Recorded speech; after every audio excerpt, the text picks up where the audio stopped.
A Certain Magical Index Genesis Testament Volume 8 by Kamachi Kazuma. Anna Sprengel was a wicked woman. There was no getting around that fact. She was not following the events from a broader perspective, and she had not been forced to do what she had to save even more people when viewed from the correct point of view. There was no tear-jerking truth here. What had RNC occultics caused? What about Saint Germain, who she had doomed to die whether Kami-jo won or not? Hadn't she played a role in Academy City's dark side as well? What did you see in Sandy Los Angeles? Who had changed Alice Anna Thurbable? And had any of that been truly necessary and unavoidable? She had countless options, she was free to choose whatever she wanted, and she had so much power she didn't even need to consider the possibility of failure. Yet Miss Sprengel had still constantly chosen the cruelest card. That was undoubtedly an issue of her personality and couldn't be explained away with logic or efficiency. Also, Anna herself had no intention of making an argument to defend her case. However, when she regained her body from Madame Horo's, she had found a world gone mad. That was her honest impression. She had finally regained use of her body and could once more produce an endless expanse of thoughts and imagination in her mind. She had been planning to travel the world as she saw fit. But what is this diseased world? Why does no one realize how sick they are? It all came down to that. Anna Sprengel was undoubtedly wicked. She was a bewitching wicked woman who desired stability and thus sought out a king who could act as her umbrella. She wanted to do as she pleased without accepting any responsibility whatsoever. She was a glutton. But that was exactly why that demon lord refused to let the world shrivel away before she could devour all the enjoyment she desired. That plan was out of the question. She could not let the bridge builders' cabal succeed. Prologue. Attacked from three sides, proclaim ML. The bridge builders' cabal of transcendence led by Alice Anna Thurbable. Academy City led by board chairman Accelerator Aleister Crowley and his band of irregulars. They were all enemies. Anna Sprengel had spent the past while spreading malice on a global scale. But Kami-jo Toma had still been unable to bear the treatment she received and reached out to help. So he had to accept the consequences of that action.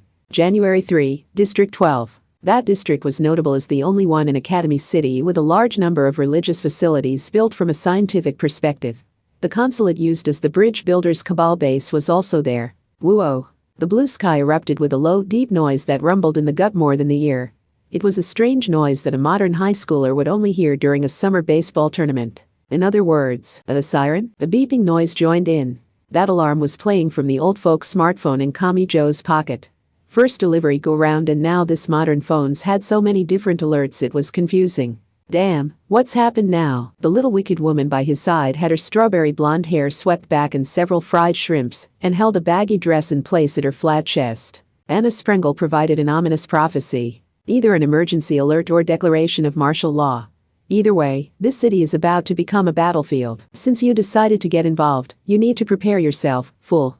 Although it isn't too late to hand me over and end all this, that could indeed end it. When Anna Sprengel was arrested by Anti-Skill, she had easily escaped her cell and caused a major incident in Los Angeles. New board chairman Accelerator would know arresting Anna would not mean a peaceful ending. If arresting her wouldn't work, then stopping her would mean killing her. The same was probably true of Alistair's group, who had turned her into a human film canister and kept her with them. The bridge builders' cabal went without saying. They had openly announced their intention of executing her and even prepared the shrink drink, a specialized spiritual item shaped like a spear. Kami-jo Toma let out a long sigh before speaking. He had made his decision. I'm still not abandoning you. Damn it, so who's the biggest threat? Where can we go that'll be safe? They're all too dangerous to ignore. And the first threat is already here. In the form of Academy City's bizarre tech, Aradia, goddess of witches, the night, and the moon, was a transcendent recognizable by her giant wimple and unusual bikini. Her long silver hair spread out as she gave her warning. Several tires loudly skidded along the asphalt. In no time, they were surrounded by more than 10 vehicles, but these were not anti-skill vehicles with flashing lights on top. They sounded a lot deeper and heavier. Anna Sprengel grinned while holding her baggy red dress to her flat chest. Not bad, new board chairman. They look like 8-wheel armored vehicles with a tank gun attached on top. Needless to say, these were mobile combat vehicles designed to move quickly without damaging Academy City's roads, and to use tank-class firepower to swiftly eliminate any dangerous elements in the city. They had more antennae than the ordinary model, so these could likely be controlled remotely, effectively making them ground-based drones. They were known as the HSMCV-08 Predator Octopus. A human like Kami-jo would be blown to bits by the giant gun on top, or even by its smallest machine gun. Get back, fool, this way. He lost his balance surprisingly easily from an impact blow on his body. Anna's small body had practically tackled him to get him around a corner with her under radio. The air was compressed and something exploded nearby. He realized only a moment later the building wall right there had been blown away. A cloud of gray dust swelled out after a short delay. He could only just barely make out Aradia because she was right in front of him. She was shouting something into the fallen boy's ear, but he couldn't hear her over the sharp ringing in his ears. His vision and hearing were so confused he had trouble telling which way was which, including up from down.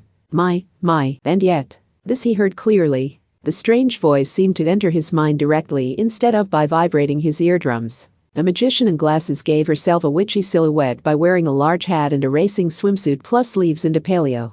But she was something else entirely from witch goddess Aradia. The transcendent was the one who was trembling.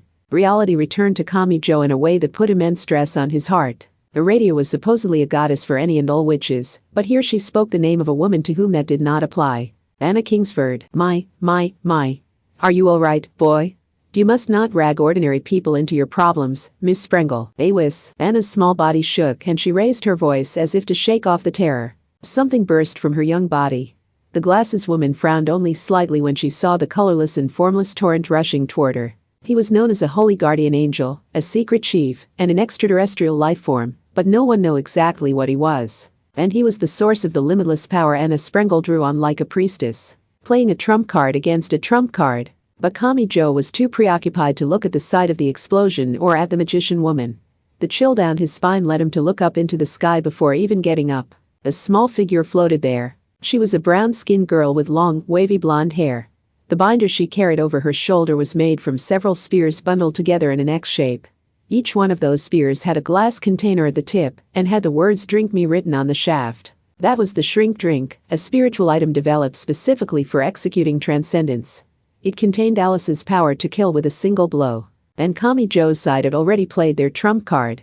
Kamijo Toma shouted her name on instinct. He shouted the name of a heavenly oddity of a transcendent from the bridge builders' cabal who specialized in punishment. Mud thieves. With a series of deep booms, the spears dropped down like pouring rain. The way the weapons flew out to the sides before taking aim at their target created a shape some might have likened to a bird's wings. They collided with the asphalt, sent orange sparks flying from the armor of the 8-wheel predator octopuses, and covered the entire area with enough destruction to keep even a transcendent from escaping. When the transparent tips shattered against the ground, they created glass shards and a chemical smoke produced by the toxic pink liquid contained inside. That smoke quickly swelled out like a cumulonimbus cloud. Odd. 1 second, 2 seconds, 3 seconds. The brown girl floating in the sky silently tilted her head. That timing seemed off. I didn't sense it capturing the center of her life. Did she escape somewhere? The Shrink Drink was a spiritual item specialized for use against transcendence. That meant it didn't do all that much damage to any other target. That was why it failed to pierce the armored vehicle's defenses and why the asphalt was unharmed. Puzzled, Mud Thieves slowly descended to the ground and set foot on the asphalt covered in small glass shards. There was a shockwave of expanding air. Several even. Anna Kingsford and Holy Guardian Angel Awis appeared to be engaged in an intense confrontation a short distance away, but Mud Thieves wasn't interested. She crouched where she was and peeked below a heavy 8-wheel vehicle that had gone silent as soon as its remote antennae were broken. Target. Anna Sprengel did not survive by hiding below the vehicle. Then did she leave the area under cover of the chemical smoke and glass shards created when the Shrink Drink hit the ground. Then Mud Thieves noticed something. The 8-wheel vehicles were spread out a good bit. Also, the main gun of a predator octopus a decent distance from the transcendent had rotated to aim directly at her face. The explosive boom happened at just about the same moment she raised her palm.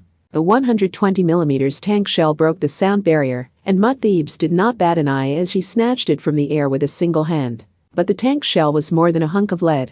It had a fuse and it was set to detonate all of the explosives within when it sensed contact. That way it could pierce the armor and injure or destroy the crew and engine within the vehicle. Oh, a loud boom became a shockwave that shattered all the nearby windows. But it did not end there. The brown girl parted the gray cloud of dust, revealing herself unscathed form. I see. Then a change came over her. With a dull sound, a tank shell emerged from the outside edge of her right arm. More and more followed. Like a bizarre birdwing. The weapons were colored a strange white, and the brown girl smiled thinly at their appearance. She even licked her lips. Interesting. Boom, boom kaboom. The main gun of the 8-wheel mobile combat vehicle was blasted straight up by an explosion within the vehicle. Its armor ruptured, and its axles broke, sending the giant tires rolling away with the wheels still attached. Generally, those were land-based drones which could be operated remotely or run via a program. That was easy to forget given the way the predator octopuses broke ranks and fled in a panic. Which may have been why no one questioned it when one of those mobile combat vehicles departed a lot more calmly than the others. And eventually, Kamijo Toma took a deep breath inside that extra thick tin can. He hadn't been able to breathe before now because Miss Aradia had been hugging him to her large chest. Face first. And quite firmly. The 8-wheel vehicle was large enough you had to tilt your head back to look up at it from the outside, but it was dark and cramped on the inside. Frankly, it felt smaller than a boxy light vehicle. There were 3 separate seats within, so it was an awfully tight fit. Kamijo figured that was because the base of the rotating main gun stabbed down into vehicle, taking up a large cylindrical space. The witch goddess didn't seem to care as she held Kamijo's head to her chest like a stuffed animal and looked up at the hatch overhead. The eerie siren had stopped at some point. Kamijo was starting to think the siren had been the Grim Reaper's approaching footsteps. In other words, are we safe now? Not yet, fool. If we flee without a plan, we will quickly run out of time, said Anna Sprengel, sounding exasperated. She directly poked at the flat screen monitor in her seemingly 10-year-old body. Controlling a vehicle like this had to be complicated, driving the vehicle itself, aiming and firing the main gun, loading shells, general command and communication, etc. But Academy City's modern military vehicle did it all by swiping at a flat computer. Controlling the rotating gun and driving the vehicle at the same time seemed like it would be disorienting, but Anna did not look remotely bothered. Kamijo felt lost, so he widened his eyes in the witch woman's arms. So what did you even do? Why did this thing take her side? He wasn't just talking about how it hadn't run them over when they approached. Before Mud Thebes had launched her downpour of spears, it had activated its smoke emitter to obscure her vision. That might not seem like much, since it had only been a few seconds before the spears created their own chemical smoke, but Kamijo's group couldn't have snuck inside here without it. Hee. RNC Occultics was a world-famous IT company at the end of the year, remember? Anna put on a nasty grin. She didn't even look his way, keeping her focus on the flat-screen console monitor. And if any IT company, not just the search engines, wants to call itself a global power, it needs to be linking and compiling data from every part of the world.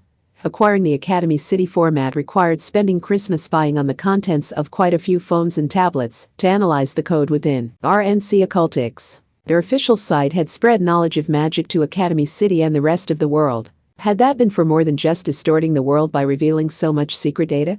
Are you serious? Do you mean that entire site existed to suck data from the Academy City phones and computers that accessed it? I know your technology is supposed to be 20 or 30 years ahead of the outside world, but you need to understand that future technology isn't as flawless or safe as you might like. Kamijo was speechless, but she definitely wasn't. Anna covered her mouth to hide a wicked grin as she laughed. These vehicles can be controlled remotely, and it isn't that hard to hijack a military vehicle that's fully reliant on the network. Of course, if I show off too much, Academy City will notice the vulnerability and patch it.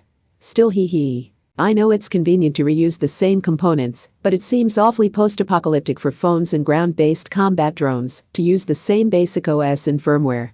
They're too reliant on their strategic firewalls and dangerous behavior detection algorithms. If you say so, was Aradia's exasperated response. The witch goddess must not have been too fond of cutting-edge technology.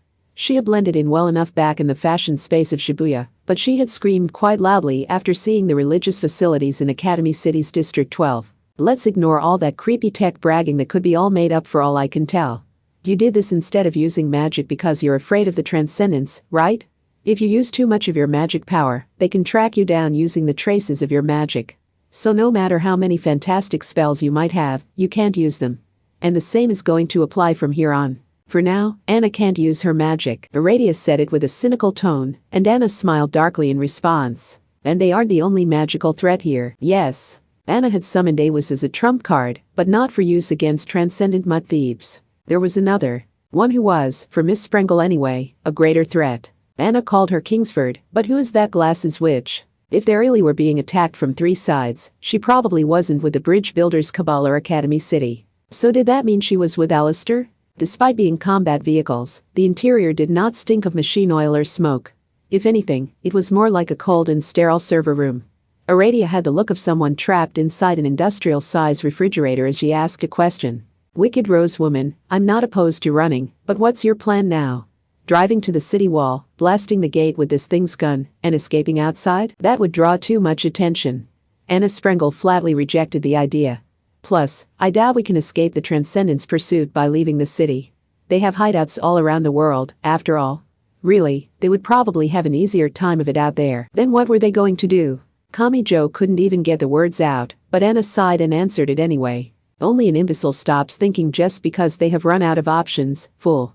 Although that might be better than the top-level geniuses who never started thinking in the first place, and then get mad when you point it out. But what exactly are we going to? Interrupt me again and I will murder you, fool. The air froze. Iradia's bare toes audibly scraped against the floor.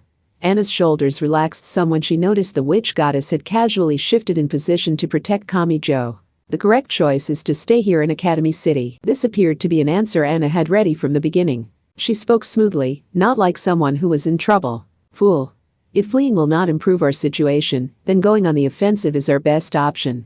But not by challenging those powerful freaks to a direct battle. The Anglicans, the Roman Catholics, and the Russian Orthodox, the so-called defenders of the magic side, were bound to come after RNC Occultics, so I left a backup of its massive magic database right here, tucked away in a corner of Academy City servers. In the IT business, data is your greatest weapon. The best way to stop the bridge builders' cabal's pursuit is to dig up some dirt on them. None of this sounded realistic to Kamijo. Because, you plan to threaten them? Threaten those Transcendents? Athanas would probably be upset with me if I said they seem more worse than magic gods, but they really don't seem like the kind of people who will stop out of fear of you telling people something about them. How are you going to silence a group who I doubt keeps their promises or even obeys the law? Now. Don't let their vibes deceive you, fool. Stop opening your mouth and begging for answers like a baby bird. Try thinking for yourself first. That proactive attempt will help the knowledge stick in your head. Plus, your past experiences will show you the answer in this case. No advanced magic knowledge necessary. Young-looking Anna lifted one foot up onto the commander's seat and rested her chin on the knee. And she spoke with the wicked delight of tormenting someone. Remember, those Transcendents have some big plan in the works. They'll owe the two of us for interfering with Alisana Thurbable, who is the key to that plan, and they even split into rescuers and killers before deciding to eliminate us. Which means our choices have the possibility of unbalancing and ruining their plan. We should be able to threaten them with that possibility. Their panic regarding us is proof enough. If those arrogant and insolent Transcendents learn the switch we hold in our hands can ruin their plan, they should go pale in the face. Now that you mention it. If it really is so important that their plan succeeds, they should be focusing all their energy on that, but they're dedicating valuable personnel to pursuing us instead. Possessing the fearsome power of a Transcendent does not guarantee their personal maturity.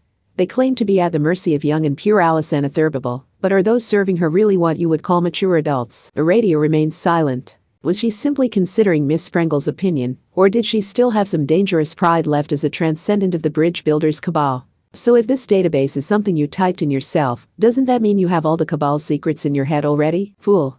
Are you trying to convince your teacher to step on you with these cute feet? But you do deserve some credit as a student for thinking up the question on your own. Anna rubbed her bare foot against the hard floor below her seat. But that would not work. Having the data in my head is insufficient proof. When threatening someone powerful, you need physical, visible evidence. Physical, correct, fool. A document powerful enough that even those Transcendents will want to avoid fighting. We need the stopping power of a silver bullet, something that will take them out in a single shot, leaving no room for counterattack once we make our move. But if they didn't end it so cleanly, they would be in the Cabal's reach. No matter how badly damaged those Transcendents were, they were still Transcendents. If they got desperate, Kamijo's group had no chance. In Kamijo's case, he had never escaped a battle with a Transcendent without losing his life. Also, as great a magician as I am, I do not have a perfect memory. Since we have a database, it would be best to find the relevant data and save it in a different medium. When threatening an enemy more powerful than yourself, you need to be strategic about the image you present. Small Anna found a flare gun next to her seat and twirled it like a character in a western. At the very least, having some digital evidence on hand will be safer than trying to escape empty-handed. Only then can we bring the fight to the Bridge Builders Cabal. Moving around with martial law in place won't be easy, but we need to reach the backup facility I set up in secret. The Bridge Builders Cabal weren't the only people after them. New board chairman Accelerator and Alistair's group were as well. But the most unusual and most frightening of the groups did have to be the Transcendents. And the fact that she's the only one capable of stopping the Cabal's ambitions could be used to protect Anna from the other groups. Call it the enemy of your enemy is your friend, or call it a plea bargain. It would be a dangerous balancing act, but you couldn't just wish away a powerful foe. So when there was not just one but three enemies, they needed to find a way of using that to their advantage. Kamijo Toma cautiously asked another question. You say you kept a full backup of RNC Occultix magic database, but where is it? A decent question for a fool. It is in District 15, Academy City's largest shopping district. Between the lines 1, District 12, the Bridge Builders Cabal Consulate. Time had frozen. In her sinister leather outfit, Alice Anatherbible's bare skin was exposed to the January air as she stared at a single point. She didn't seem to have any interest in the outside world. Even the powerful transcendents were hesitant to speak to her. They all knew a single careless word would be enough for an ordinary transcendent to be pulverized. Ah, so it wasn't that H.T. Trismegistus was careless. He was willing to be pulverized in the attempt to bring the flow of time back to his beloved master. The action was the butler's way of showing his loyalty. Alice? The following silence was deafening. It carried so much tension. Any transcendent of the Bridge Builders Cabal knew firsthand that Alice Anatherbible's mood trumped the world itself. So they all assumed this was a landmine. They assumed a storm of destruction was imminent. But nothing happened. She had stopped. The small girl did not collapse or slump to the ground. She simply stood there, frozen. Not a single hair on her head moved, like she was a stone statue.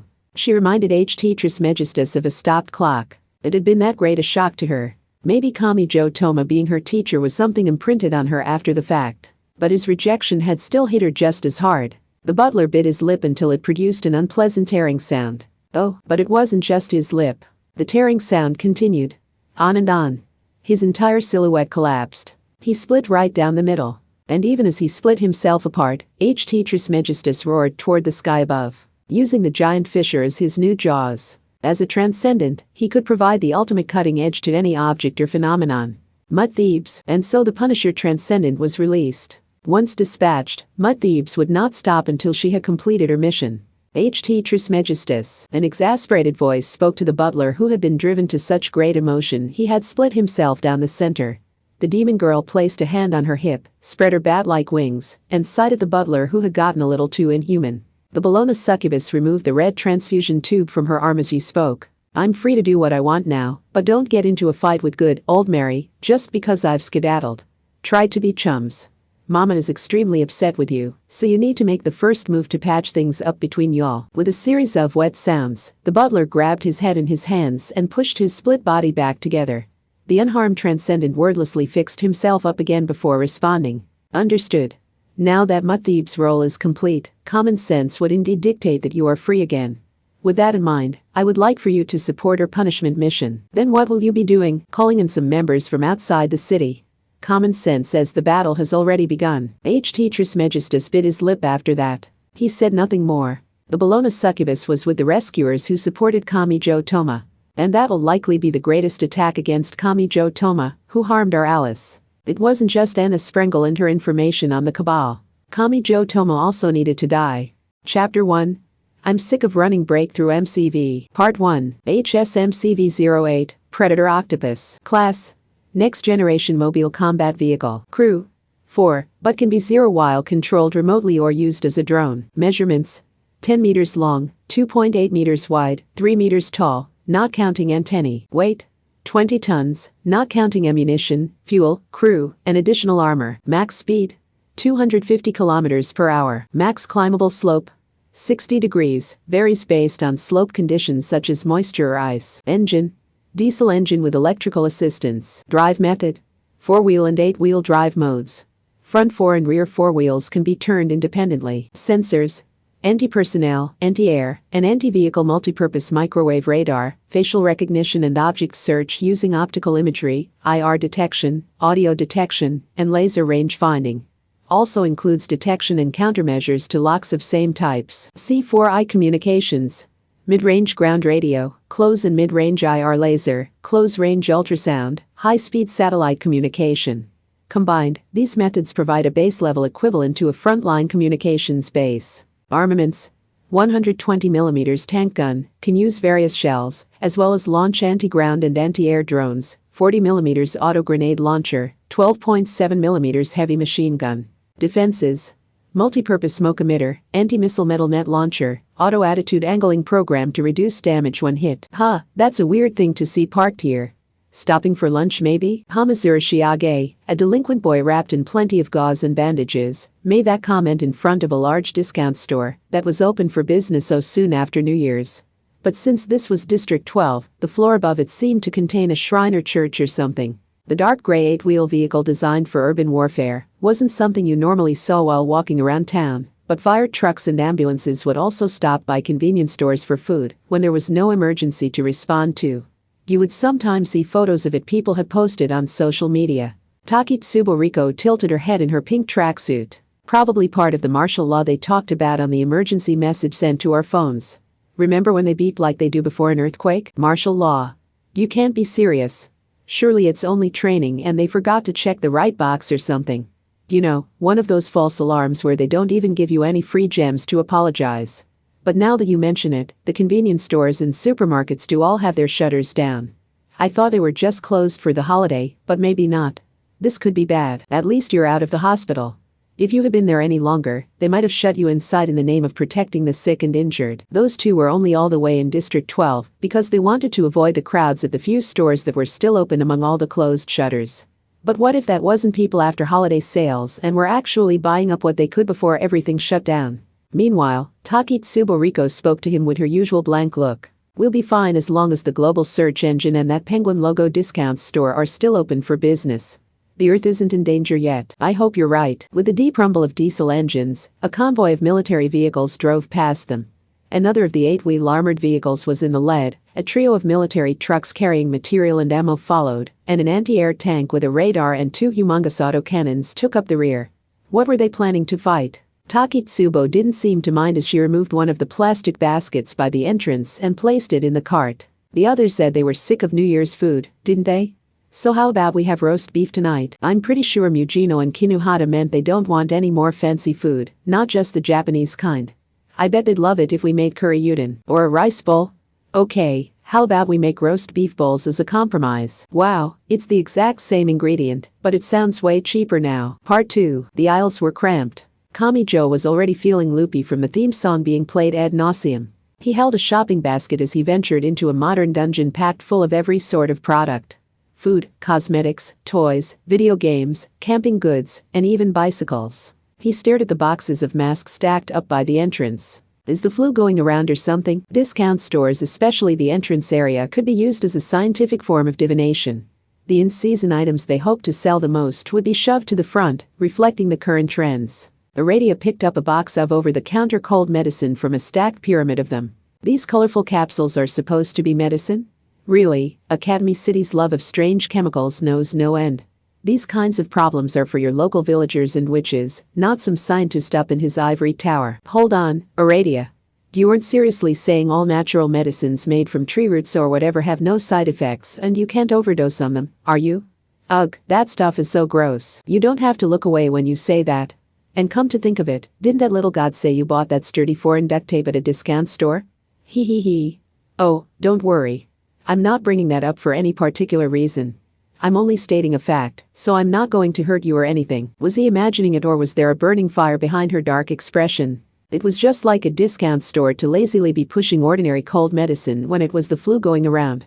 And some of the masks in the clearance section were for sports and may not have done much at all to prevent the spread of disease. Meanwhile, little wicked woman Anna was focused on something else entirely. The bare-skinned girl who probably never caught a cold or the flu spoke up. All the alcoholic drinks have been moved to the back and locked up. Is that because of the martial law? That wasn't something a high school boy like Kamijo paid much attention to. Would people cause trouble because they were drinking or because they had been denied their drinks? This is awfully ironic. What is? Aradia tilted her head. It was January 3, and board chairman Accelerator had apparently declared martial law across Academy City. Or so they were saying on the show displayed on all of the TVs advertised at their holiday sale prices. The given reason was to bring a swift end to a battle that had broken out at a foreign consulate, but Kamijo knew it was so they could hunt down his group, or Anna really. Fool. This shop is still open with martial law declared. Do you know what that means, don't you? The time will come when we can't buy food and water? Asked Kamijo in shock. Little Anna grinned. We're on the run, remember? It's too late to search out supplies once we need them. Our 8-wheel vehicle has plenty of horsepower, so it couldn't hurt to stock up. Unless you want to risk your life for a cup of water later on, I recommend buying thrice the supplies you would consider the bare minimum. So for now, 2 or 3 days worth, thanks to the martial law, no one would question the tanks and armored trucks driving down the streets or the unmanned attack helicopters and self-destruct attack drones flying through the sky. Damn. Does that bastard have to be taking his board chairman job so seriously? He's assumed the mental well, including the part where he makes stupid decisions, said Anna. Hee hee. Anyone who sits in the executive seat seems to end up thinking the same way. Yes, this also meant that no one paid any real attention to the predator octopus that Kamijo's group was driving around. No one reported it or tried to stop them. It didn't matter how much firepower someone had if they couldn't locate their target. What could you call that but ironic? Ideally, they would make their way to District 15 right away. If Academy City learned of the bridge builders' cabal's plans and that Anna was in the unique position to stop it, they might decide they needed her. Sigh. Down blankets and microwaves. They really sell everything here. Can't I just live here? Are pets and other living animals the only thing they don't have? Kamijo amused himself by checking out some colorful clothing cases that probably weren't as useful as they looked. Maybe he just needed something to distract him from the fact that they were on the run. But while the pointy-haired boy entered old man mode, something concerning was underway behind him. Anna, you look much too conspicuous for someone on the run. Shouldn't you wear actual clothing instead of holding that cloth up to your chest? Your butt could use covering. You're one to talk when it comes to clothing, bare navel bikini witch. And is it scored for easy tearing? Hoping someone will rip it off of you? Kamijo's smile remained, but a tear trickled from the corner of his eye. Before they even addressed how much skin their clothing covered, he really wished they would note the fact that both of them were walking around barefoot in the frigid January weather. Thanks to the diagonal slash Aradia had received from a certain butler, her already revealing bikini had been hastily repaired with thread and needle. That looked 100 times more precarious than an ordinary bikini knot. He was doing his best to pretend he didn't know them, but he too was making a pretty wild fashion statement with his coat's missing right sleeve. You could call it Kanzaki style. But he couldn't run away from reality. So he turned around. Are you sure we don't need a cart? Stick to the one basket, fool. If you don't set an upper limit for yourself, you'll start shoving everything you see into the cart. Like this stamp-sized mobile router. It looks interesting, but how would we even use it? Small Anna was right. Discount stores were experts at using the low prices to fuel impulse buying, so it was best to assume an amateur like him couldn't fight it. The store had experts in psychology and economics on their side, so the vague feelings of an individual could never win. What about you, Aradia? Kamijo's son is a little overwhelmed by the wide variety of stuff they have here. There's a lot I want, but food should probably be our priority. What is this long, angular bar? What kind of meat even is it? It's just chicken. They gather up all the small pieces left on the bone and press it together for an economical food. Why does it scare you so much, Aradia? The nature-loving forest witch goddess kept her distance from the block of meat that couldn't look more processed if it tried. We want a quick source of nutrition, so how about bananas? But raw ones don't keep for long, so the chips might be best. Honey, nuts, and dried fruit sound like good options too. Was there any hidden meaning in that or not? She was probably focused on foods that would keep, but that lineup sounded like it would make you thirsty. And were banana chips really that nutritious? Kamijo had always thought they were junk food. Do they sell mini fridges here? They do have microwaves. Kamijo took a bunch of stuff from the shelves and stuck it in the basket. With 3 of them, the basket was getting pretty full after a few minutes. Especially when cooking wouldn't be an option. Also, not being poor was a wonderful thing. Running around Shibuya while being killed repeatedly by Radia had been worth it. He did wish he would apologize at least once, though. What about water? Should we buy some? There was a 50-liter tank in the vehicle. And try to picture our entire daily routine. We'll need water for washing our faces and bathing. Ugh, then will we have to buy toothbrushes too? Oh, God. I have all this stuff back at my dorm, so this is all wasted money. This is worse than accidentally buying a manga volume you already own. Can't we stop by my dorm real quick? I know all this stuff is already there. You know we can't, fool. They will absolutely be watching it. Do you want to die? This was Elena's fault, so why was she being so condescending about it? Kamijo wasn't about to give up yet, so he looked elsewhere while trembling. Oh, they're selling fukubikuro. What are those? Giant fortune cookies? Full in country witch. Don't even think about it because no one bag will have everything you want. Remember, these are an assortment of unsold products at an already super cheap discount store. Besides, Mr. Misfortune here has a solid 0% chance of choosing a good one. Aradia gently placed an arm around the shoulders of the boy who thought he was going to cry if this kept up. Anyway, he never imagined he would be carrying a shopping basket and checking out the fresh foods and daily necessity sections while chatting with a witch goddess. Since she had quite literally killed him in Shibuya on December 31st, it really did prove how strange life could be. Aradia herself picked up some body soap and skeptically read the back of the bottle. It's not just the food, everything in Academy City is creepy. What is this collection of chemicals? How do you even use it? Kamijo wondered how you could even make soap without chemically processing oil in some way. It's quick-drying body soap, he explained. Do you rub it into your skin, wait a bit for it to bring up all the filth, and then peel it off? It's popular with poor students who can't even afford to fill their tub with water. We also need new clothes for you. Who tore off your right sleeve anyway? You and Anna need new clothes more than I do. Why are you both showing off so much skin for free? At this point, it should definitely be behind the paywall. And were you unaware that January is midwinter in the northern hemisphere? Stop kicking me, Anna. And so they also checked out a section across the store from the food. They wanted a new coat for Kamijo, but there were plenty of other useful items like an electric heater and a collapsible bed. But if they started buying everything, the contents of his wallet would quickly run out, so Kamijo had to fight the urge. Then he felt a tug on his sleeve. He looked down to see Anna Sprengel holding something. It appeared to be a video game box. Her small size made it look like a little sister begging her big brother for a game, but then he saw the title. Jiggly Witch Trial. Hey. This says it's a touchscreen game where you capture witches hidden around the city and reveal their identity using some lewd interrogation techniques. Is this part of the retro game re-release boom? It's been marked down a lot, so it's a great price. Let's buy it, fool. Hee. Japan really is a crazy country. Do you wicked women have a sixth sense for stuff like this? No, we aren't buying that. Aradia would explode. And in a way that left my bones and organs visible. This isn't the time for jiggly stuff. Read between the lines, fool. That's what I want to happen. Specifically, I want to see her kick you in the balls so hard it lifts you 2 centimeters from the ground. Oh, now look what you made me say. How embarrassing. You trying to beat Sunday your work so poorly it's triggering a bunch of unheard of errors in my brain. Maybe discount stores had a little too much variety. A short distance from Kamijo and Anna's whispered conversation, Aradia, who was back in full transcendent mode with her feet freed from the duct tape, was viewing a different product on the wall. She would likely grab Kamijo's hair and rip his head from his body like a vegetable from the ground if she found out what he and Anna were discussing, so what had her so preoccupied? The picture book? The Little Mermaid? Oh, what a tragic story.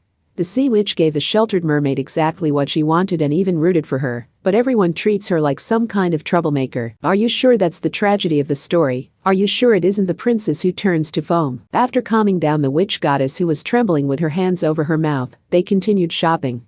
At Aradia's request, they put a few rolls of fabric in the basket. What was she going to use them for? Even after their shopping was complete, they couldn't let their guard down. The checkout area was loaded with traps. I want a roasted potato. Do you go for any kind of natural food, Aradia? Kamijo Toma's poor life was over. He had the results of his year-end job. So he carried the shopping basket up to the college girl cashier without hesitation. However, Anna's small foot kicked him in the shin. He really hoped she didn't make a habit of it, because that little girl's foot hurt like hell. No using your phone, fool. Pay with cash. Why is it even still powered on? Do you want to die? Anything you do with your phone is recorded. Not counting my special model where I fully swapped out the chips inside. He didn't understand any of that, but he decided it was worth listening to the little wicked woman, since she had run a global company. He paid in cash as told and left with the products in shopping bags. The 2 enormous yellow bags were both crammed full. Was this what it felt like to be rich? There was a parking meter on the curb, but the vehicle parked there was a mobile combat vehicle that looked like a tank gun sitting atop an 8-wheel chassis. Anna pointed elsewhere while holding her dress against her flat chest. A very temporary-looking 10 meters metal tower rose up from a small park there. That's a phone interception antenna tower. It can see any data moving to and from your phone. Are you serious? Martial law, remember? Your right to privacy goes right out the window. Kamijo panicked when a helicopter loudly passed by overhead, but it didn't seem to have found them. Because they didn't hear any sirens or phone alerts in the area. Several transport helicopters flew elsewhere while using thick cables to carry barricades made by arranging thick steel beams in an asterisk shape. Come to think of it, who makes Academy City's defense weapons? I get the feeling they don't contract out to an ordinary company, but does that actually make a profit? Fool. Everything from the production to the deployment of Academy City's weapons is done in the name of technological research. The funding is 100% tax-based, which means their budget is effectively endless. And they also create downgraded versions they force onto the cooperative institutes around the world, so they never go in the red, no matter how many they produce. Just by saying the weapons have been field tested in Academy City to ensure safety, they can take anti-skills old worn-out weapons, remove the components they want to keep secret, and force those cooperative institutes to buy them for 3 times what they're worth. Quite the economical display of recycling, don't you think? Even more underhanded than calling yourself a religious corporation to avoid paying taxes. Could Anna rattle off all of that unpleasant trivia because she spent so much time online? A blimp with a large screen drifted through the January sky. Even that scared Kami-jo now. What if it started dropping bombs? After seeing all those tanks and armored trucks driving around, he had lost sight of what was possible or not. The ecological city of spinning 3-blade wind turbines felt like a stage backdrop now. And you could even say that we're the ones who caused this. The one saving grace was that he was still confident he had done the right thing. They put a coin in the parking meter and re-entered the vehicle. That was a rare experience for a high schooler. Aradia tore apart her own clothing. She used the fabric she had bought to sew back up the part that had been temporarily fixed. She was quite handy. Silk dyed with hyssop and rosemary flowers. Why did they only sell mesh fabrics? Those are probably ventilation fan covers designed to keep bugs out. One's made without chemicals. Kami-jo put on his new jacket. So what did you two buy? Aradia dug through the yellow bags and then grimaced. She had the look of a mother disappointed in what her child had spent his allowance on. A jelly drink, a nutrient block, and cup noodles? Oh, no. You were aware the point was to buy enough food to get by because we don't know when we'll get another chance to shop, right? Kami-jo had tried to choose things that were easy to eat and would keep, but the nature-loving, banana-obsessed woman did not approve. She viewed the contents of the yellow bags, advertised as made from plant materials, like they contain the mystery food from a dystopian SF movie. My selection is a lot healthier, said Aradia. You, insect snacks? Said Kami-jo. I've seen those for sale before, but I thought they were for people who lost a bet or for people to buy as a joke. They're a next-generation protein source. With this salted caramel flavor, it's a lot like munching on popcorn. Kami-jo had thought edible insects would be on the way out, now that high-quality tofu meat was available, but it didn't sound like Aradia had bought them just to freak him out. She made sure to remove her food from the bags to keep it separate. He was worried about the dietary habits of this goddess who lived in the sacred forests of Europe. If she could reliably capture insects, he felt like she could use those as bait to catch fish. What's that look for? Sigh, your Eastern culture weeps. This country has a wonderful culinary tradition of cooking insects like grasshoppers and hornet larvae. Your people stand at the forefront of the world there, so it would be a shame to let the tradition die. It was hard to tell if this goddess was extremely old-fashioned or cutting-edge. And Aradia appeared to be the kind of person who relied on snacks and chips for nutrition when she was short on time. Like the messy young woman who ate snacks all day because she didn't know how to cook. This stupid banana woman in her lewd outfit. What was that you let slip just now? Wait, no. I apologize, so please explain to me what you plan to do with that clenched fist, Transcendent. Good, old Mary isn't here now, so that's terrifying. Anyway, she circled behind him and gave him a gentle, two-handed noogie. New? But, Anna, this 8-wheel vehicle really is conspicuous. There are people snapping photos with their phones. Foolish fool. This thing weighs more than 20 tons, which is twice the weight of a dump truck. If we tried to hide it inside a turntable parking garage, it would break the elevator. Meanwhile, Anna didn't seem to have an issue with chemicals. She even licked her lips as she grabbed a musket-flavored jelly drink. The weirdly alluring mannerisms on the young-looking body caused Kami-jo's brain to glitch a little. He looked away, but that had him looking at Aradia, who had ended the noogie, sat in the gunner's seat, flipped her clasped hands around, and stretched them forward while her back trembled. Oh, I really am feeling weak. Is that cause I haven't been getting much exercise? Or maybe it's just awkward being in such a cramped space. She gave Kami-jo quite the depressing glare for that comment. No, I think it has more to do with being left wrapped up in duct tape for days on end. I'm just glad I don't have any bed sores. What could he do but apologize? An amplified voice outside made it through the thick armor. It had to be absolutely deafening outside. Indefinite martial law has been declared for the entirety of Academy City. Please avoid heading out and remain in your dorm or home. The announcement was probably coming from the blimp screen, and it repeated. Water, food, and other necessities will be supplied to you if you contact your dorm manager. Please remain calm and stay where you are. They're kidding, right? What dorm manager? I've never even seen an adult at my dorm. Being locked in the same building as a pretty young dorm manager in an apron sounds like heaven to me. What makes you so sure the manager would be a young woman? What could he do but clear his throat and look away from Aradia? Just like with the school doctor, it was about having dreams. But he got the feeling she would punch him square in the face if he said that out loud. Aradia must have picked up on his adolescent fantasies because she frowned cautiously before speaking. Do they really expect a bunch of teenagers to stay indoors just because they say it's dangerous outside? And who knows how long they can get away with it, but that discount store was open. Small Anna had her legs elegantly crossed up in the command seat, while she messed with a monitor that could apparently pick up civilian frequencies, in addition to the military ones. That meant it got TV and radio. The New Year's holiday was winding down, so everything was returning to normal, while the TV stations were still doing live variety shows. The set was still flooded with New Year's props, but the entertainers were dressed normally now. Martial law might sound scary, but there is nothing to worry about.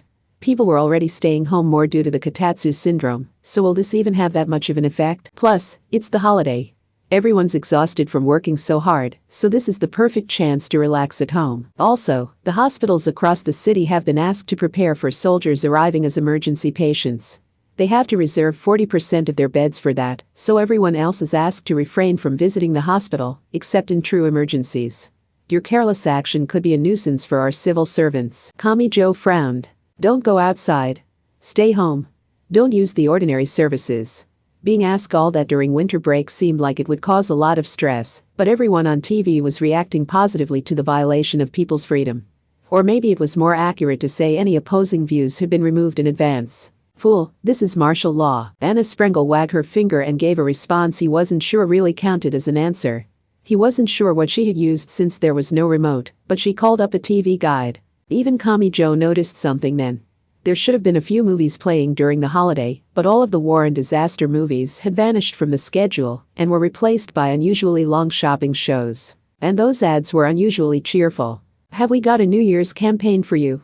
Every single roll is guaranteed an SSR or better, and you earn 10 times, that's right, 10 times the usual rate of magic gems, so make sure to pour all that XP into your favorite character. This is our New Year's gift to you here at Samurai Street. That's probably part of the plan to keep everyone inside, said Anna. Know that the event is nothing more than manipulating numbers. The idea is to keep everyone glued to their tiny screens, so they aren't interested in going outside, full. Instead of taking away the option, they give them a more attractive option. It's a common tactic rulers use against people like you. And major campaigns from every company at once won't raise any eyebrows during the holiday. Kamijo wasn't sure if any of that was true, but he felt a chill when he saw the nasty grin on the face of that wicked woman who had created a global ad company and manipulated 7 billion people. The new board chairman must have put a lot of thought into this. Aradia didn't seem too interested in the ordinary media because she started rummaging through the yellow discount store bags. We bought a lot, but did we think to buy a mirror? Why not use the fool's phone? The black screen works just like a mirror. Stretchy, stretchy. Kamijo watched as the witch goddess looked into the mirror, placed her hands on her face, and began stretching her cheeks. Was that a massage? This new discovery about a girl's daily life was kind of surreal. Wait. That green light on the side of the screen doesn't mean what I think it does it? Is this recording?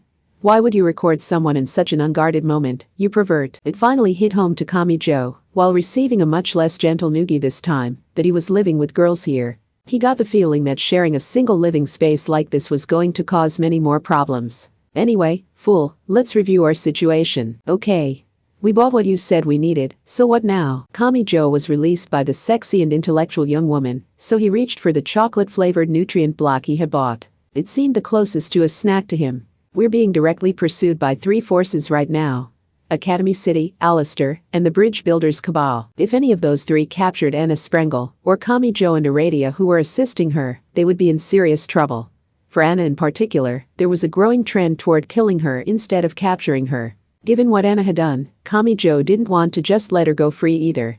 But that did not mean he was willing to let her die. Would that ending really satisfy Saint Germain, Hulkalia, and Melzabeth? For now, we need to focus our attention on the Bridge Builders Cabal, said Anna. To do that, I would like to move from here in District 12 to District 15, where my magic database is hidden. District 12 is on the easternmost end of the city, and District 15 is to the west. We can't pass through District 23 since it's full of airfields and thus off limits. The shortest route would be to travel through District 6, 5, and 7. But this is all in the same city, right? We aren't talking about inland Australia where you have to travel dozens of kilometers of near desert to find the next house.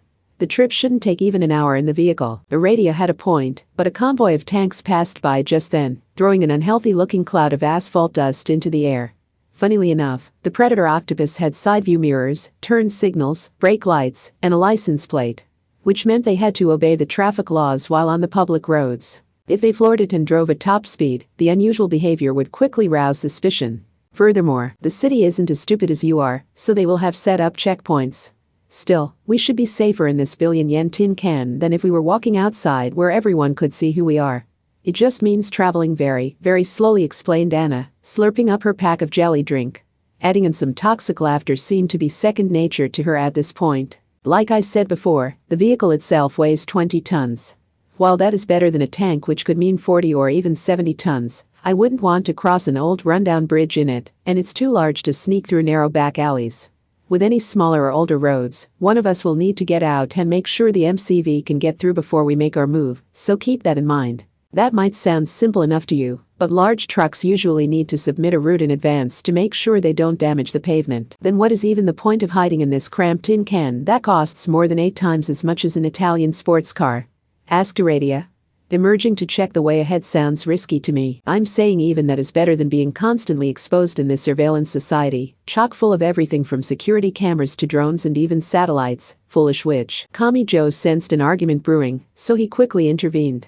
Anyway, you two.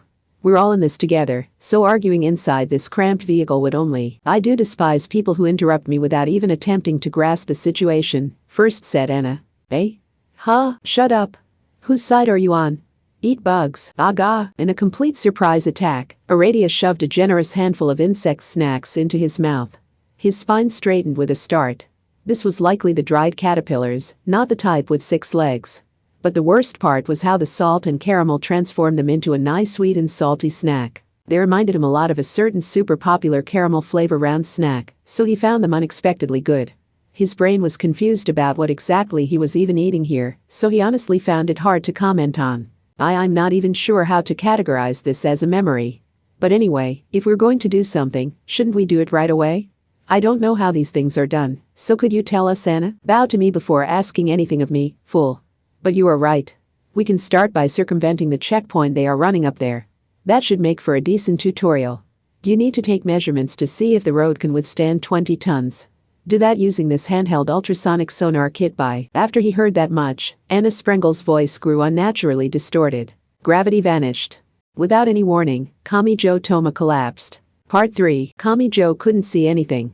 He also felt off balance, like he was floating in warm water. He heard voices from somewhere. When you think about it, isn't surprising. I told letting him rest is our top priority. Where was he? That thought led Kami-jo to realize what had happened. He hadn't gone anywhere. He was in the same place as before. That is, inside the predator octopus. He could hear voices. 2 voices speaking to each other. Most likely old Mary's resurrection, but it isn't perfect. That spell rewinds to the exact of death, doesn't it? And it doesn't the lost blood. He is probably due to anemia. Oh, no. And from the extreme exhaustion and tension played a role too. Then the best is to give him something nutritious to eat. That way create his own blood. Aradia? Anna? 2 names floated to the surface of Kami-jo's mind, and he slowly opened his eyes. Only then did he realize his eyes had been closed. That aside, was there any need to return your body to that size? I want to see how it's doing whenever I have the chance. Besides, this is my proper form, I just can't maintain it for very long. Their voices were growing clearer, but probably because he was recovering, not because anything about the voices had changed. And, for some reason, he was sharing this enclosed space with 2 naked women. Both of whom were using wet towels to wipe down their bodies. They were probably using that thing. That is, the Academy City quick-drying body soap that was like a combination of soap and hand disinfectant. First you rubbed it on your body, then you waited while it brought your body's filth to the surface, and finally you wiped it off, leaving your body squeaky clean. But when you saw someone covered in the dried red cream and wiping it away with a towel, it felt a lot like coming across a naked person washing off their flashy body paint. He wasn't confident either of them actually wore underwear, and their ordinary outfits showed off a lot of skin, but it was still something else entirely to see them fully nude. And when they were squishing their skin down with the towels, the visual information taught him exactly what the word supple meant. He was certain he would never ever forget that word on a vocabulary test. He also understood it was an emergency, and having him lie on the cold floor had been the only option. But the low-angle view that gave him was no laughing matter. Also, Kami-jo Toma very much wanted to say that they should not use him passing out as a convenient opportunity to engage in some girl-only activities. Really, wasn't this their just desserts for doing that? He wanted to say those things, but his mouth was petrified. But not because he was admiring how big and busty Anna Sprengel was now. Certainly not. I am more than ready for an easy life. All I want is a powerful king who can keep me in line. He had no idea why the bewitching woman version of Anna Sprengel was saying this all of a sudden. In what she called her proper form, she grinned down at him. But I have no use for a horny king, fool. She stepped on the bastard's face. Part 4. Evening had begun. They had left District 12 and arrived in the adjacent District 23. Thanks to the martial law, the ordinary roads were blockaded, and the district was being used as a cargo and air force base. So if any ordinary people were to climb the fence, they would be shot without even a warning, but these three didn't care at all. Alistair, Anna Kingsford, and Kahara Naukin. They walked along the fence, passing right in front of the fully equipped anti-skill officers guarding the perimeter of the district. No human and no mechanical cameras or sensors could detect the intruders. What are we doing here? Kahara Naukin sounded deeply exasperated. I get the feeling you are involving me in your magic nonsense without bothering to explain any of it. The general public was aware of magic's existence thanks to RNC Occultics, but that website had already been shut down. The city's anti-skill didn't know enough about magic to use it without the assistance of the site or the app. Except, this is not anything difficult. Magic has always been hidden from the world at large. That was all the glasses woman had to say on the matter. At her level of expertise, ordinary anti-recognition spells and people-clearing fields could reach this level. She had developed each of the fundamentals far enough to assassinate a superpower's president with it, and they were just as effective against mere expert magicians. That isn't enough for me to relax, said the blonde woman in a beige habit, or rather, Alistair, who was borrowing her body. Because this means someone else could do it too. Like the Transcendence and Anna Sprengel. We can't get the upper hand unless we can outdo someone on their level. Yes. Kingsford only smiled gently in response to his low, unsteady voice. A lot like a mother viewing her disobedient teenage son. There was a decent crowd on the other side of the fence, but they didn't appear to mean any real harm. A group of anti-skill with a tough-looking Doberman were clearly annoyed by the obsessive young men trying to volunteer. Anti-skill were all teachers, so joining without a teaching license was apparently out of the question. These young men saw it more like a survival game or like online play in an FPS, so they just wanted to hold real guns and ride a real tank. One of the anti-skill officers grabbed a device supported by a metal stand and redirected its aim toward the young men, who scowled and looked a lot less enthusiastic all of a sudden. Alistair glanced that way. Is that low-frequency demoralization audio? Anti-skill was playing an irritating sound too quiet to consciously hear, so those young men would decide to leave. The city made it all sound so nice on TV and online, but this was the truth of the matter across the entire city. An invisible labyrinth had been constructed. Not that Alistair was one to talk as the person who had built the city in the first place. At any rate, Alistair's group had no use for an airplane. They were here for the science tower. The rest of the district was airfield after airfield, making it very flat, so that 400 meters tower with an observation deck was highly conspicuous. In addition to broadcast purposes, it was currently being used for 49 different high-altitude experiments, including laser lightning induction, which could hit a desired location with a lightning bolt, and research into what effect the large structure had on the human mind. The observation deck at 350 meters also contained a restaurant and a hotel.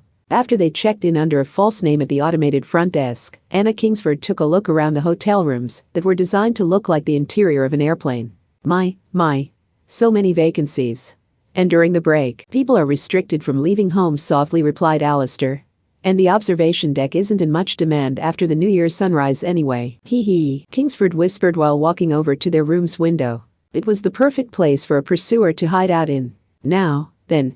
Where have those lost rabbits gone down there? A wide area scan should find them soon enough. You certainly lost track of them quick, given how confident you sounded heading out, said the exasperated golden retriever. I will admit that Secret Chief was something of a surprise. And that wasn't an issue of strength. I just didn't expect her to use him for direct attack. How sloppy. A lot like grabbing a thick book full of knowledge and throwing it at my head. But that wasn't an option anymore. Anna Sprengel wouldn't think that same method would work again either. If it would, she would have used her trump card as soon as they turned her into a human film canister. That she had held back so long was a sign of her fear. But she had used up her trump card now, which worked out in their favor. Kingsford knew how to control herself. She wouldn't let her own anxiety and hatred get the better of her here. Now, you need to decide on a new target. Are we after Anna Sprengel?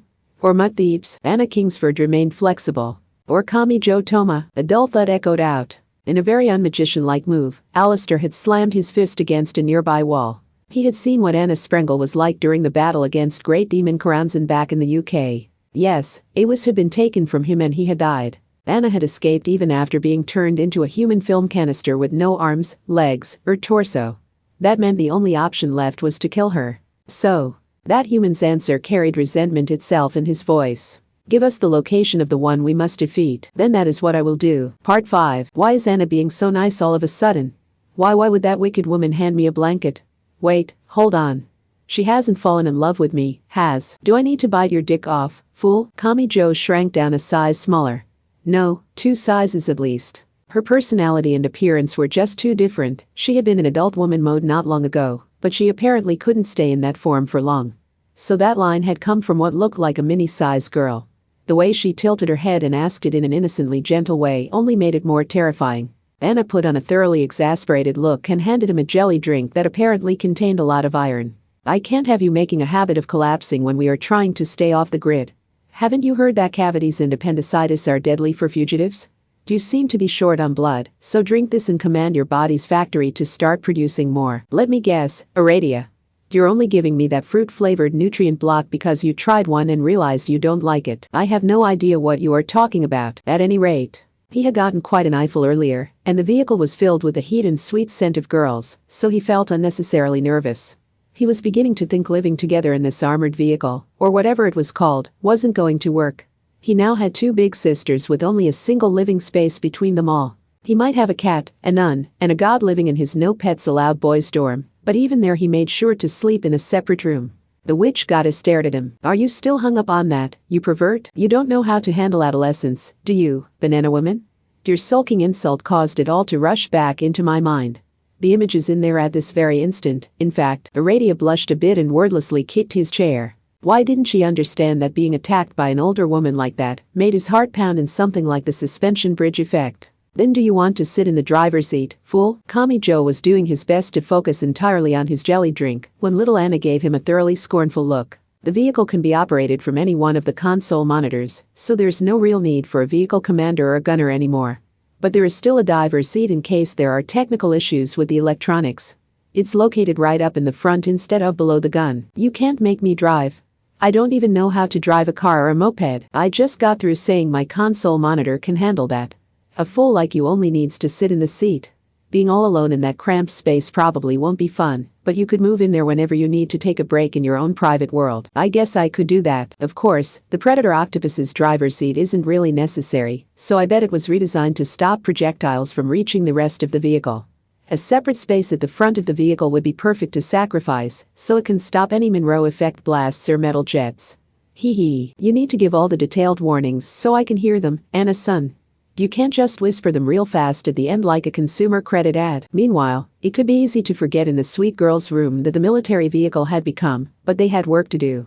Okay, Kami-jo Toma opened the overhead hatch and climbed out of the Predator Octopus. It was already dark out. Sunset came early in the winter, but his fight with Alice had been in the morning. He must have been passed out for quite a while. He could see his breaths. He felt refreshed like he had just washed his face. The January 3 night air carried the biting chill of midwinter. He was surrounded by true darkness. The fact that the city was under martial law was much more obvious at night.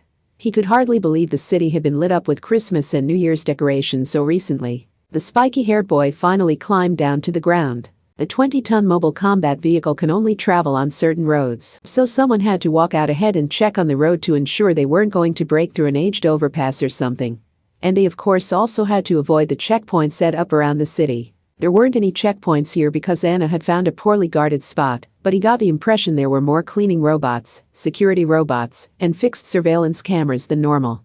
While inside the vehicle, he had spotted several of them staring their way from where they had been attached to makeshift metal poles. Those were meant to track down Kami-jo's group, so he had to be careful. Now, then, the tool Anna had given him looked like a 50-centimeter stick. He had expected a disturbing superweapon when she called it an ultrasonic sonar kit, but it was more like the glowing red staffs used for guiding traffic, but with a small monitor attached near the bottom.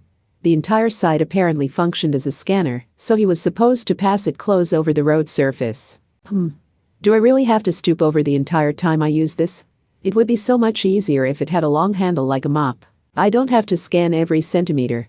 We only need to know the general condition of the pavement, so I only need to get a few samples for every square meter, right? Kami-jo muttered his instructions to himself while teasing the switch with his thumb. Like an AED, it was best to simply follow the machine's instructions. He noticed the cold shutters lowered at a shop selling strange, toxic-looking donuts. The posted notice suggested it was closed for good, not just for today. Even when a trend looked like it would last forever, you never knew when it was going to end. Still, he saw some faint light in the distance. The martial law had its advantages. Most every business had closed up and lowered its metal shutters, so the light at the checkpoints was hard to miss. That considerably reduced the risk of running into one on accident. Even at this distance, he could make out the military vehicles blocking the street and a bunch of outdoor lights like you would find at a construction site. What are they doing? They aren't just stopping that truck passing through, they're opening up each and every one of the packages it's delivering. The driver stood outside the truck, scratching his chin in uncertainty. So much for privacy. If they were checking through any vehicle at that level, then one of Anti-Skill's own 8-wheel mobile combat vehicles would be at risk too. Staying away from the checkpoints looked like the best plan. The checkpoints were located at large intersections, tunnels, or other areas where multiple routes converged. But there were bright spots at other points as well. It scared him that he couldn't determine the pattern. What's this, fool? Too stupid to figure it out on your own? Little Anna poked her head out from the hatch, holding some smart glasses that looked a lot like sports sunglasses. It apparently gave her control without being in the commander's seat. Using her gaze and voice had to feel a lot different from using her fingers on the large monitor, and it probably didn't give as much control, but she had said something about it being a lot like remotely operating a ground-based drone. She gave her usual toxic laughter, but she also gave him the answer. I will only explain this once. That light is likely a car wash or a taxi maintenance shop, or it could be a shipping company or rental car lot. Fool, they are using a pre-existing industrial garage to maintain their tanks and armored vehicles. Academy City's Anti-Skill probably weren't bad people, but letting them find Anna now would only complicate matters. He was afraid they would shoot without even trying to talk it out, and things would get even worse if Mutt-Thieves or Alistair's group showed up to join the fray. Those schoolteachers could find themselves in the middle of a deadly battle between magic users, so powerful their presence had been kept a secret even on the magic side. Kami-Joe took a look through a pair of binoculars he had found in the vehicle. I know the sisters were helping bolster security during the holiday, but I don't see any around here. Nothing but grown-ups. I should probably assume they won't listen if I try to explain the situation. The sisters' absence bothered him. Even though he knew intellectually that he simply felt so trapped that he was searching for special meaning in every little thing. Were the sisters all right? And what about Index, Mikoto, and the others? How many Transcendents had been at that consulate? The confusion caused by the martial law hadn't redirected the pursuers toward anyone else he knew, had it? Because those people probably would come running to save him. Even if he couldn't get their help, he wanted to know they were safe. I know Anna said using my phone would be dangerous, but still. You haven't turned on that amateur phone of yours, have you? Don't you dare post anything on social media. Even carelessly marking a message as read would be a mistake. Kami-Joe looked away from the binoculars. He looked down at the asphalt below his feet, but, fool, don't even think about leaving a message with chalk or stones. That might be better than using a phone or computer, but any code you can come up with on the spot will be cracked in seconds by an Academy City supercomputer. And I don't just mean textual or numerical codes that are easily represented as ones and zeros. Even messages left in fuzzy graffiti or color patterns can be cracked using image linkage algorithms that find common factors between them. Were you unaware the city's scientists seriously analyzed the crop circles left in crop fields and announced at an academic conference that they found no trace of actual language and concluded they were merely pranks? What a dreary way to view the world, lamented Anna. Your friends will of course be monitored. And they could be taken hostage if you give any sign they could be used to lure you out. So if you want to protect them, cut off all forms of contact. To the point that the city's giant computers can't find a single thing. That is what it means to take this seriously. Okay. Anna seemed legitimately exasperated with him, so Kami-Joe raised his hands in defeat. Anything that his friends would instantly recognize probably would be discovered in seconds by their pursuers. That meant their only option was to find their own way ahead while avoiding those lights, the checkpoints set up by Anti-Skill. But can we really find a way around the checkpoints? That 20-ton thing can't fit in the narrow alleys, and Anti-Skill is set up at all the major intersections, so we're bound to run into them, no matter what wider road we choose. Try using your brain for once, fool.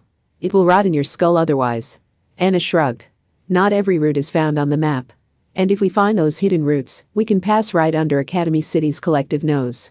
Especially when those Anti-Skill people are using their computers to share information and monitor their surroundings. Routes not found on the map? What, are we going to dig our own tunnel like bank robbers? Nothing that involved, but surprisingly close to the mark for a fool. It's scary how wild guesses are correct on occasion. He had meant that as a joke, so her response took him by surprise. Apparently Anna hadn't given him a trick question with no real answer. Hint 1. These routes are invisible when viewed from the ground. Hint 2. Map apps provide detailed information on public roads, but are much less thorough when it comes to private property. Hint 3. They are more common in densely populated areas with limited land. After so many generous hints, I seriously hope you have figured it out by now. Wouldn't it be faster to just give me the answer? Not happening, fool. Those so-called intellectuals of the Golden Cabal all let their brains rot in the same way. If they hadn't all been conceited enough to think they were the world's greatest magician, the Battle of Blythe Road never would have happened. Either side could have withdrawn and kept things peaceful. With that, Anna Sprengel ducked back into the hatch. Then the turret turned to the side. Part 6. Night had fallen. The wind had a biting chill outdoors on January 3rd. This was a District 12 storage unit lined with large containers. The Bologna succubus raised her arms overhead and stretched like she had just woken up. The flapping sound came from the large bat wings she spread wide to either side of her slim silhouette. She no longer needed the bandages or IV stand. The District 12 consulate had only been Alice's plaything. The other transcendents had no reason to stay there now that she was no more than an empty shell. In fact, staying there would have meant an unnecessary confrontation with Academy City. But more than that, slaughtering innocent people went against the Bologna succubus's principles. After stretching to one side and then the other, the demon whispered into the emptiness. What? Admitting defeat already? Seeking out the enemy is not my forte, said a voice from nowhere. Just give me a list of where I need to go and who I need to kill. Your demon sister is on it. Are you sure you want to do this? Why wouldn't I be? I am Mutt Thebes. I provide punishment. And why would that bother me? The Bologna succubus looked puzzled as she pulled out a vial and poured a cloudy white liquid onto the ground. She crouched down, extended a finger, and drew out a sinister magic circle with it. She was surrounded by deserted, desolate, and completely artificial scenery. The only light came from the bright moon overhead. This was her home ground as a demon. Several presences stirred in the darkness. Bologna succubus laughed among it all. I have no reason to fight Kami Jo Toma. The same goes for Aradia. But Anna Sprengel is a different matter. Given what she has done, I don't see any way to call her falsely accused. She does not meet my conditions for salvation. Your reasons don't matter as long as you take our side.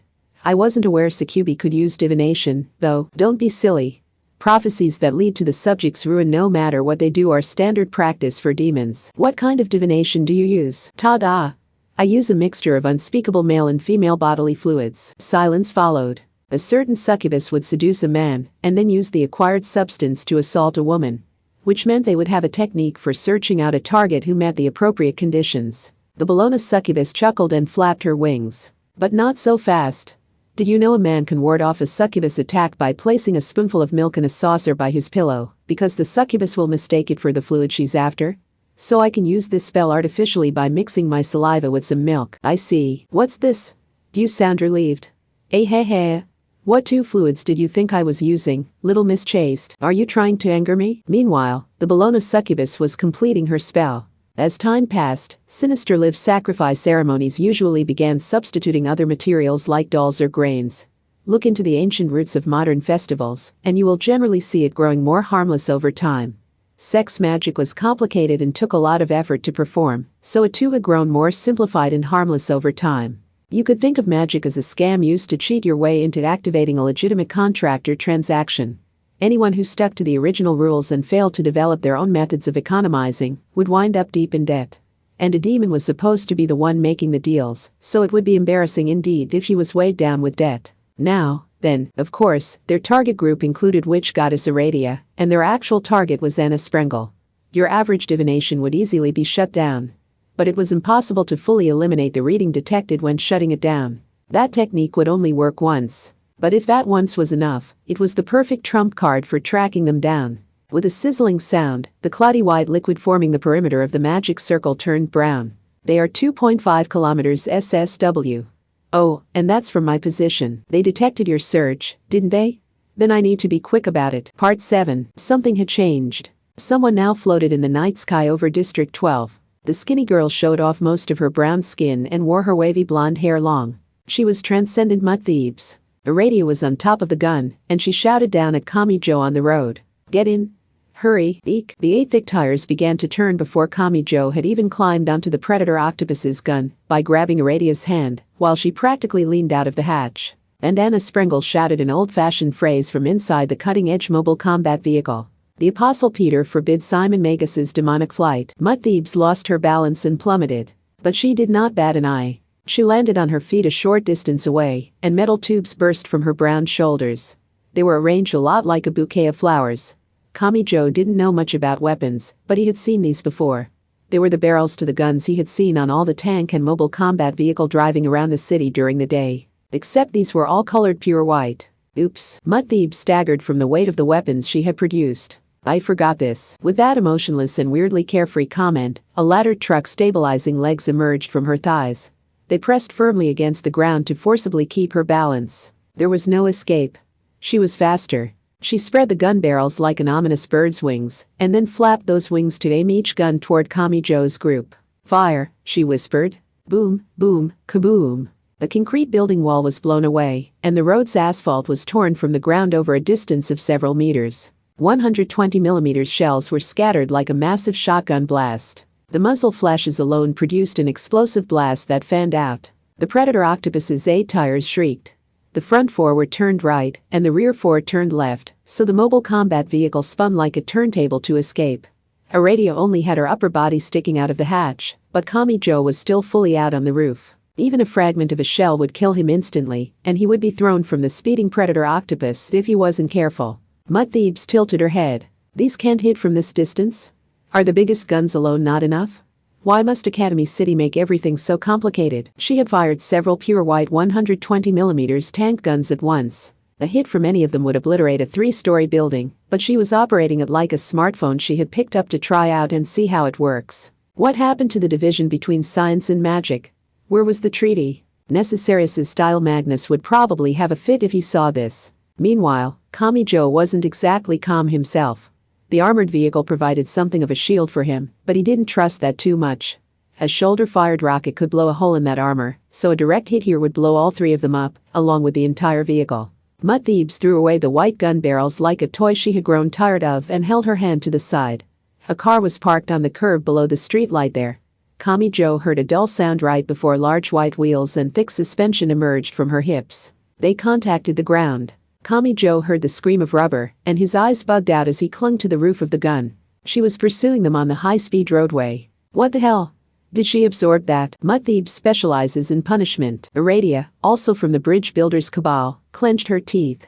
She wrapped her arms tightly around Kamijo's spiky head and held him to her chest to make sure he didn't fall off. Which means she has a way to supply an appropriate method of punishment for each target. This is not good. Academy City gives her access to so much bizarre technology. More importantly, fool, this is causing quite a scene. The Academy City guards twiddling their thumbs at the checkpoint are headed this way. And if this lasts long, Kingsford will be here too. As soon as little Anna shouted up from inside the vehicle, the siren began sounding across the city once more. That meant Academy City had noticed them. This just kept getting worse. Anna Sprengel had given them a warning while she operated the touchscreen that gave her control over everything from the driving to the gun control, but she didn't seem particularly concerned about the next-generation weapons. The rhythmic noise circling in the sky above was in Chaff 11's 6-wings attack helicopter. That cold weapon was unmanned. Mutt Thebes did not even glaze up at it. With a dull sound, a honeycomb of white missile launch pods emerged from her back. That weaponry was supposed to belong to her pursuer. Before the 6 wings could target its moving target, several missiles blew up the unmanned attack helicopter. This time, she knew what she was doing. This was very bad. Academy City technology was 20 or 30 years ahead of the outside world. Military weaponry was no exception. The more attention this battle gathered, the more advanced the weaponry that would be brought in, and the more toys Mutt Thebes would have at her disposal. But Aradia and Anna were focused on something else entirely. The witch goddess looked down toward her navel and shouted into the vehicle below. Did you notice that? More or less, yes. Kamijo had no idea what that short exchange was referring to. Aradia adjusted her grip on Kamijo when he nearly slipped from her arms. There. That helicopter was way up in the sky, but she absorbed its weapon just as easily as she did that car. That means distance isn't the condition for her absorption. Wait, she uses the same thing I do, said Aradia stiffly, still holding Kamijo tight. She can make use of anything if her shadow touches its shadow. Come to think of it, Back at the consulate, HT Trismegistus's surprise attack had hit Aradia because their abilities both came from the number 3. Good old Mary with her resurrection and Bologna succubus with her ability to use sexuality as an attack could both be seen as directly using life. Did all the transcendents overlap like this? They seemed completely different at first, but was that hiding some hidden logic? If so, what did that make Alice Anatherbable who the rest of the transcendents so feared? That's why she didn't need to fly up and approach the airborne helicopter to absorb it. She only had to combine her shadow with the shadow it cast on the ground.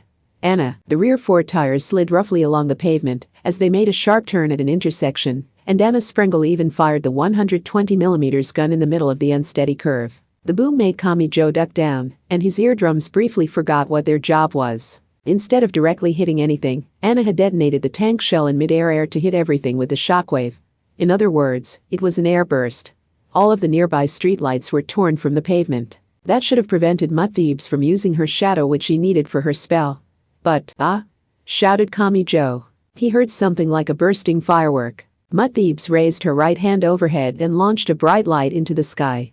The flare floated gently down, thanks to the small parachute attached. Why would she use magnesium instead of a flashlight or a handheld fluorescent light? Does she need a certain level of illumination? If it's based on natural sunlight, it might require tens of thousands of luxes. Anna carefully analyzed the situation, but Kami Joe was not so calm. The blinding light was more like welding light than a firework, so deep shadows stretched long across the ground all around it. As soon as the brown girl's shadow contacted the shadow of a giant object abandoned on a construction site, Mutt Thebes' right arm seemed to explode. A white club disproportionately large for her body emerged. Anna sent the 8 wheels weaving across the road to try and escape, but then Kami Joe saw it. That was not in fact a meters-long blunt weapon. It was a reel containing wire thicker than a thumb. It was big enough to function as a table if set down on its side, so it had only looked like a giant club when it emerged from her thin arm. The vehicle was moving at more than 100 kilometers per hour now. If you whipped them with that wire, it could easily take out the thick military tires. If it so much as grazed a human, it would tear off a limb. Mutt Thebes herself staggered because the enormous wire reel threw off her balance. But she still swung it horizontally. Oh, no Anna, you need to turn there. Hurry, shouted Aradia while very nearly biting Kami Joe's shoulder as she held him. The thick tires screeched against the pavement. Kami Joe had to hold on with all his might to avoid falling off. The predator octopus had not turned onto another road. It had turned toward a giant church. Unusual for District 12, it was a standalone building instead of part of a skyscraper. But instead of plowing onto the church's grounds, the 8 wheels took them down below ground. The church was painted to look old, but a concrete slope led to a parking garage directly below it. Was the Just Academy City style? Orange sparks scattered everywhere outside. That pure white shadow was joined by the roar of death slicing through the air. The thumb-thick metal wire crashed into the entranceway, tearing away a concrete wall. Mutt Thebes must have decided the table-sized wire reel would keep her from entering the narrow entranceway, because she cut it loose. She walked nimbly down the slope on her own 2 feet. But it was a single straight path in there. Miss Sprengel only had to make the command on the touchscreen. Her small finger tapped the console at the commander's seat. And done. A 120mm blast roared out. It struck Mutt Thebes square in the gut. The Transcendent doubled over as she was launched back up the slope like a human rocket. Hee hee. Now is the time to compliment me to death, fool. Of course, one hit wasn't enough to relax. Kami Joe could still sense the tingling tension of imminent death at the back of his head. The tires tore at the ground as the mobile combat vehicle raced through the parking garage. Anna kept the gun aimed backwards for defense, while breaking down the metal shutter on the slope back up to another road on the other side of the building. Wait. Is this what you meant by hidden routes we can use to avoid the checkpoints? Good job. It is always worth thinking for yourself and reaching the answer on your own, fool. We can pass through the large parking garages to reach another street. That lets us sneak right past the barricades anti-skill set up while staring at their map apps, which only show them the public roads. Great, wonderful. By the way, if Aradia hadn't yanked me into the hatch just before you crashed into that shutter, the mangled wreckage would have taken my head off. Part 8. I am so sorry, thought Mutt Thebes. She lay face up on the ground, painfully aware she had squashed a sidewalk flower bed below her rear. That was meaningless destruction. The flowers were not her target and would not boost her strength. They weren't even in the way of her job. A Punisher was meant to minimize destruction and only use it to keep the peace. She heard a heavy metallic clang. A lot like someone had dropped a wok onto the pavement. But it's a good thing I chose the composite armor at the last second. Reactive armor sounds cool, but an armor-piercing round would have passed right through it. The blonde-haired, brown-skinned transcendent looked up at the moon and thought. Punishment had to be administered fairly. Exceptions would not be tolerated. The human world could only function properly when good deeds were rewarded and bad deeds punished. That created a society where the people living their best lives would find happiness. Following the rules required patience. And people deserved to be rewarded for the patience they demonstrated. Mut was an Egyptian goddess, but she did not grant people happiness in the afterlife. She had visited the giant city of Thebes millennia ago, where she fought enemy countries in the real world and physically protected her people. That made it all the more painful that this target had escaped her here. She only had herself to blame. The shrink drink is safe. Of course, after shrinking it in its binder, it is smaller than a matchbook, so I can hide it just about anywhere. She heard what sounded like a metal belt moving. She also realized the deep siren was still playing in the night sky. That meant Academy City hadn't given up the fight. A deep voice shouted from a loudspeaker. Either the entire city is currently under martial law. If you are a resident, pull out your student ID or some other reliable form of identification. If you are a guest, get your travel certificate out where we can see it. We do not want any unfortunate misunderstandings here, so do not do anything that could be misconstrued. We have been given authority to fire. Mut Thebes ignored him and stood up. Bright headlights surrounded her from a distance. The beams were reminiscent of eyes because of the asphalt dust hanging in the air like fog, thanks to the treads. She didn't know if they were technically classified as tanks, anti-air tanks, armored troop transports, or mobile combat vehicles. A voice came from one of them, but with Academy City technology, she couldn't even be sure there was anyone on board.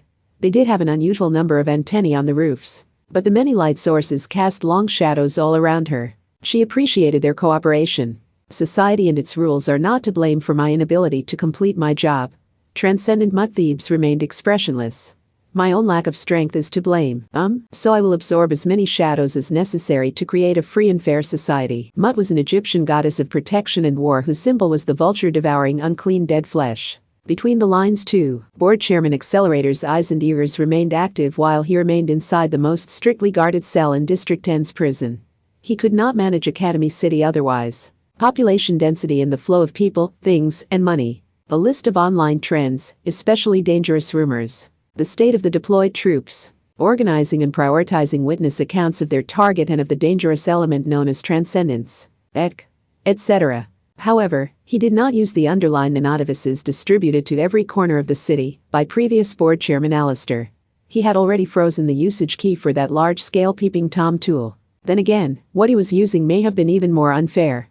A scientific angel and a magical demon. They could fly freely throughout the city, so the number one used them as his eyes and ears. Accelerator sat on a bed far too luxurious for a prison cell and viewed the large LCD screen embedded in the wall while he thought quietly. He scanned through all information available to him, but it wasn't enough. He didn't even have a solid definition of the transcendents who were at the base of it all. At any time of day or night, he could pick up the receiver on the wall, and a nervously sweating guard would bring him a veal fillet, but he was too preoccupied to even take a sip of water at the moment. Did I declare martial law too soon? No, the city was already swept up in that ridiculously named Katatsu syndrome, thanks to those transcendents. If I can't predict what the people will do, it's safest to keep them at home. Some external factor has been injected into the ordinary people's decision-making process, so I can't even be sure they would stop after seeing a red light. And while he had declared martial law, he hadn't expected everyone to accept it so readily. He had been prepared for some harsh pushback, so it was frankly creeping him out that everyone just went along with it. TCH, this focus on defense was a large departure from Accelerator's normal way of thinking. But the fate of the city had been left in his hands, so he had a responsibility to keep the city peaceful and safe. Gone were the days when he could focus on his pride and aesthetics and pull off a win by making a reckless attack all on his own. Or maybe he hadn't accomplished anything back then. Maybe he had only convinced himself he had. Cliffa Puzzle 545 continued her report while she flew through the night sky. As far as I can see, there's a clash between tank-size guns in District 12. It's throwing the checkpoint layout into chaos. They still haven't reported into the central data link, but I'm trying to identify the vehicles that fired. Also wait. You're kidding, right? Was it Mut Thebes? Or was it Kami Joe Toma, Aradia, and Anna Sprengel? What does that bastard think he's doing working with a world-class wicked woman? Accelerator expected one of them had made some kind of move, but the answer was beyond anything he had imagined. Someone's entering the city by crossing the eastern wall. They're transcendents. And a lot of them. Wait, am I seeing this right, Kish? The tides were turning. Even though she was artificial, Cliffa Puzzle 545 was still a demon. Her demonic powers allowed her to single-handedly trap the UK in the passion and confusion of war. Anyone who took her down that easily had to be quite powerful. Plus, cutting him off from the artificial demon was like taking out one of his eyes and ears. But panicking wouldn't change that. He had to stand firm and assume this wasn't over yet. Kazakiri, the demon can take care of herself. If you're okay, then report. Don't you dare disappear before you do. If you want to rescue Cliffa Puzzle 545, you can do so after reporting. Okay. The angel replied with excess enthusiasm. She was obsessed with doing the right thing. She was delighted by that option, even though it didn't benefit her in the slightest and wasn't worth the effort. If that was the combined will of Academy City's espers, then apparently the entire city was too nice for its own good. Accelerator scowled and held a hand to his ear. Give a rough estimate if you have to, but how many transcendents crossed the wall? I'm sorry, but, I'm not really sure what a transcendent is. Just tell me how fucking many got into the city. I can't say for sure, but I saw maybe 20 or 30 from here. Did that mean the bridge builders' cabal was taking this seriously? It sounded like the transcendents already in Academy City had been the minority. Chapter 2. Transcendent Mutt Thebes, the Death Penalty WH. Part 1. It was all right there in her head. When you got down to it, the old RNC Occultics magic database was no more than a collection of notes jotted down by Anna Sprengel herself. So journeying to District 15 and searching the database would only turn up Anna's own knowledge. The lights were off inside the cold metal box, and the little wicked woman didn't look away from the screen as she whispered to someone. What do you want, Awis? Nothing really. Just noting how uncharacteristically patient you're being. Come to see me because I haven't stepped on you recently, fool. After that, little Anna laughed but otherwise ignored him. So only the unknown being's voice continued. You finally have your body back from Madame Horos, so you can perceive this world as you like and go wherever you desire within it. I assumed you would be rejoicing in your newfound freedom, so I found this odd. Miss Sprengel clenched and unclenched her little hand. In this body, you don't seem all that fixated on fully reclaiming your original power and form. HMPH, snorted Anna. Bullseye. That being was meant to deliver divine knowledge to humanity, after all. She wanted something else. Something not found inside her. I will start with the Bridge Builders Cabal, not with Anna Kingsford. I am starting with what I know I can do. She knew the Bridge Builders Cabal's plan and was in the unique position to stop it, so she could negotiate, or threaten, them. Furthermore, Academy City needed her for the same reason. So traveling to District 15 was her best option. On the other hand, I currently have no countermeasure for Kingsford. Even with the full power of my secret chief, Awis was supposed to be her trump card, but he hadn't been enough to defeat Kingsford. What would have happened if she confidently used him to escape her human film canister form? The thought sent a small chill down her spine. However, maybe I can do it, but maybe that cabal of transcendence can. And unlike Kingsford, I can take control of them. Either by manipulating Alice or by using the shrink drink that contains a portion of her power. They've left me a lot of openings for such a powerful group. I see. Just as wicked a plan as I would expect from you. I wish I could have sent Alice Anatherbable against that woman, but how would that have influenced my current partnership with Kamijo Toma? Still, there are other transcendents with bizarre specialties. Perhaps one of them is such a poor match for Kingsford that she goes down easily to them. Like a necromancer or a machine killer. Giving up doesn't improve my situation, so my best bet is to keep struggling, no matter how ugly it gets. So she would start with what she knew she could do. She most likely had her Bridge Builders Cabal countermeasure constructed in her mind. But that was why she wanted absolute certainty. That meant comparing the idea in her mind with the database she had created. She felt some nagging doubt because of how extraordinary the Cabal's plan was. Even seen through Miss Sprengel's eyes. Do you think they can pull it off? Asked Awis. I don't know. But it's never a good idea to immediately reject something because it sounds crazy. That reflex isn't about a lack of validation or credibility, it's you trying to deny the worst-case scenario. When there is a very real threat out there, what could be more foolish than letting your fear take hold and shutting yourself away for peace of mind? That was why she wanted more than her own thoughts and emotions, why she wanted to rely on the cold, hard data. She wanted objective corroboration that her prediction was in fact correct. Even if it was so terrifying that even a wicked woman like her didn't want to think about it. To repeat, Anna most likely had the answer already. Now she only needed the final confirmation. Then she only had to download it onto a physical medium she could present to a third party. It's times like this that I curse my lack of a perfect memory. It seems to me that would bring its own problems. Whether a disk or non-volatile memory, all physical media deteriorated and eventually grew unreadable as time passed, But if she kept the information in her own mind, the pressure of her own self-restricting questions would distort the answer.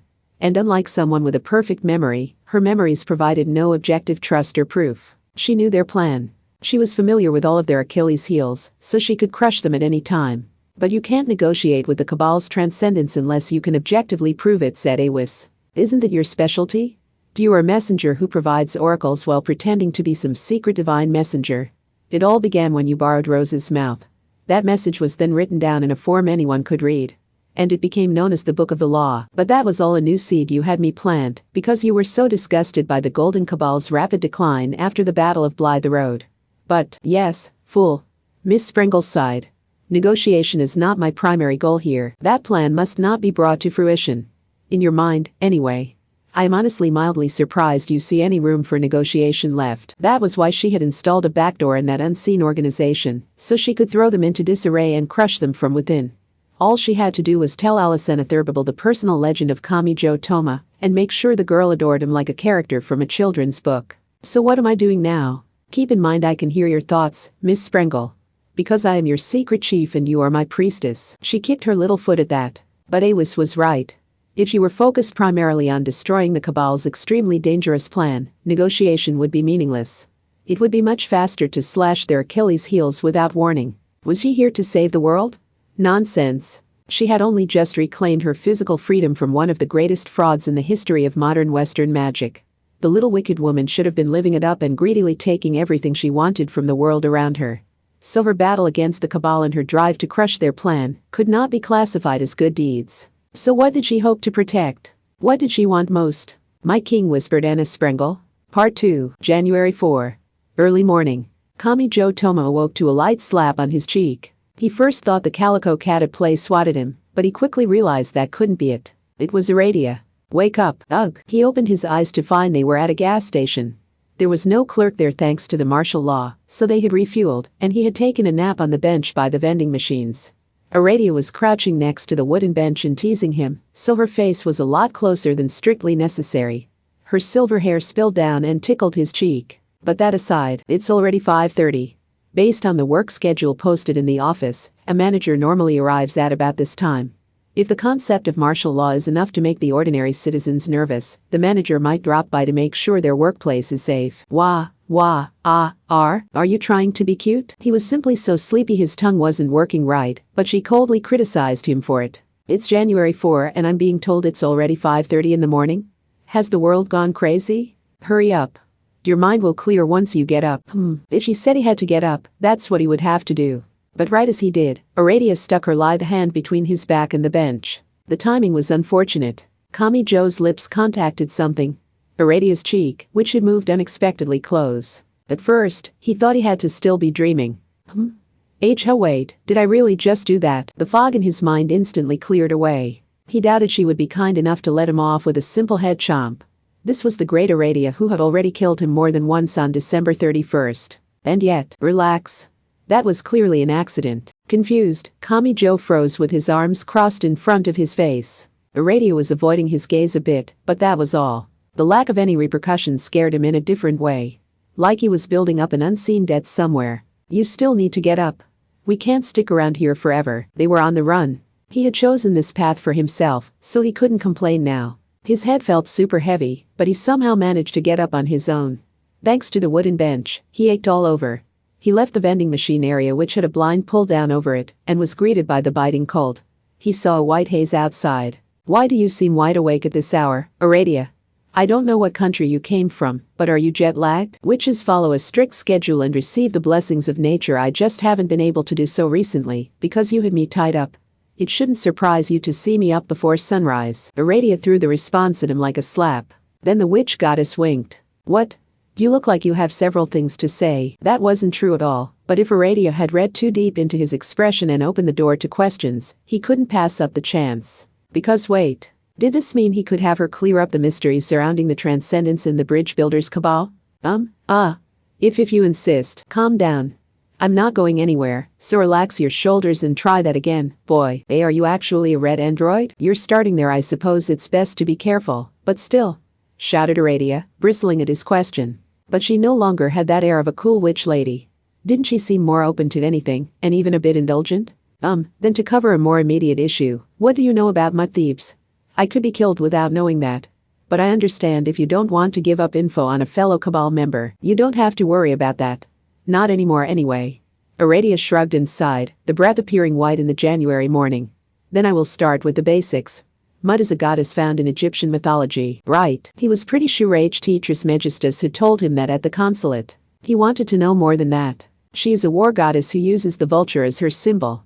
While the other gods promise happiness in a vaguely defined afterlife, she is a physical goddess who actually fought on Earth and protected her people from their enemies.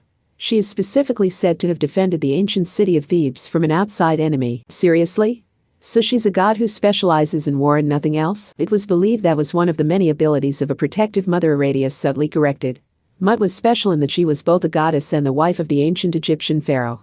Technically, the queen and Mut were seen as one and the same. Of course, that would mean each pharaoh's wife was Mut again, which would make her the pharaoh's mother, wife, and daughter all at once. That sounded very confusing, but Kamijo decided it was silly to apply a modern conception of romance to ancient Egypt which existed millennia ago. Also, some suspect that she was created later on because Amun, the top god, needed a wife. Of course, I'm Aradia, so I'm not one to talk there. That was something that had bothered him for a while now. Index had said the goddess Aradia was thought to have been invented by an Italian witch. Then what was this Aradia here? What was the point of borrowing the name of someone who never even existed? Had the witch actually been telling the truth, but the story had been so extraordinary that the man writing it down hadn't recorded it properly? What's wrong? Asked Aradia. Nothing. Why did he hesitate? She was willing to answer his questions. And even if she refused to answer, the fact that she had openly refused could act as a major hint. Or was he afraid of receiving confirmation? He felt like the temporary peace they had established would crumble before his eyes. Anna walked in from outside and grinned as soon as she saw the witch. Nice ankle. I don't want a word out of you. Kamijo tilted his head. Come to think of it, why was she still doing that? Thanks to Kamijo's hesitation, Aradia had switched modes.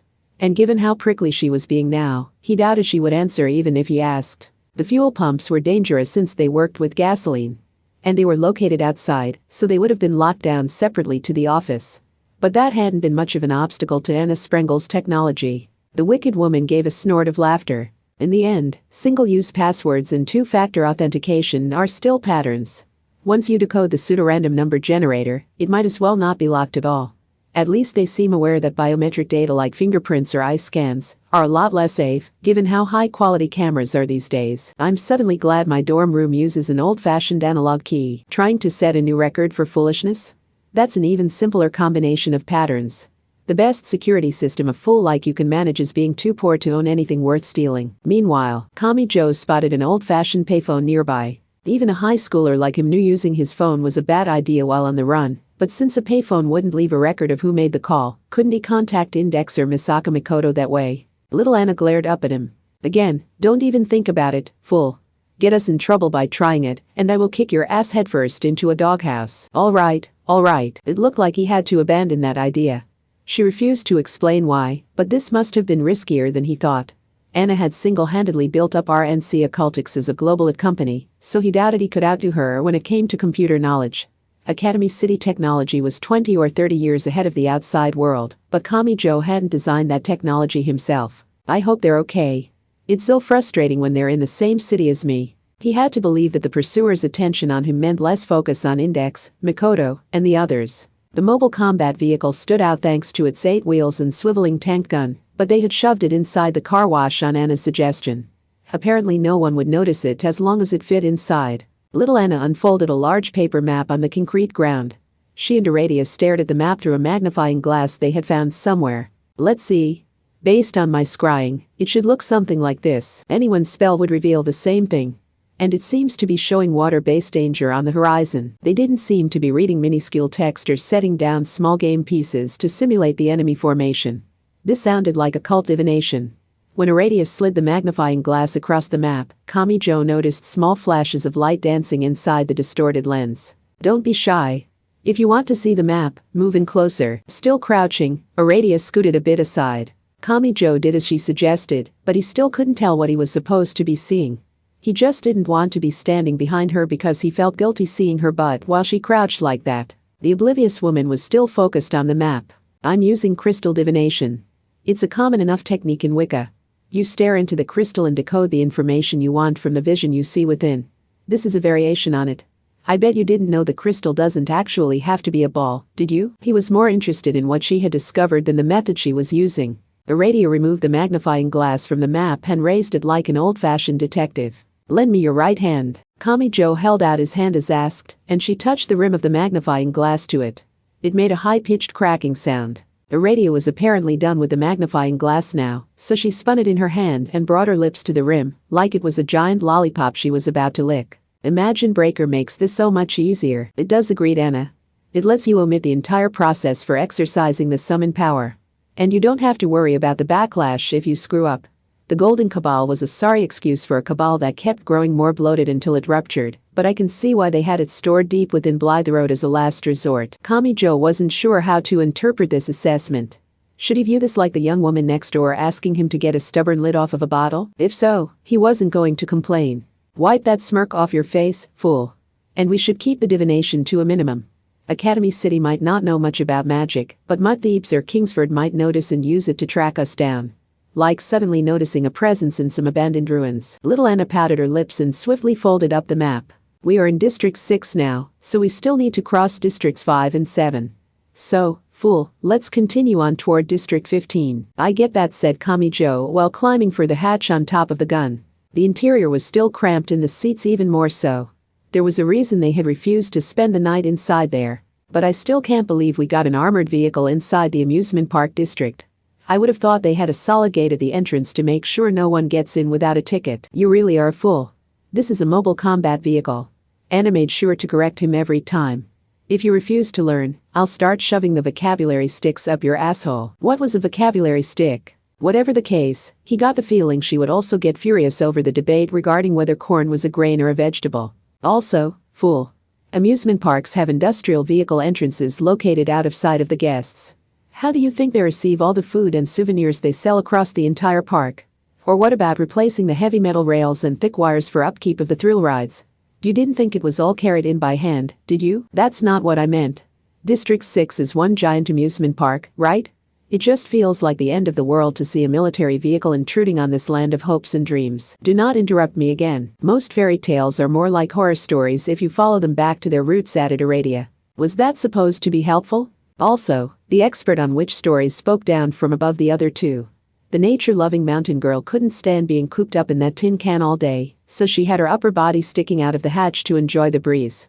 Which meant she had one leg on the ladder up to the hatch. Wah, Aradia, have you no sense? Don't just show off that angle. If she isn't aware, don't bother her. And it's her decision to do it or not. I know you are a hopeless fool, but you don't have to tackle every single problem you come across with fists flying. The skirt-wearing girl version of Akasa Avik was staring down at them from above, but Anna Sprengel seemed a lot more interested in trying them in taco, corn, and mayo bread she had bought at a bread vending machine earlier. Even though they had stocked up inside the vehicle just yesterday, she was also enjoying a health drink that claimed to contain 1 trillion lactobacilli, which sounded to Kamijo like a battle manga with so much power level inflation, nothing had any meaning anymore. Generally, the other two let Anna operate the Predator Octopus. Kamijo was still in high school, so he wouldn't know how to operate a steering wheel. And this used a touchscreen, so it didn't even have a steering wheel. Aradia was skeptical of technology, so she was out of the question too. That meant Anna was the one swiping her hand across the console monitor in front of the commander's seat. Kamijo Toma continued to pour all of his willpower into ignoring Aradia's crotch that seemed unnecessarily conspicuous only a meter over his head. Was this some kind of mental training? So is the plan for today the same as yesterday? Look out for mud thieves while avoiding anti-skills checkpoints? Thank you for pointing out the obvious, fool. Do I need to shove enough things up your asshole? Do you look like a restaurant's chopstick holder? She may have been even more foul-mouthed than that human. Kamijo couldn't help but sigh, but I notice you failed to mention Alistair's group who have been concerningly silent. Do you want to die? The mood clearly changed when she mentioned Alistair. Surprisingly, the majority of the tension came from Anna herself. Unlike a fool like you, Anna Kingsford seeks certainty. She goes beyond never making a wasted move. If any of her moves fails to accomplish anything, she will change her point of view to transform it into a useful card in her deck, whispered Anna.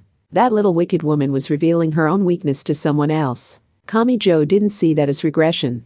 It was only one step, but she was making progress. Even if she does locate us through divination, she wouldn't launch an attack on that alone. She will increase the certainty of her information by relying on multiple sources, work out the most meaningful move she can make, and then make that move. You mean? Yes, fool. We fought a highly conspicuous artillery battle to escape Thebes last night. Word of that must have spread through Academy City.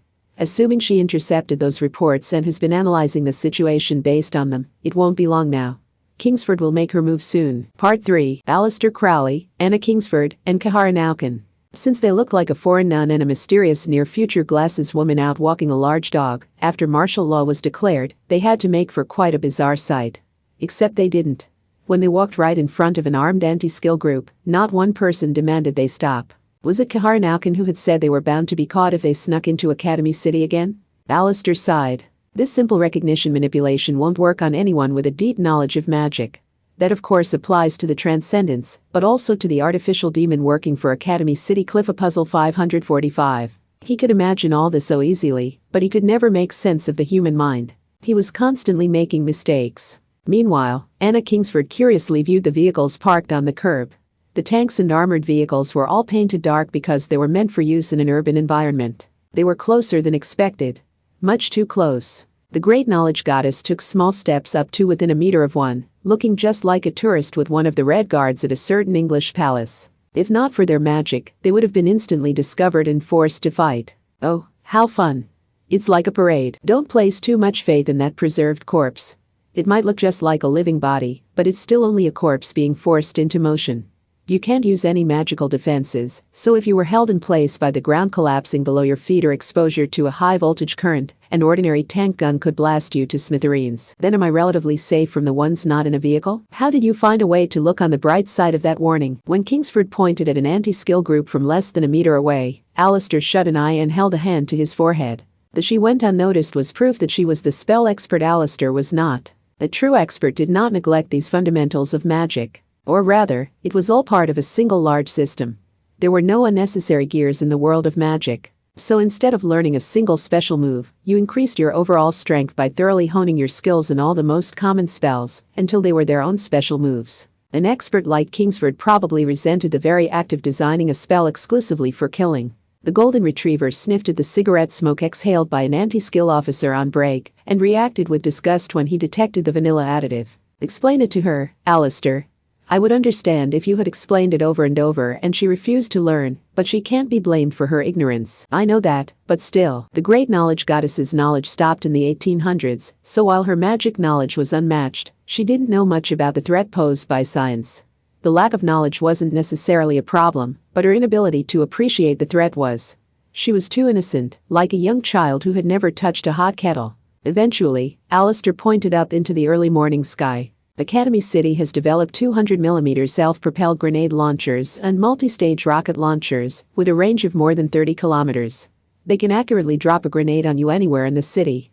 And if they don't care about damage to civilian facilities, a single anti-skill officer can give a signal by radio, laser, or even smoke to summon a downpour of explosives. A single volley of the rocket launchers will cover the designated area with 10,000 bomblets.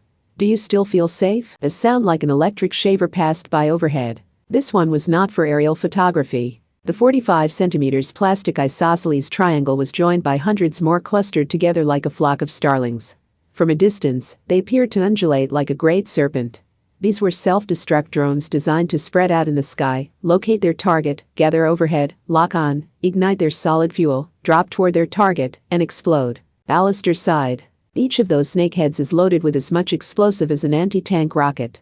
The sky above is the hardest place for a ground vehicle to attack, so if those things attack from there, the tanks and armored vehicles don't stand a chance. A person outside of a vehicle even less so. My. The world has become a very deadly place in my absence. Anna Kingsford held a hand to her cheek and elegantly tilted her head. She had lived in the late 1800s. That was before World War I, which meant a world without tanks, aircraft, and poison gas, so some might call it a nice place to live. Especially in an age where war without nuclear weapons sounded like something from an impossible fantasy world. Of course, small drones commonly lost control and crashed due to signal interference and crosswinds. What would happen if those armed explosives were constantly flying through the city? As the numbers went up, what seemed like small odds of an accident would rise as well. Instead of launching a missile or artillery shell in response to a threat, explosives were already filling the sky above. Instead of avoiding the small odds of an accident, the city had ordered its people to stay home to avoid anyone coming to harm by the accidents. These next-generation weapons could only be used with martial law in place. "What's the plan for today?" asked Alistair right in front of the enemy. "I think it is about time to take this seriously." Part 4. Kamijo's group slowly drove the mobile combat vehicle through the District's 6 amusement park. There was a biting chill outside, but the cramped vehicle was filled with the sweet warmth of girls. In the commander's seat, Anna made occasional adjustments to the self-driving while she messed with the communications. Kamijo thought she was accessing a civilian frequency to listen to the radio, but she was apparently watching an online TV station displayed in a corner of the touchscreen. How much could she access with that thing?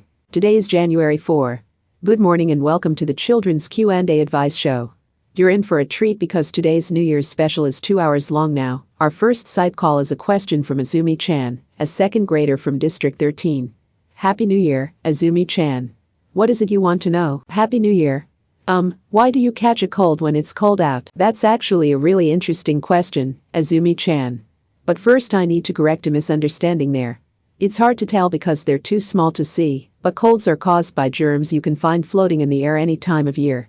We see more cold patients in the winter because the air is drier. See, people have something called an immune system and, someone laughed. It was Anna Sprengel with her hand over her mouth.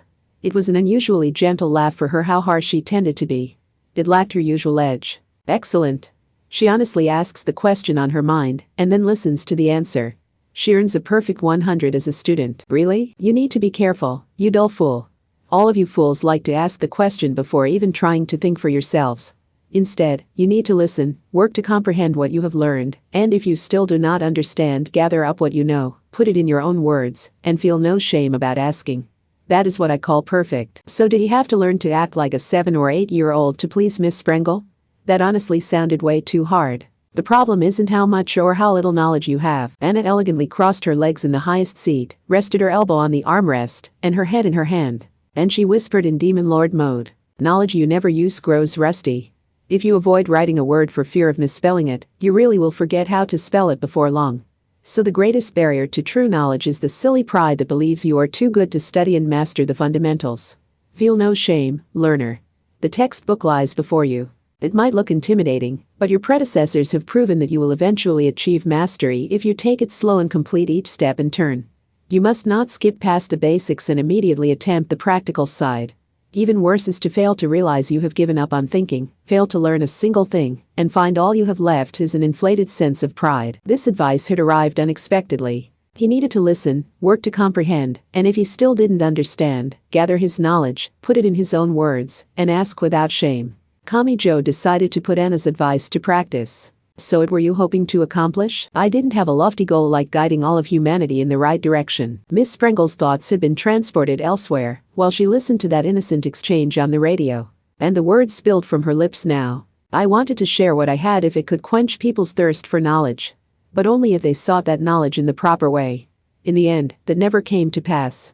The incomplete knowledge I brought them only created hopeless conflict and self-proclaimed geniuses who arrogantly mocked everyone they met. Let's see, continued the radio show. Next we have Shunta-kun, a 4th grader from District 7. Jaya. Wah, Shunta-kun? Shunta-kun? What ah ha ha? Wait, it's about to start. Wham thud, did you hear that Kaya ha ha? Ah ha ha ha, you don't have to get that upset. Shouted Kamijo. It's not like he's your kid. Kamijo quickly restrained little Anna, who looked so furious she might utter a mysterious curse that not even the Anglicans were familiar with. That pissed me off almost as much as those self-proclaimed geniuses in the Golden Cabal. I'm really not sure what to say about that, but should I update my mental image of them? Pant. Miss Host said a new voice on the radio. I'm a 47-year-old baby. Hee hee. Can you tell me where babies come from? Bwehehehe, yikes, shouted the host. How did this call get past the screening producer, Anna? Him you concur, said Kamijo, staring into the distance and feeling very glad he didn't have to deal with a live broadcast. Maybe everyone just had too much time on their hands while forced to stay home all day.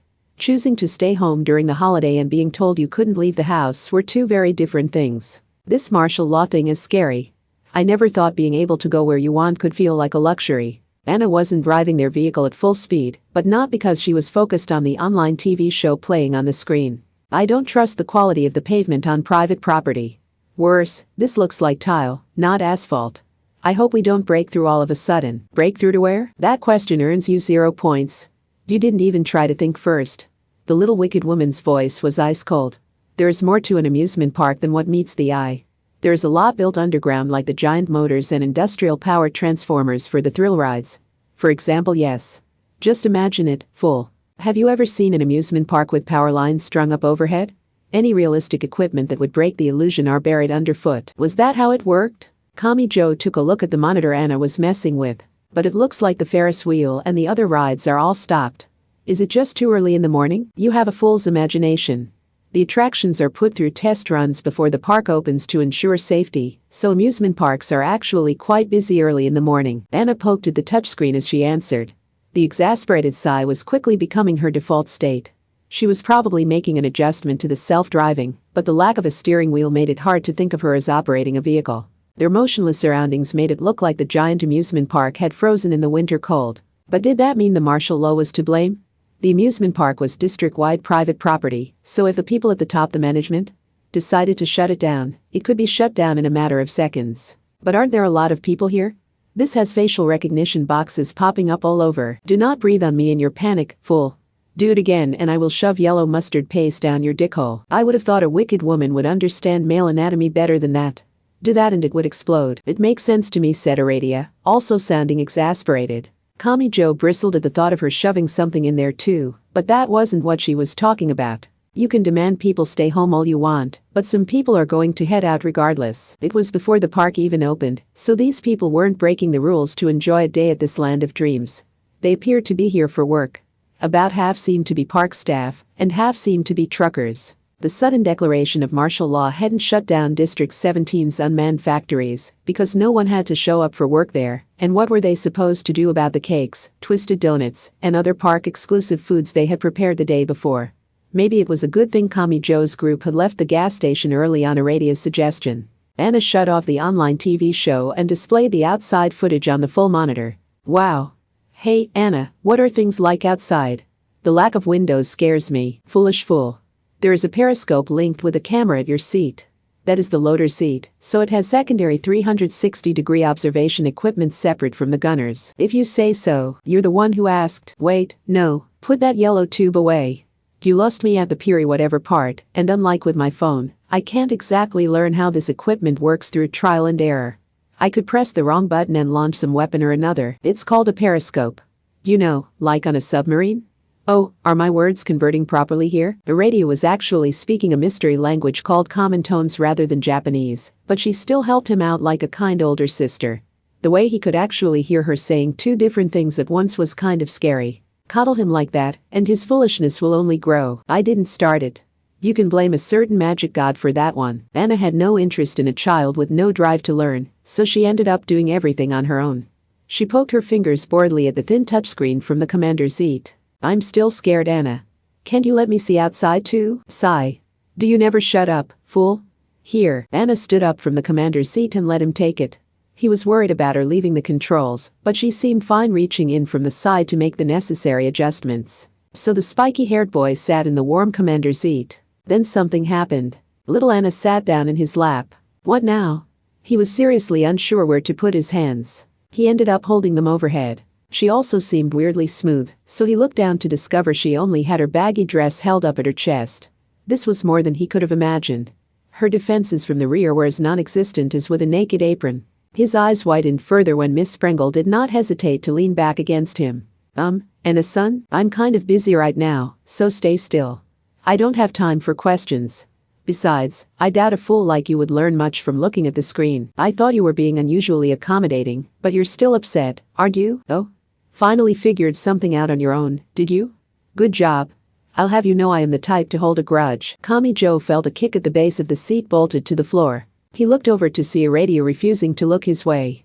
Nothing he did got any reaction out of her. But he had bigger worries. He took a look at the screen past Anna's head and noticed a shocking development. Ice filled his stomach. Those aren't workers, are they? I knew anti-skill would be here. Yikes, that's a lot and they have tanks. The deep rumble of diesel engines approached from up ahead. One would be bad enough, but this was several lined up in a column. Little Anna sighed in a bored way. Those are not tanks. They are infantry fighting vehicles. What's the difference? And that longer name sounds stronger if you ask me. How many times must I remind you to think before you ask a question, fool?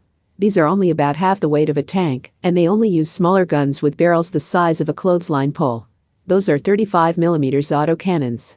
They might as well be pea shooters compared to a 120mm. And the armor is aluminum to keep them lightweight enough for air transport. You mean they're lower grade than ordinary tanks? Yes, I do. Although they can still punch right through the Predator Octopus's armor since it's only armored vehicle class. So I should still be terrified. A sweet tremor ran through small Anna's back while she sat in his lap. The wicked woman was apparently willing to be riddled with bullets if it let her torment Kamijo like this. A convoy of tanks, armored vehicles, and military trucks arrived from up ahead. But they must have already been here. If not for the many military vehicles driving around this private property like they own the place, the Predator Octopus would have aroused suspicion among the workers. If Kamijo's group was discovered, it would mean a battle, but the amusement park employees were all around. Not to mention that the anti-skill officers were all teachers. If that deep siren began to sound, it was all over. Aradia rubbed her bare feet together while still occupying the gunner's seat. That was how she used her magic. The look on her face said she was willing to take action at a moment's notice. Kamijo gulped, but Anna casually flashed the headlights. Drawing attention to themselves like that sent ice down Kamijo's spine, but the other vehicles returned the greeting in kind. And they continued on. The siren remained silent. Apparently their identity wasn't apparent from the vehicle's exterior. Did that mean it was better to move around like they belonged than to sneak in the shadows like a ninja? Kamijo took another look around and saw a lot of anti-skill beyond the fixed checkpoints. They were stopping their vehicles in the area and receiving large artillery shells from the gunless tanks. Those are specialized ammo supply vehicles, fool. I believe they are used the same frame. I feel like it would be more efficient to do this in the city. Was the risk of accidents lower if they kept things simple? Anti-skill was also gathering carts loaded with the kind of metal trays seen of all-you-can-eat buffets.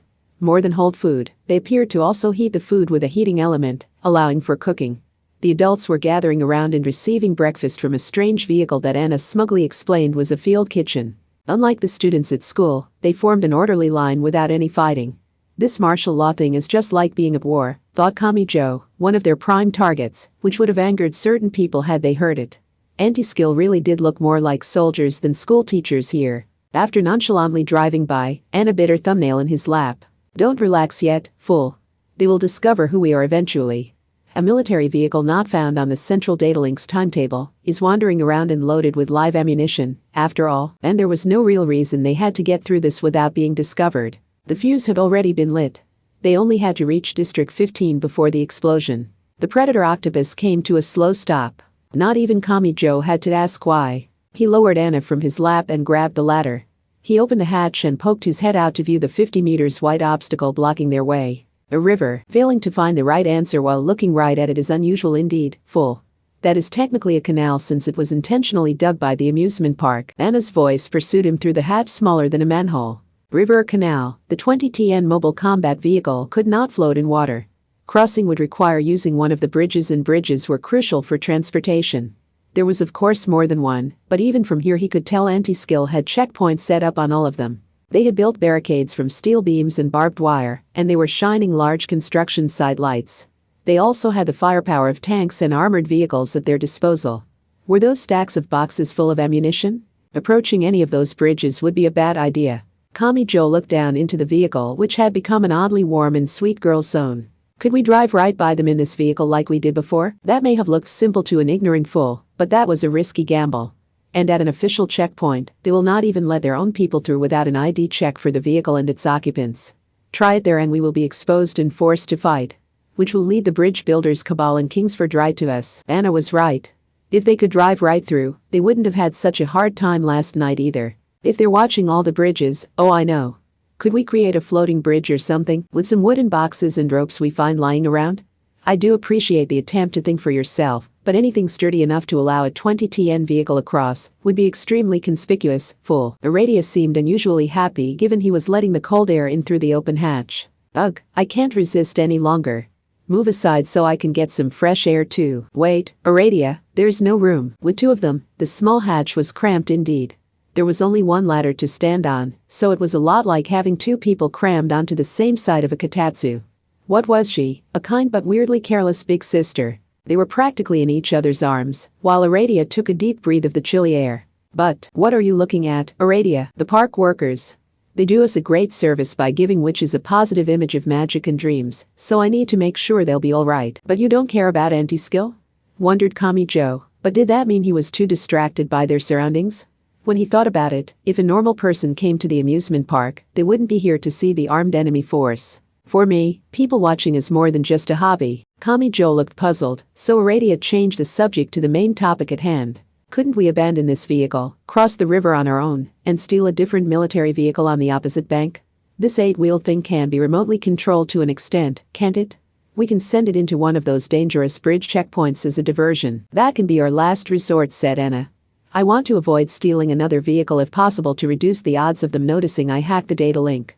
Both because it robs us of transportation and because I don't want to give them even the slightest hint that our goal is data-related, that is, accessing the magic database in District 15. Kamijo felt they should also spend some time addressing the fact that crossing the river without a bridge during the middle of winter meant jumping into water that was near freezing and giving off a white steam.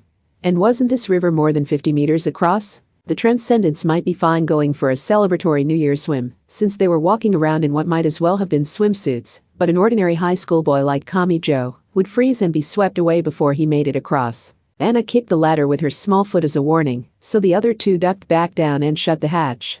Kamijo heard the rhythmic sound of a six-wings helicopter passing by overhead. We need to think up a way to safely cross the river. I already told you it's a canal. Get it right or I'll drag you around town with a nose hook, fool. The other two tilted their heads with what's a nose hook? Written on their faces, and Anna cleared her throat for some reason. The girl had stepped on the gas a little too hard, so she stammered a bit before continuing. But Academy City aren't the only ones we have to worry about. Let's just hope Mutt Thebes and Kingsford are polite enough to wait for us to find a solution. Part 5. Mutt Thebes bent over, wrapped her arms around her shoulders, and shivered. She was generally the strongest, but she was also a girl who couldn't stand the cold. She hated seeing her breath. During her time in the Cabal consulate, she had loved staying indoors and curling up next to the fireplace to keep warm. In fact, she had only ever gone outside to welcome Alice. Before going to bed, she would soak in the tub to warm her body, perform a thorough stretching routine to further increase her body temperature, drink some hot milk, cover her bed with 3 layers of blanket, and even set the air conditioner to 28 degrees. Not at all environmentally friendly. How are the Bologna succubus and Aradia fine walking around dressed like that? Have they developed an insulation spell to keep themselves warm? And they didn't tell me? No fair. She was in District 6. But not because she had located the enemy here. You can move closer to the heater, if you want, miss. Don't be shy, thanks. Are you part of the parade? I know it's important to take the rehearsal seriously, but you'll catch cold dressed like that this early. Make sure to wear your staff coat during off time. You know, the fluffy waterproof one. If you say so. Oh, I know. Want some hot cocoa? I would love some. The Transcendent made sure to bow politely to the man with the gravelly voice of a smoker. The board chairman at the top had declared martial law, but since it was a holiday, not everyone had been able to contact their employer. And employees couldn't afford to be late the way students could. Thus, a decent number of employees and truckers had arrived at the amusement park for work and were now stuck there. Mutt Thebes had joined one of the small groups that had formed across District 6. The people were gathered around an outdoor heater someone had dragged out from the back of storage. It was a giant metal umbrella containing the kind of compressed gas cylinder used for a portable stove, and it was likely meant to be placed at a cafe's outdoor tables or alongside the lines for the popular attractions. I'm a trucker myself, but I can sympathize with your situation. How can they declare martial law like this? How are you supposed to do your job if no one can reach the park? Right, well, I don't actually work in the park. Want some mochi? I have some left over from the holiday. I will take 4. Oh, you've got an appetite. That's what I like to see. The man shouted for someone to bring over a metal mesh. But how did a truck driver manage to cook these on January 1st? Mutt Thebes dunked the fresh cooked mochi in her hot cocoa for something resembling cocoa charuco and enjoyed the multicultural flavor before looking into the sky above. A giant craft flew by at surprisingly low altitude. It looked like a large passenger plane with a giant plate on its head. An AWACS plane. The man appeared to be more traditional. He poured some soy sauce on a small plate and added sugar from a cafe-style packet to achieve the perfect air sauce. It's probably flying so low because District 23 is so close, but what's the point of that thing in such a small city? Feels like a waste of tech, but maybe it shows how panicked the board of directors is. What's the point of the martial law, for that matter? I'm not even sure who we're supposed to be fighting. What is an AWACS plane? Basically a giant reconnaissance plane. I'm not even sure what reconnaissance means. It really just means you send it out to find the enemy. With the Academy City Shawax 05, that plate-like radome has a range of 1,000 kilometers. It also has a big server and computer aboard, so it can order around its unit based on the data it receives. It can perfectly track more than 1,500 enemy and ally craft, and share lock info on 500 of them, so its allies can attack them. If it gets a lock from afar, the fighters don't even need to circle behind the enemy craft and carefully take aim. The thing is, it's only meant to secure air superiority by circling the airspace in question from a distance. Oh, and I only know all this from video games. I love me some flight simulators. Lately, there's been some great ones even on cheap smartphone VR. Mud Thebes looked overhead while poking her fork into and stretching the mochi she had dropped in her sweet mug. This hobbyist had given her quite the lengthy lecture. She hadn't understood even half of it, but she didn't need to understand every little thing. The Bologna succubus's divination only worked once. She had already played that card. That meant her biggest necessity now was locating the enemy, and she did not need to fly up into the sky and directly tear the parts from the craft. It was early morning. The holy sun had appeared in the eastern sky once more. Its low altitude was convenient too. The AWACS plane's large shadow was already moving across the ground and rapidly approaching her. The brown girl crouched down and lovingly held the steaming mug between her hands. She took a sip of the sweet hot cocoa she had forcibly dunked her mochi in. Yes, this combination is a winner. Part 6. The first to feel a tremor up her spine was Anna Sprengel, whose legs were gracefully crossed in the command seat. A moment later, the predator octopus's interior lighting switched to red. A radar signal? But wait, how wide range is it? You're kidding. This entire area is awash with microwaves. Whoa. That din played outside again. Academy City had detected something amiss. That siren signaled imminent death. Kami Joe paled. Can I speak? Explain to me exactly what the hell is happening and why. Anna did not answer the idiot. The 8-wheel mobile combat vehicle rapidly accelerated. They had been keeping their speed low to avoid suspicion, but that ended now. Anna finally opened her mouth while glaring at the LCD touchscreen. Short answer. Someone figured out where we are, fool. But that is a powerful signal. The worst part is we don't know exactly who it was. That's not much of an answer. You're only talking to yourself there. Shut up.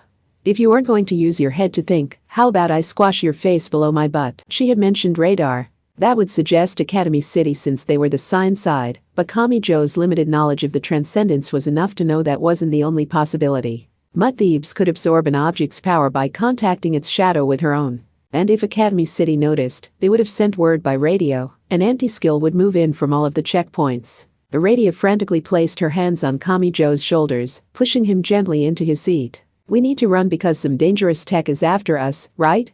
But we can't keep going because we can't cross that large canal? That was correct. So Anna was limited to the road running alongside the canal. By climbing the small bump and sending the entire 20-ton vehicle onto the road. But that wasn't enough. They knew some unseen person had located them and was closing in on them, but they couldn't pull away from that pursuer and escape. If this kept up, they would be caught eventually. But if they charged across one of the bridges, Anti-Skill would notice them. Anti-Skill had enough firepower to blow away their thinly armored military vehicle in a single attack. The Predator Octopus had a tank gun atop 8 wheels, but it would have a hard time breaking through on the confines of the narrow bridge. They would have no escape from the concentrated fire coming from the checkpoint on the opposite bank. And if Anti-Skill blew out the bridge itself before the mobile combat vehicle's full speed could get it across, they were done for no matter what its specs were. They wanted to avoid being trapped inside the thick tin can, while it sank to the bottom of the frigid water. Kami Joe's eyes widened. Anna, what's the direction and distance of the enemy? I don't know. Maybe they're from science and maybe they're from magic, but they're using microwave radar, aren't they? If they're sending such powerful M-waves over such a wide area, they must be at the center point. Anna quickly jabbed her index finger at the touchscreen. She updated the online map data. Like a typhoon prediction map, a large red circle was displayed with an X in the center. That was well done for a fool. I will reward you by gently stepping on you later. Didn't you threaten that as a punishment earlier? This wasn't moving like an airborne AWACS plane. It was on the surface and moving along a District 6 street. So is it a truck? It's too powerful for that. This is at least AWACS level, but that would mean the size of a large passenger plane. It makes no sense for it to be on the ground. That settled it. And she was close too. Mud Thebes! Shouted Kami Joe. Something rounded a corner behind them with the movements of a speed skater. It was white. It looked like a giant object. But it wasn't. That was a girl with brown skin and long wavy blonde hair. The transcendent was leaning forward and sliding along the ground with a massive rotating radome growing from her back. It was 9 meters across. That made it larger than a small bus, so her slight forward lean was enough for it to almost entirely hide her from view. Anna Sprengel was about as self-centered as they came, but she was left nearly speechless by this. It really is an AWACS. That radar rivals an anti-air cruiser system, and she's really using it in heavily populated area at an altitude of 90 meters? It's not as bad as a microwave oven, but that will at least burn anyone outside. It could even blind them. Explosive shockwaves shook the 20-ton vehicle. But not because someone was shooting at them, it was more like accidental explosions were occurring elsewhere all of a sudden. The powerful EM waves are setting off the artillery shells packed in boxes at the checkpoints. The exposed electric fuses are reacting. Aradia clenched her teeth at that. Burns, blinding, and exploding ammo cases. The witch goddess, who was bound by her conditions for salvation, gave a roar. Mud thieves. You don't deserve the title of punishment expert if you would cause this much collateral damage. Anna. Aradia too. We have to do this. We have to fight and stop her. The 8 wheels continued racing along while the gun turned to face backwards. Did Mudtheeb's smooth movement come from using wheels she absorbed from a drum-shaped security robot? She gave a jerk of realization while she pursued them. With that radome larger than she was, she could see every movement their vehicle made. That isn't going to hit, said Aradia. She was on the magic side, but she must have picked up on something. They couldn't afford to miss here. The explosions triggered by the powerful microwaves were a serious threat. If even one shell detonated, the rest in the stacks of wooden boxes could go with it. That could easily kill some of the anti-skill officers or even the ordinary park staff. Don't aim at her, shouted Kamijo. Aim at the road in front of her. With a loud boom, the vehicle was hit by a sharp kick of recoil it couldn't fully neutralize. Mudtheebs had been ready to dodge to one side or the other, so when a wide section of pavement was torn from the ground like a large wave, she stared with her jaw dropped before crashing right into it. If she could predict their actions, their best bet was to create a wall fanned out in front her so there was no escape. But that was unlikely to kill her. Kamijo didn't hesitate here because he had developed an odd trust in her. But much to his surprise, the brown girl did not pursue. Of course, this wasn't because the attack had been effective. Something had crashed sharply into her from the side. A series of sharp crashing sounds arrived shortly after as she bounced several dozen meters along the road, taking her away from the canal. The vehicle's interior lighting returned to white, suggesting the radar signal was gone. That hadn't been a metal artillery shell. Nor had it been a magic beam. It looked like a person. Kamijo heard a small shaking sound. It came from Anna Sprengel, who had a cold sweat pouring down her brow. Anna? Hey Anna. Kamijo quickly reached over and grabbed the thin touchscreen. The Predator Octopus was currently racing alongside the District 6 canal at more than 100 kilometers per hour. But he had no idea how to drive it without a physical wheel or lever. He had leaned in toward the command seat, so he was nearly pressed up against Anna Sprengel. This let him hear her whisper. She had seen something out there, and the sight had broken her violent and arrogant pride. Anna Kingsford? Part 7. Anna Kingsford's method was quite simple. She had not actually defeated Holy Guardian Angel Awis the day before. After fighting him enough to make it convincing, she had intentionally avoided a finishing blow and let him escape. He belonged to Miss Sprengel. By tracing his path, he would guide her right to Anna Sprengel. And Kingsford opted to spare the Predator Octopus for now, and instead attack Mudtheebs first. She had a clear and simple reason for this. You must not do this, Transcendent. I don't know what these microwaves things are, but you must not harm the ordinary people who know nothing of magic. What? Mudtheeb's back was embedded in the side of a smashed tank, and the white radome caught between her and the solid armor cracked before breaking apart. Freed from the weight on her back, the brown girl extracted herself from the tank. Did you seriously pick a fight with a Transcendent over something like that? Magic was originally meant as a tool to serve those around you, replied Kingsford with a smile. She was willing to bet her life on something like that, because she remained as dedicated to her magic name now as she had been a century before. Mudtheeb's silence did not mean she was overwhelmed by the great goddess of knowledge. Her area of expertise was punishment, and transcendence could be heartless when someone did not fit their conditions for salvation. She could separate herself from her emotions and present condition in order to coldly gather information on her target.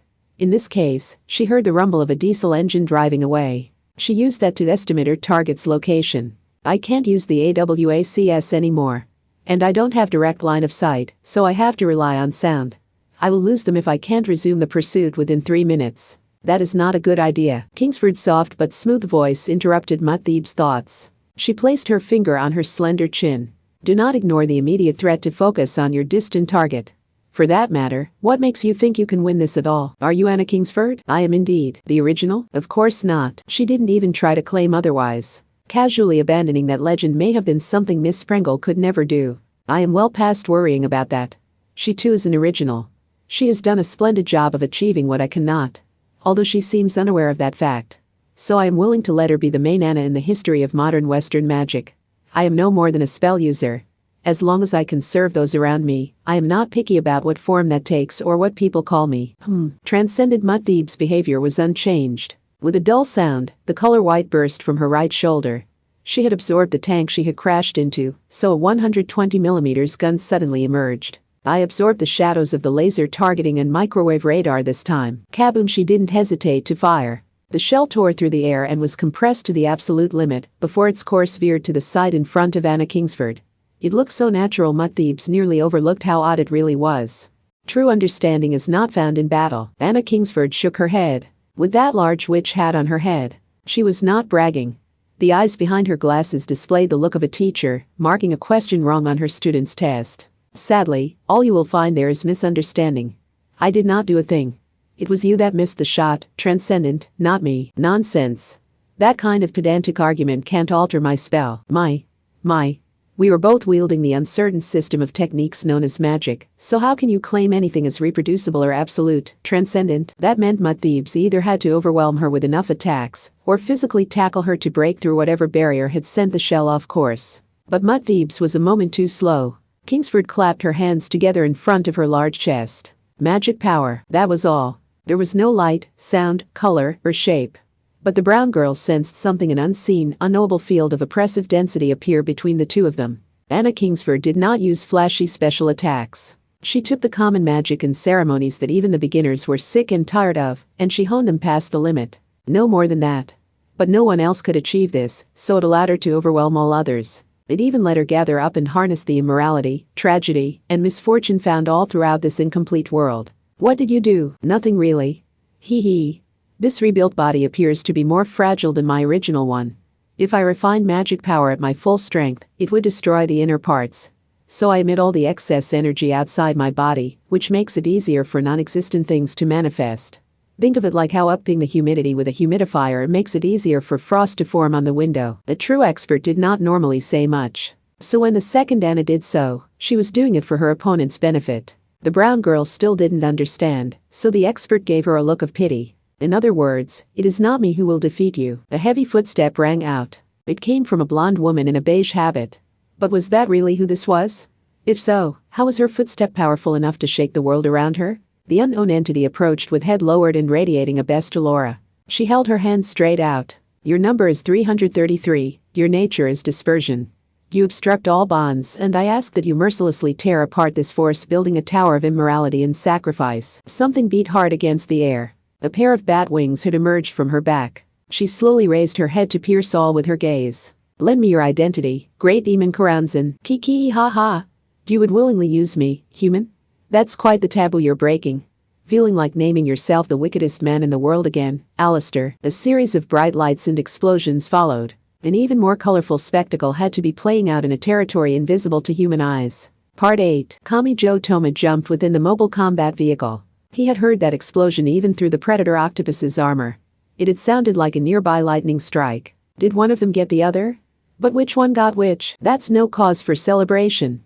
Once this three-way battle ends, the winner will be after us, and they'll have just proven they're the most dangerous of the bunch. Snapped back Aradia. Anna Sprengel remained dazed. She had met that woman Kingsford? Yesterday too, but her reaction today was entirely different.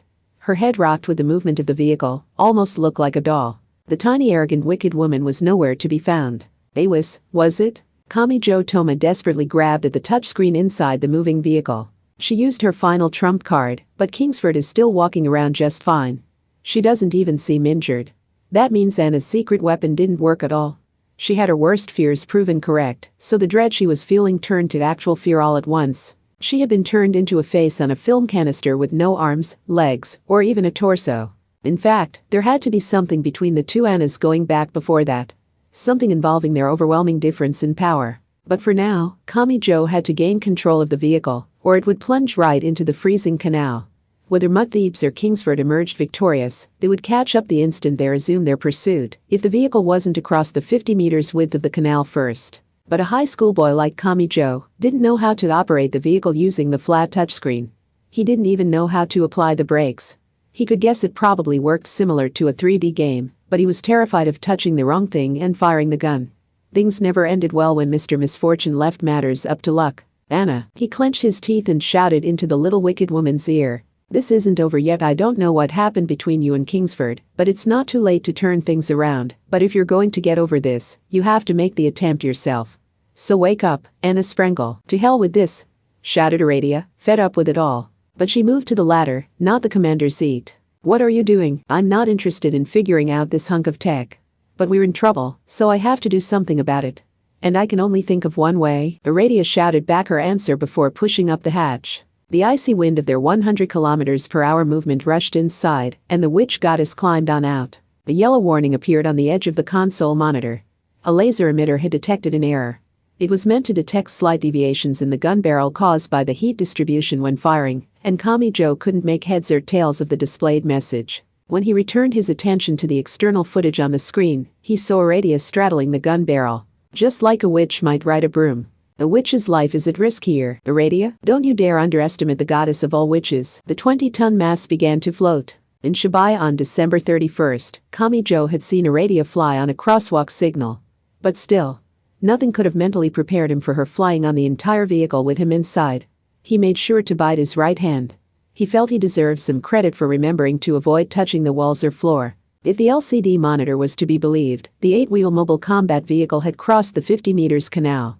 They hadn't used a bridge, so they had slipped past anti-skills checkpoint network. Aradia was right outside, but he heard her voice coming through the screen. That helped it seem all the more unreal. Ah ha ha, how about that, Kamijo Toma?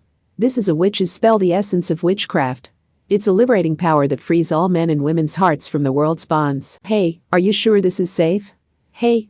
Being this high up is terrifying. Kamijo felt the same tension as if a cramped elevator had stopped unexpectedly. But the witch goddess was in complete control, so she basked in the elation of soaring through the sky.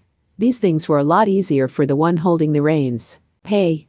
We're already flying, so do we even need to land on the opposite bank? Seems to me flying all the way to District 15 would be faster. Now that she mentioned it, maybe she was right. And now that they were this high up, the fear of heights vanished. Had there risen 400 meters? The average building rooftop was below them at this point. Kamijo Toma was just starting to entertain the idea when the vehicle's interior lighting went red again.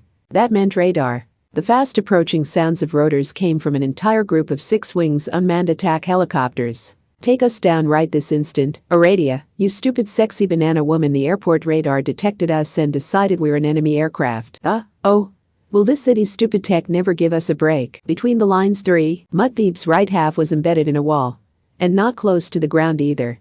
That wall was on the side of a bungee jump platform. Alistair and Kingsford had already moved on. Academy City's focus must have followed them because the siren had stopped. The brown girl cracked her neck as she extracted herself from the wall and used the simple elevator to reach the ground. Ordinary airbags are surprisingly useful. She tore away the deflated white shape tangled around her skinny frame. A difference in strength was a non-issue. No matter who she was up against, she would eventually fill the gap in strength with a snowball effect. She was a transcendent of the bridge builder's cabal. That meant she used a broken spell that could single-handedly achieve victory against the entirety of the magic site if used right. So more than that, she felt surprise from the side of her that was a punishment expert. She didn't even check to see if her defeated enemy was dead. That Anna Kingsford must be too strong. A strange concept. BRR, it's cold. Mutt-Thebes shivered and held herself. She wanted to get this job done with and head back home where it was warm. Hopefully the consulate still existed. The commotion had grown a lot. Those anti-skill people had decided their checkpoints weren't working and had started to spread out more. They used tanks, armored vehicles, and what were those other ones called? Whatever they were, Mutt-Thebes doubted those puny tools would be enough to repel Kingsford. That woman was not Mutt-Thebes' target, but it was worth coming up with a plan for her if she insisted on interfering with this punishment job. Needless to say, Kingsford did not fit the brown girl's conditions for salvation. But this could be a problem. Kingsford isn't a transcendent, so the shrink drink won't work on her the way it will for the other Anna. She could protect something by killing.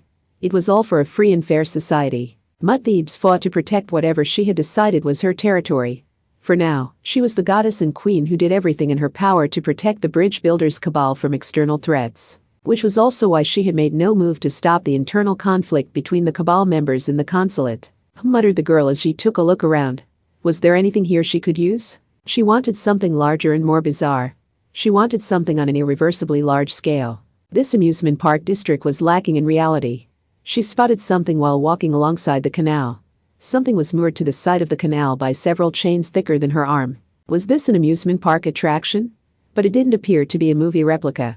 A nearby sign gave the specs of the new prototype being displayed. Next generation aircraft cruiser Fugaku. Length 300 meters. Total displacement 106,000 tons. Speed 50 knots. Power system fluid dynamic power generator plus support diesel engine. Output 45,000 kilowatts. Based on a bigger is better philosophy, the ship produces unrivaled firepower and extraordinary long range with 35 centimeters guns and large cruise missiles.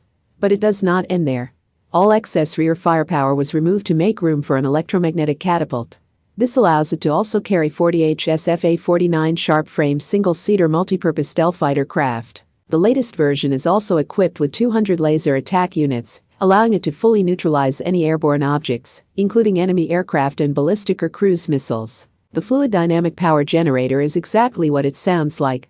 The resistance of traveling through a fluid such as the air or the seawater is utilized to generate energy.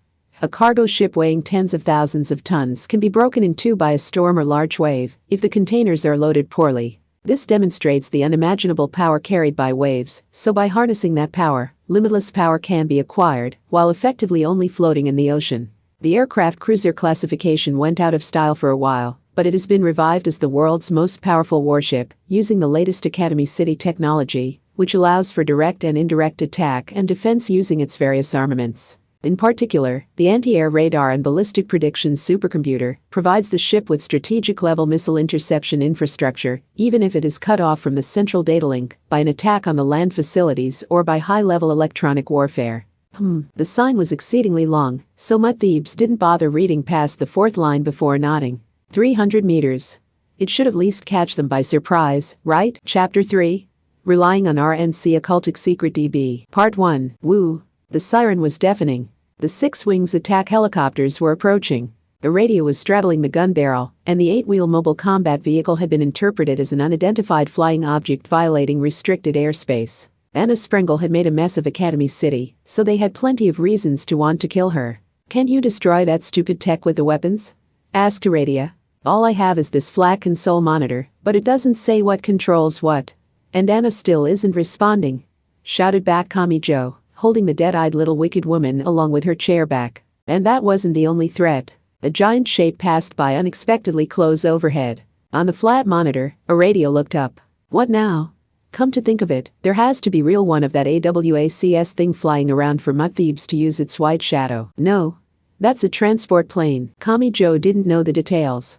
He only shouted the text displayed over the footage on the command seat's monitor. The craft's large, white shape resembled a whale, and the cargo door at the rear sat open. It was in flight, but roofless unmanned military 4-wheel drive vehicles slid out into the air as if on rails. The mobile combat vehicle's armor did nothing to protect Aradia while she was outside making the 20-ton vehicle fly. If one of those landed on her, she would be squashed between the two vehicles. "Aradia, I know." The inertial force shifted to the side as the flying mobile combat vehicle curved in an S shape to avoid the falling metal. After a vehicle missed its target, it fell a bit further before deploying a trio of parachutes that blossomed like flowers.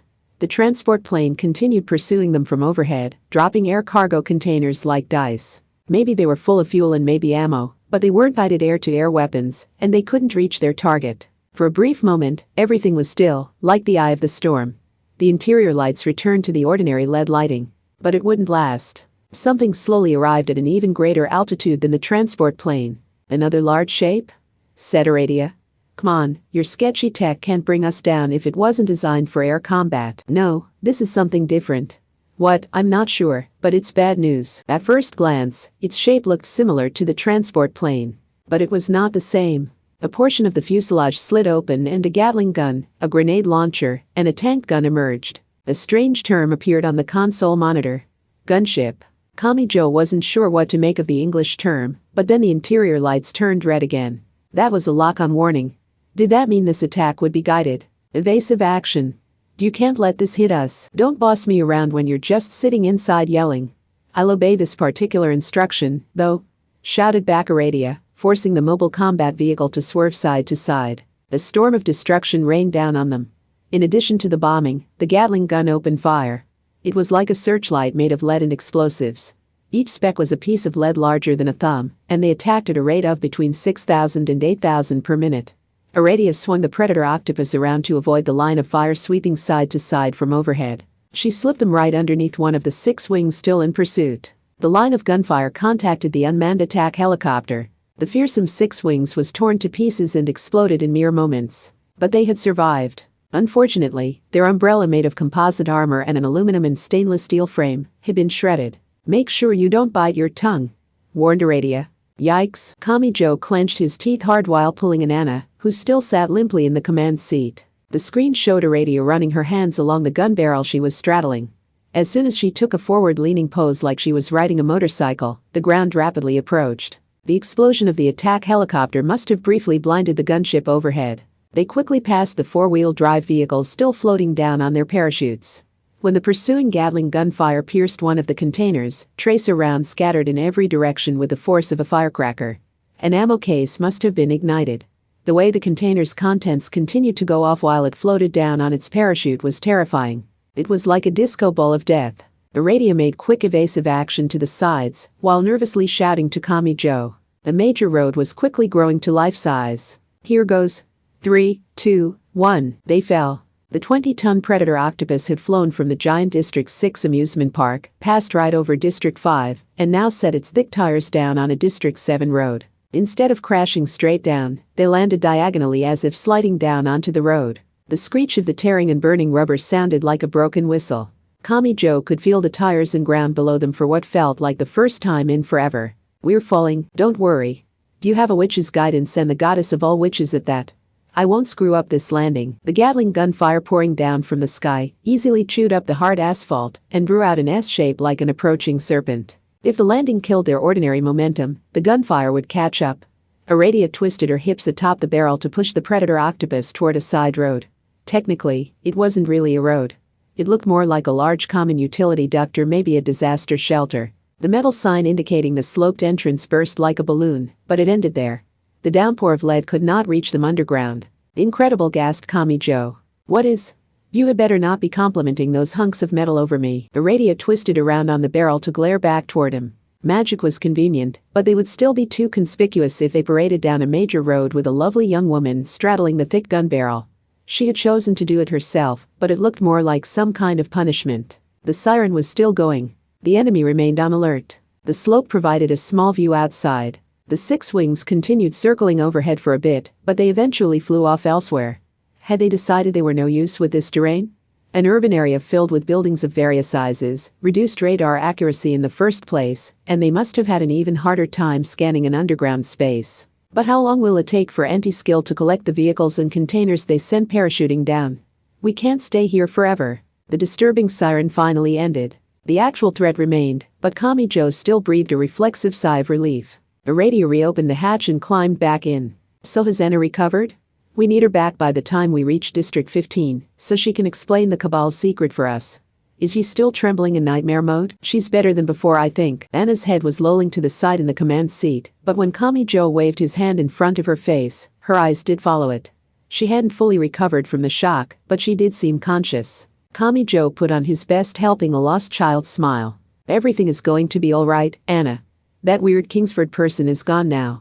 You probably shouldn't say that name out loud, sighed Aradia. Anna was behaving like a small child after a nightmare. It'll be all right.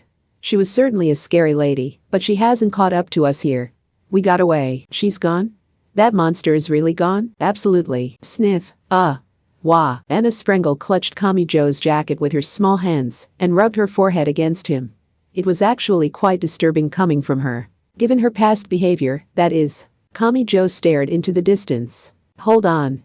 Could we nip a lot of problems in the bud by saying Kingsford is coming to get you whenever she misbehaves? Yeep. Bah, she's not here, she really isn't. You'll always be our choice for the number 1 Anna. Don't you dare cause a relapse. Even if I do understand the desire to get even with her, complained Aradia, while missing the mark a bit on his intentions. Climbing a mountain was slow going, but falling back down happened in an instant. Consoling crybaby Anna felt like stacking up rocks at Sai no Kawara. "Why do I get the feeling you've done this before?" asked Aradia, sounding somehow exasperated. "Because I have. I mean, all transcendents, not just Alice, are basically selfish brats who never pay any attention to their surroundings, so getting along with them is a real pain in the ow." Aradia-san? Present company excluded, of course. All in all, it took longer than expected. The passage of time was hard to notice in the windowless vehicle, but it had to be well past midday by now. That said, Aradia's flight had broken all the rules. Academy City hadn't expected it at all, so they had made a significant shortcut. The pursuers had to be confused, and it would take time for them to piece together the information and track down Kamijo's group, so they had to make what progress they could in that time. And finally, sniff. Anna of all people was sniffling, but she still glared past her tears to view the command seat's console monitor. She hadn't fully recovered, but she had raised her head and was facing forward again. "Let's keep going. As much distance as we gained, we're still in the same city. If we spend too long here, Kingsford will catch up again." Thank goodness. Anna's back to normal. I was not crying, I was never anything but normal. The 8-wheel mobile combat vehicle slowly resumed driving and emerged on the surface. There was no sign of the adults who had gone to collect the roofless 4-wheel drive vehicles. Had they gone elsewhere afterwards, or were they having more trouble than expected separating the parachutes? Kamijo could imagine the vehicles being immobilized because their own equipment got all tangled up in the tires and steering wheel. The streets weren't quite deserted. The group wearing their school uniforms during the break were likely judgment members sent out on patrol or assigned to keep critical areas organized. The distinctive armbands confirmed it.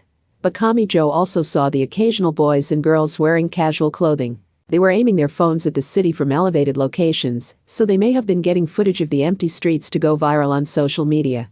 Maybe they wanted to transmit to the world that they had violated the rules, but Kamijo could only pray that their accounts weren't banned for it. "Aren't those adults part of that anti-skill group?"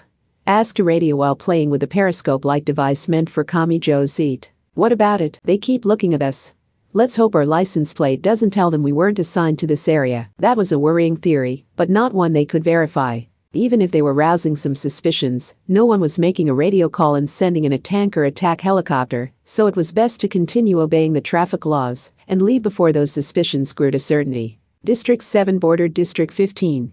District 7 was longer north to south, so it would be fastest to travel to the southwest end of the district. Which brought them to, I recognized that out-of-place European architecture. "Is that the school garden?"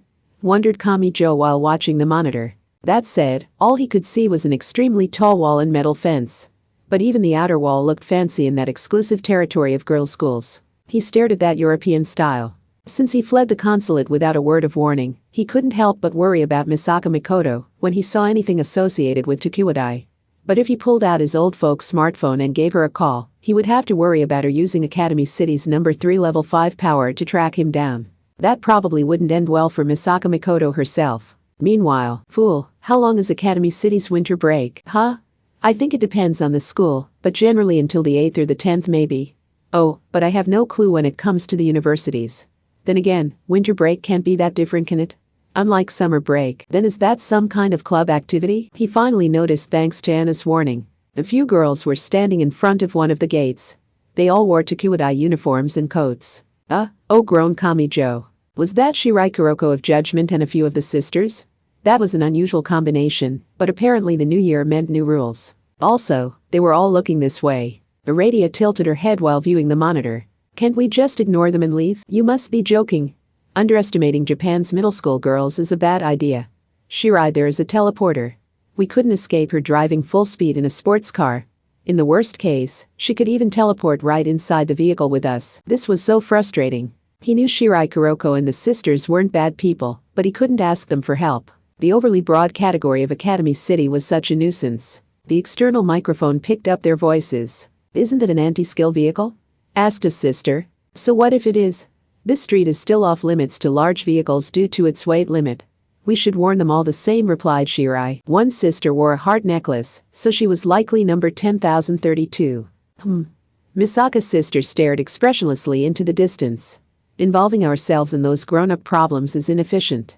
Misaka is more interested in the dashi vending machine she saw earlier," says Misaka as she pours all her efforts into distracting you. "Hey, where do you think you're going?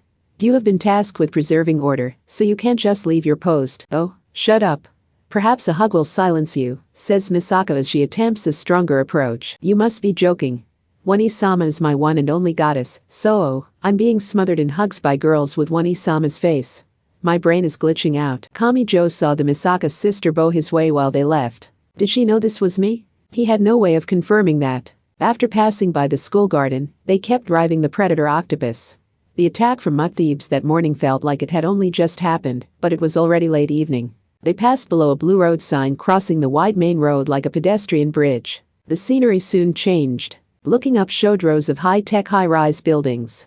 Looking at the ground level showed trendy accessory shops that looked straight out of a fashion magazine. The sign seemed to reject ordinary customers by saying they had no space for products that were simply meant to sell. Kamijo had never had much reason to visit this district during his time living in the city. This district contained the cutting edge of fashion, but it was currently deserted. Maybe the people who frequented this district were so accustomed to breaking the rules to stand out that they knew how much you could get away with before getting in real trouble. We finally arrived, full said Anna Sprengel, tapping her finger on the command seat's console monitor. This is District 15, Part 2. The sun had fully set. It was already dark out, and the mobile combat vehicle had come to a complete stop. Another standstill? Not to worry, fool. No one has found us this time. This is District 15, the most well-known shopping district in the city, so Academy City is being more careful defending it. Anna Sprengel kicked her little feet below the command seat while observing things outside through the screen. She appeared to have recovered some from her previous panic. Also, this doesn't look like your average security. It's probably a patrol by unmanned ground vehicles. After using their map app to follow their pre-programmed course, they should move elsewhere. They were in a back road just off of the main road where the military vehicles were holding a parade. The Predator Octopus had been installed with a drone, so they were using that now. Kamijo was kind of impressed. Safety was a wonderful thing. The way they had a top-down view of things outside while hiding behind cover reminded him of a video game minimap. This way they didn't have to worry about emerging nervously from around a corner, running into anti-skill, and having that eerie siren start up again. There was of course a risk of anti-skill spying on them from above in the same way, and the control signal could always be traced back to its source. Also, Kamijo was alone with Anna right now. Aradia had left the vehicle again. The witch goddess loved the forests and nature, so she found it stifling to go without fresh air for too long. When Kamijo rotated the rooftop camera the periscope, he saw the scantily clad woman stretching on the pavement. Kamijo wished she would stay inside because he feared someone would happen to see her while she was out there. With her back to the camera, Aradia raised her arms overhead and stretched upwards, and then smoothly bent her upper body from side to side. She was also saying something. Oh. Was that voice training? Maybe that was necessary for reciting incantations. She was probably aware of the camera, but had she realized the microphone would pick up her voice too? She was so weirdly unguarded that Kamijo felt like he was peeping on her bathing, even though she wasn't doing anything indecent. On second thought, this is pretty indecent. Twisting her hips and arching her back while dressed like that in public qualifies if you ask me. Curse that flexible banana woman. What are you watching, fool? Little Anna got after him. And she sounded miffed instead of her usual exasperation, so the boy felt ice down his spine. He quickly moved away from the periscope. Aradia's the one who went out there dressed like that. I didn't do anything wrong. The silence in the vehicle suddenly felt extremely awkward. Man, you can't see anything out there. See, I was trying to keep an eye on things outside, but it's completely dark out thanks to the martial law, so there's nothing to even see. Talk about a waste of tea. To interrupt your suspiciously fast explanation there, were you aware this vehicle includes a crew recorder? It automatically activates upon detecting a voice, so everything said inside here is logged. Please keep this a secret. I'll do anything, Anna. If Aradia hears what I said, she'll kick me right through the gut, killing me instantly. And I know she can do it. Then hand over what you're hiding. Little Anna smiled her wicked woman grin while holding out her little palm. When we were stocking up at the discount store, you bought some junk food you kept hidden from that nature witch, didn't you? The extremely processed kind. That store had the customer bag their own purchases, so anything you didn't want Aradia knowing about you could easily slip out of the bag and, for example, hide it in the pockets of your new jacket. Ugh. The high school mind is little more than an explosion of hunger and lust, so it isn't hard to predict. When you have extra money, you would never stick to just meals. I can see right through you, so if you want my silence, you had better fill my mouth with junk food. Trick or treat. Kamijo gave in and emptied his new jacket's pockets. Anna licked her lips and began making her selection. She had made fun of him for it, but apparently she too would die without the occasional junk food. What is this? It's so thin and crispy. Is it a ham cutlet? Trying it is faster than attempting to logically work out what it must be. But as surprising as it might seem, that is in fact fried fish. Never underestimate the quality of Japanese snacks, Anna. Heh. I see. This is excellent. Hee hee. A wonderfully cheap and depraved flavor. Anna could be awfully honest at times like this. She grabbed the junk food bag in both hands and began nibbling at the cutlet-like food that emerged from one end. With mystery gummies made with 0% fruit juice and ultra-sweet sugar-free chocolate, everything here would have caused nature-loving Aradia to evolve from kind older sister to furious mother. Kamijo began munching on a round snack called Mr. Cabbage, which didn't look like it had cabbage in it at all. Anna. What's your plan after this is over? After it's over? She sounded puzzled, like she hadn't even considered that possibility. And eventually, search for a king. You mean to rule over you? Of course, full quietly confirmed Anna Sprengel. One snack wasn't enough for her, so she grabbed a large spiral lollipop. A king who will bind my wicked nature. I don't know if someone like that exists, but if they do, I can make a compromise with this world. As you can plainly see, I bring only ruin and destruction when I am left free. If you know that, if I could quit on my own, I wouldn't be searching for a king to force me. She laughed and narrowed her eyes in amusement. Kamijo could sense something was wrong here. I am sick of reigning supreme. The wicked woman pulled her legs up into the command seat to take up less space. When she spoke, it seemed directed at herself more than Kamijo. I am sick and tired of trying to teach people things. I keep explaining it for them, and I even write it down in letters anyone can understand, but no one ever even bothers to try and achieve the correct answer. They want to know the secret art of miracles so badly, but they want it faster and simpler, and they end up skipping steps and taking shortcuts. I have shown them step by step how to take the safe and certain path, but they omit the fundamentals and ultimately fail in devastating ways. Anna Sprengel was enshrouded in mystery. What exactly was the Rosicrucian magic cabal? How could she be the original owner of Awis when Alistair was supposed to be his master?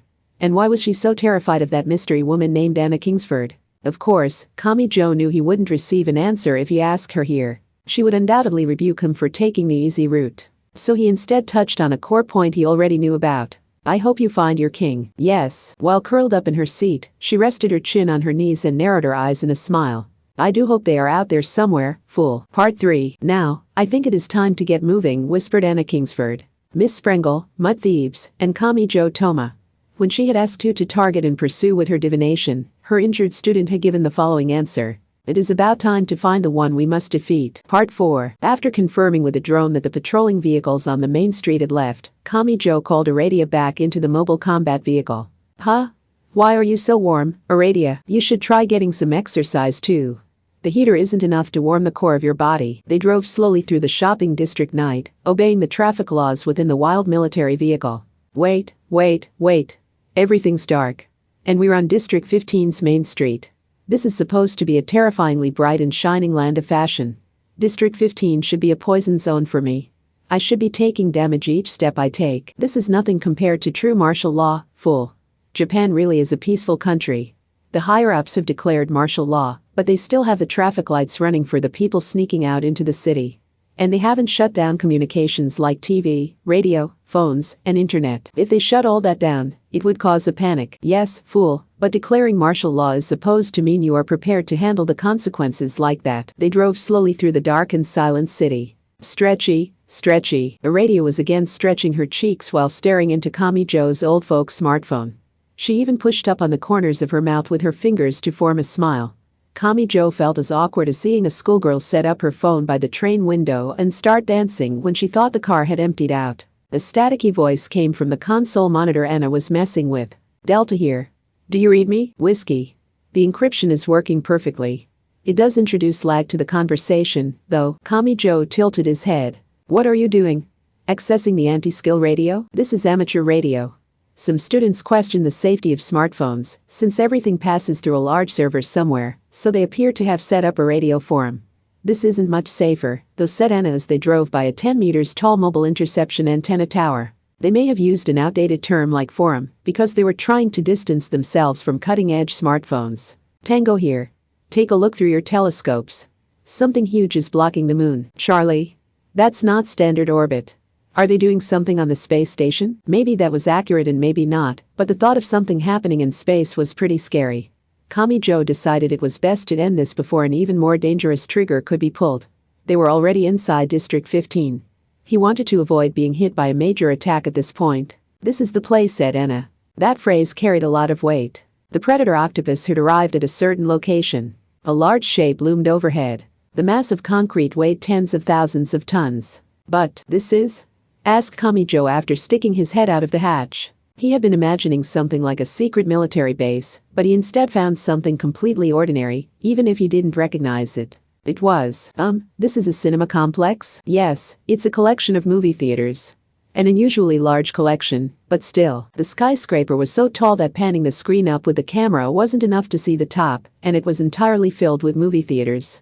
This was such a popular place that it was rumored the results here determined which movie was considered the year's most popular. It was also famous for having the director and cast make an appearance on opening night. Little Anna Sprengel sighed at the other two. "Why would I hide my secret in a blatantly suspicious fortress? A sturdy safe would only draw attention. To win on the intelligence front, you need an inconspicuous location that will blend into the background." Was that how it worked? Kamijo remained nervous and Anna laughed wickedly. In Academy City, most movies are not played by shining light through film. With an adequate optical network, you don't even need to distribute physical media to each movie theater. Hey. It's sad really. Hee hee. Video aside, the analog audio is superior to a digital signal, but the people traveling all the way to the theater can't even tell the diff. That's fascinating. And it's a lot more convincing coming from a wicked woman who was once turned into a human film canister. Little Anna's shoulders jumped. The radio had rudely interrupted her, but she forgot all about being angry. She really did behave better when someone mentioned Kingsford. You could probably get her to eat her vegetables by telling her Kingsford could come to get her if she didn't. District 15 was Academy City's largest shopping district, so it was short on land. Similar to an area with tons of convenience stores but no parking lots. So the cinema complex apparently had its staff parking built underground. Won't someone question a military vehicle entering here? Not to worry, fool. This was only meant to bring us to the magic database. It doesn't matter much now that we've arrived. Apparently Kamijo's worries were unnecessary. They entered the staff parking without permission, but no guard got after them. The place was deserted. The parking garage's fluorescent lights weren't even on. Kamijo doubted they were just closed for the holiday. The martial law had to be the cause. The confusion of that declaration was obvious from how the lights and air conditioning were deactivated, but the shutters remained open. "Let's go, fool and rural witch." I said let's go. Anna Sprengel grabbed the smart glasses that let her operate the mobile combat vehicle from outside, but she seemed somehow nervous as she exited. But wasn't this where she had hid her secret? She clung to Kamijo's left side. Was arrogant Anna Sprengel really trembling as she stared into the darkness ahead? Almost like a child afraid to walk outside at night. "Anna, shut up. You saw Kingsford, fool."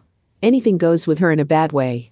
The thought of her smiling face emerging from the shadows is just ugh. Telling her she was overreacting wouldn't help. This reaction was based in fear, but that woman had inspired this much fear in Anna. She had to be extraordinary. It was best to assume she wouldn't enter through the door like a normal person. And Kamijo felt a soft weight on his other side. Witch goddess Aradia had taken his right arm. Tears formed in the corners of Anna's eyes. "Hey. Leave the fool's right hand free so he can use it at a moment's notice, you lewd seductive banana woman. What if Kingsford appears without warning?" "Shut up, you lonely crybaby wicked woman," Aradia replied quietly but sharply. Kamijo felt a strange pressure of a sword only a higher being could understand. "Wait, the elevators still work with the power shut down? My. Don't let that surprise you, fool. This is far easier than hijacking an online military weapon. Hee. I can close someone in and send it plummeting to the ground from outside." Maybe because she was doing her best to distract herself from her fear of Kingsford, Anna Sprengel's voice was unusually unstable and hyper. Kamijo also had a feeling he needed to give her a talking to later on. Although if he used the special Kingsford attack too often, he feared it would lose its effectiveness. Meanwhile, Aradia sounded thoughtful in her own way. The theater, the stage, the giant cinema complex had countless movie theaters stacked on top of each other, but Anna wasn't taking them to any of those. She opened a plain metal door and stepped into a behind-the-scenes control room. Kamijo had seen something similar on TV. Specifically, he saw an audio console lined with more 100 sliders, just like at a TV station or a recording studio. Monitors showing what was being played in each theater were lined up like in a security room, and several industrial computers larger than refrigerators were lined up along the wall. "This is the central theater control room. I'm sure you know they don't hand crank a projector nowadays, but if you extended the fiber optic cable to your home, you could watch it from there. So this is the place? Correct, fool. This equipment is used to download the movie file from a central server located elsewhere and then play it on the appropriate screens. But they can't afford for the line to be busy, so they have more than 5 large capacity lines running in parallel to ensure they won't experience even 0.2 seconds of lag. Which makes this a treasure trove of unused space the theater staff isn't even aware of. Maybe magicians just like to explain things because Anna talked on and on as she walked further in. She sat in a chair much too large for her and started up the equipment like she knew what she was doing. As usual, Aradia's dislike of Academy City had her over by the wall where she could keep her distance from the monitors. She apparently wasn't aware that wall was actually the large computers. Was he trying to master the careless older sister class? More strange tech? Can you really reveal the world's secrets with this? Oh? Isn't all magic much the same? Surprisingly, the equipment looked like an ordinary computer as it booted up. But before that boot up was complete, Anna pressed a key combination Kami-jo didn't recognize, and a different screen popped up. It was only white text on a red background. This was either an industrial mode or a special mode the computer's actual owners weren't aware of. Anna selected a few options written in English and directly typed in what appeared to be a command to search through the data she had hidden in the unseen space of that vast storage device. The screen became a lot more understandable then. It was the RNC Occultics homepage that Kami-jo had seen on his old folks' smartphone. Maybe this was an older version, but she had apparently kept a full backup. The little wicked woman typed a language other than Japanese and English into the search box. She had probably switched modes in some way, but Kami-jo was surprised to see she could use the keyboard to type characters that looked like the ancient writing from another world fantasy. Then again, maybe Japanese keyboards look just as strange to everyone else in the world. They let you type hiragana, katakana, kanji, numbers, the alphabet, symbols, and even emoticons with the one device. The screen arrived at a certain entry in the magic database. Here we go. This is it, fool. Reviewing the material leads to the same result. Anna was speaking under her breath, so she probably wasn't really trying to explain anything to Kami-jo or Aradia. Her eyes followed the text on the coldly glowing screen, and she spoke her knowledge aloud in order to compare the past with the present. The transcendence of the bridge builder's cabal. Ht Trismegistus is most likely from BCE times. Good, old Mary is from around the 3rd century at the latest. Yet the spells they receive from their secret chiefs display hints of magic. The RNC Occultics magic database came from all the secret knowledge and techniques Anna Sprengel had typed up herself. She was only relying on her own reference material because she wanted solid confirmation outside of her own head. This was similar to reading back through her mountain of notes in chronological order to organize her thesis. This meant something had that wicked woman so concerned that she needed to check each and every little thing to put her mind at ease. Fool. The first thing you have to keep in mind is that the transcendence exists to protect others. Just like Aradia there, Aradia didn't respond to the mention and remained by the wall with her arms crossed. Anna shrugged. But they each want to protect a different group. It could be persecuted witches, the falsely accused, anyone not in the privileged class, or the people unseen among the masses who are satisfied with their current lives.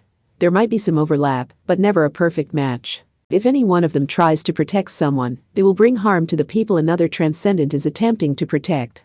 So none of the transcendents is allowed to act on their own. The Bologna succubus had already explained this to Kami-jo.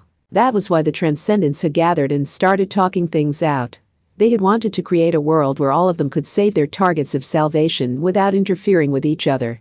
It was like an extremely complex puzzle, so they had talked on and on in search of an answer. Alice Anatherbable was independent and capricious, so she threatened to ruin all of that. Alice was still young, so she likely hadn't decided on her conditions for salvation yet. So she might wield extreme violence on a whim, or she might save the innocent on a whim. Did they save people based on a list of rules? Or did they save people on a whim? Kami-jo still couldn't decide which was more ordinary and human.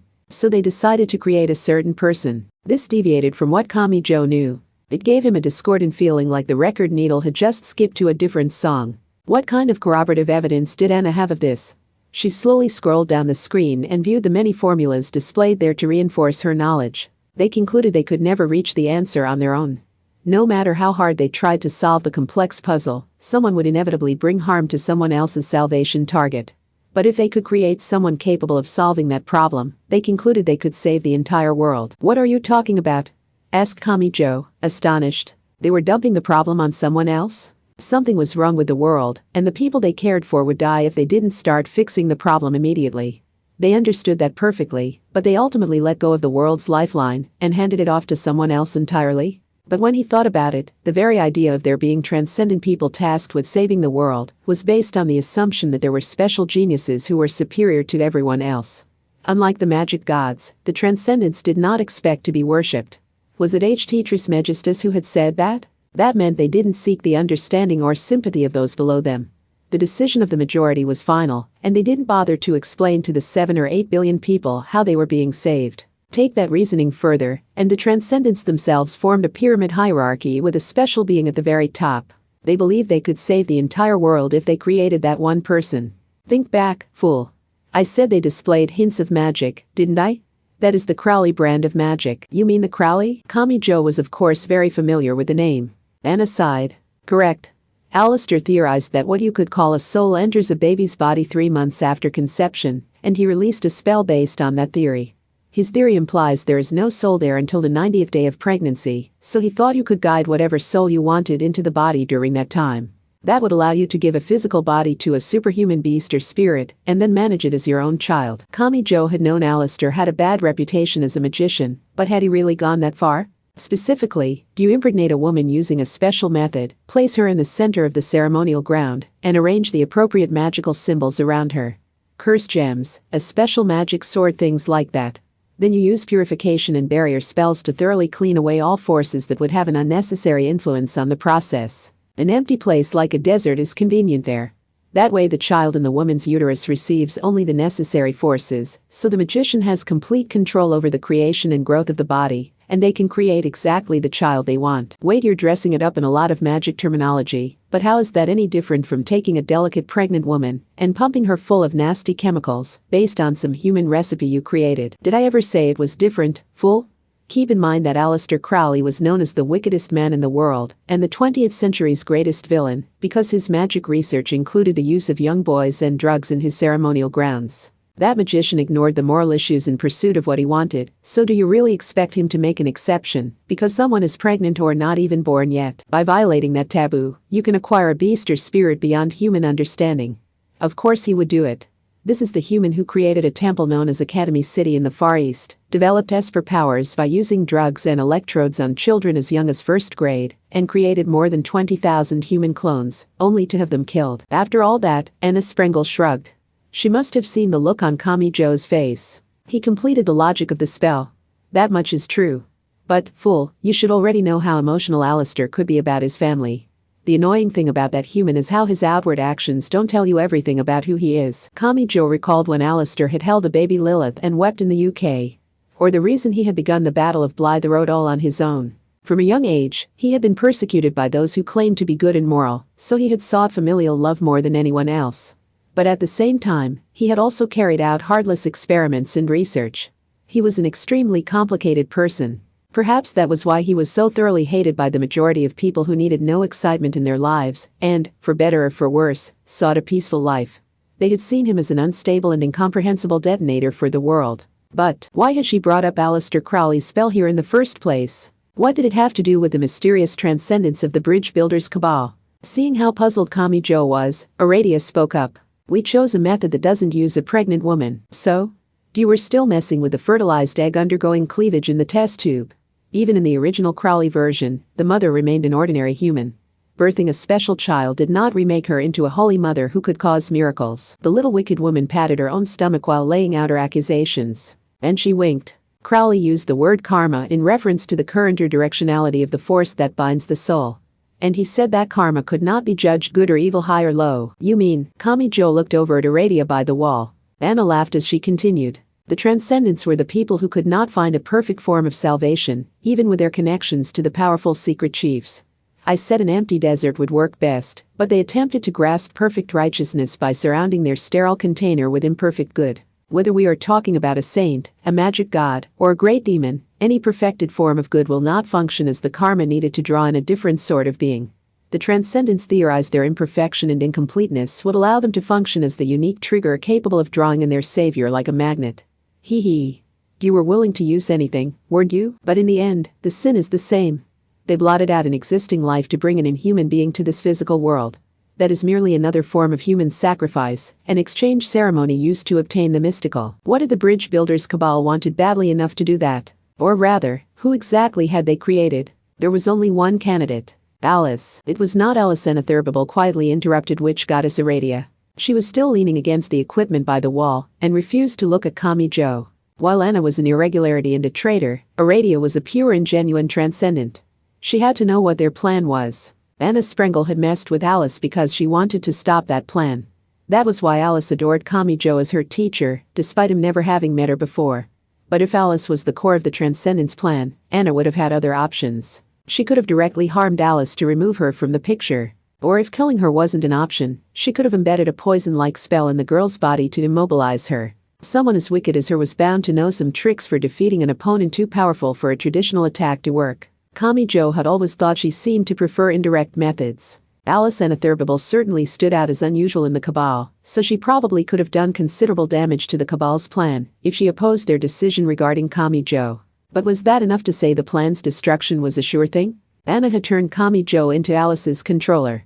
Now, Kami-jo didn't know if the Transcendence plan to save the world was good or bad, but what would Anna have done if they had explained their plan to him, and he decided it wouldn't be a problem, and they should go through with it? In other words, Alice Anathurbable was an important part of this, but she was not the very center. So who was? Who was this monster capable of pushing aside Alice of all people? Fool, you already have the answer.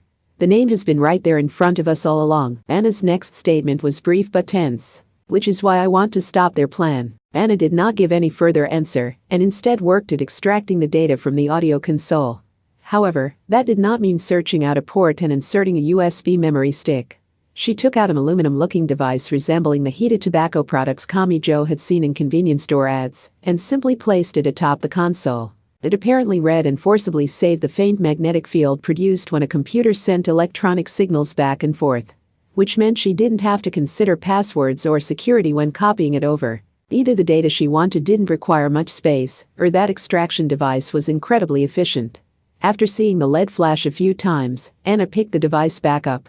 Would H.T. Trismegistus be the best one to contact? He is something of a manager. Either way, this lets us directly negotiate with that cabal of transcendence.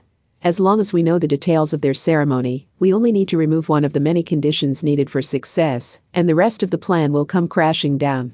Also, this isn't the only bombshell I have on them. Anna toyed with the metal device, but made no attempt to explain further. She shut off the large computer screen since she no longer needed it. But just before she did, Kami-jo's eyes happened on a certain piece of text. Alongside the symbol of a special cross, he saw the name of the person the Transcendents had unanimously chosen to recognize. Their savior was named C.H.S.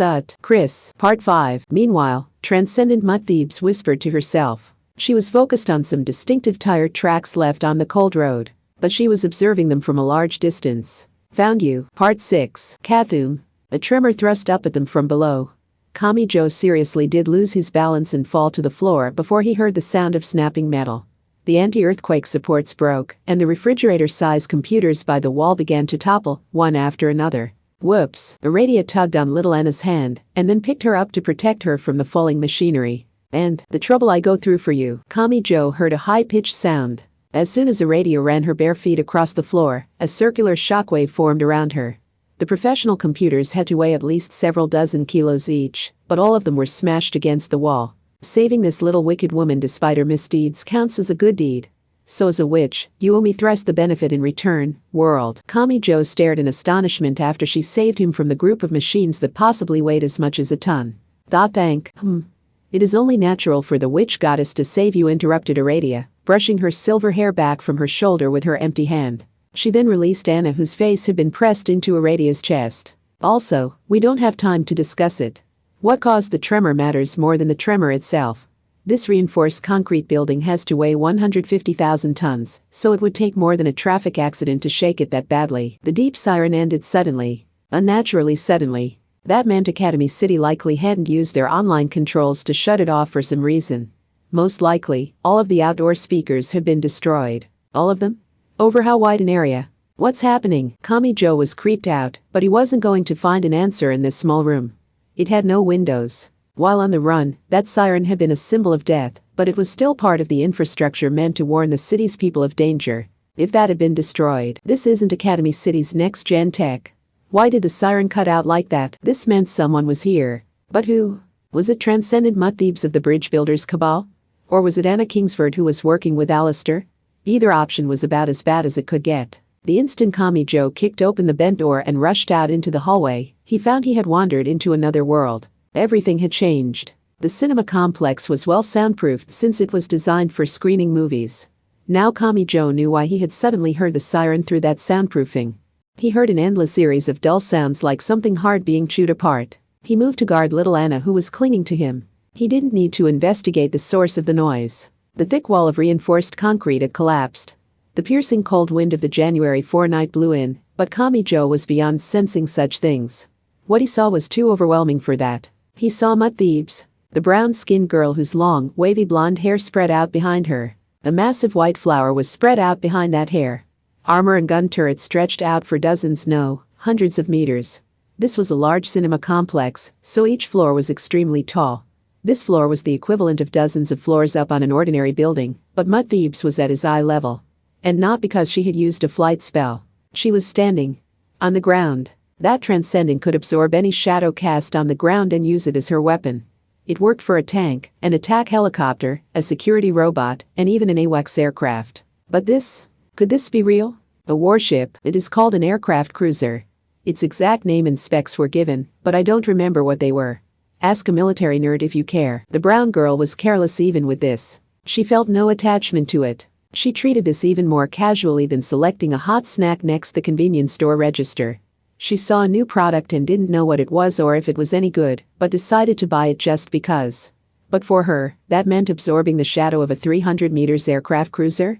And not just one. 5 of them formed legs arranged around her like a long skirt. Another 4 were spread out behind her like wings. Another continued on behind her like a bird's body or tail feathers. Altogether, 10 aircraft cruisers formed a giant white bird. Didn't that mean she had an entire carrier group with her? I absorb shadows, casually explained Mutt-Thieves. So by providing multiple light sources, I can increase the number of shadows on the ground and absorb multiple copies of a single weapon. The number of physical objects is irrelevant. Admittedly, it did take some time to absorb multiple 300 meters shadows at once. Goddammit, she had previously used multiple tank guns at once. Did this mean she hadn't necessarily stolen the shadows of multiple weapons for that? And these weapons were on another level altogether. The giant bird she formed even had legs with a proper avian backwards joint. That meant the white aircraft cruisers were forcibly bent near the center. If you sliced apart a tanker, aircraft carrier, or other ship measuring several hundred meters long and then painstakingly welded all the parts back together like that, you could indeed construct a similar silhouette. Just like forming a long cylinder from stacking coins. But even so, no one would think to bend a ship down the center to produce a walking joint. She would use any weapon she came across, but she only saw them as materials for her white shadows. She didn't care how they were meant to be used. Was that because she was ultimately a magician? How many main guns and anti-air guns did she have in all? What did the aircraft part of the name mean? It was bound to have cruise missiles and ballistic missiles, but based on the flight deck, it might also have stealth craft. The weapon specs were frightening enough, but at the same time, how did you do it? Where did you acquire that? And how did you get here from there? I walked. It should be fine. Thanks to the martial law, I probably didn't step on anyone while walking here. Kamijo shuddered. Should be? Probably? How could she talk about people's lives like that? They were speaking. Probably using the strange technique known as common tones. But the conversation did nothing to help him understand Transcendent Mutt-Thieves. And even if they did find common ground, she was bound to put her own convenience first in the end. She would pursue them when necessary and kick them aside when they were in the way. No matter how much she praised peace and benevolence beforehand. If no discussion came with a guarantee, then he couldn't trust anything she said. She was likely the reason the creepy siren had suddenly ended. It didn't matter if she had meant to do it or not. Had she directly stepped on them, or had the tremor of her footsteps knocked them over? The countless temporary speakers for the siren must have been destroyed more on accident than intentionally. And the damage wasn't going to end there. With those white wings spread, that white colossus was over 600 meters wide. That had walked through the city. What had happened to Index, Mikoto, and the city they called home? This was on another level entirely. She wasn't even attacking people with a powerful intent to kill. In all seriousness, what had happened to Academy City when that thing simply walked across it? The Transcendent hadn't tried to hide what she was doing, so some people would have tried to run away in fear, but tripped and some people would have stood up on trembling legs and tried to defend their city. What had happened to them? How far did the damage spread? Some of the casualties could be people Kamijo knew. No, this was beyond that. The transcendence of the bridge builders' cabal could single-handedly fight the entire magic side and emerge victorious if the conditions were right. Mud Thebes definitely qualified there. The entire building raised a groaning cry. The earthquake countermeasures at the base must have reached their limit. Mud Thebes had smashed a hole as large as a theater in the building, but some armor or a gun still caught when she tried to enter. But that wouldn't last long. If she made a powerful horizontal sweep with her massive wings or fired with a gun sticking out from them like feathers, she could probably destroy the entire cinema complex building. Kamijo shouted to her on reflex. If he let his momentum die here, he would be paralyzed by fear. Or so it felt to him. Mud Thebes, yes? The brown girl at the center of the armor flower was surprisingly responsive. She tilted her head like this was only a casual chat. Was that because she didn't feel a single twinge of guilt over the violence she was causing? We know what your cabal wants. You're inserting a special soul in a fetus to create a savior, right? Is that all you know? Then I have no reason to stop. The best way to achieve our goal is to swiftly and surely eliminate the source of our information leak. As the transcendent in charge of punishment, I will fairly carry out the will of the cabal. What did Mud Thebes want to protect as a transcendent? Ht Trismegistus had said she would do anything to protect whatever she had defined as her territory. Aradia had said she was the goddess and queen who protected her country. Was she an ancient Egyptian god, or was she a human? Was she a transcendent who protected transcendence? Or was she a transcendent who changed what group she would save from one moment to the next? He couldn't get caught up in this. Better to keep speaking than be overwhelmed into silence.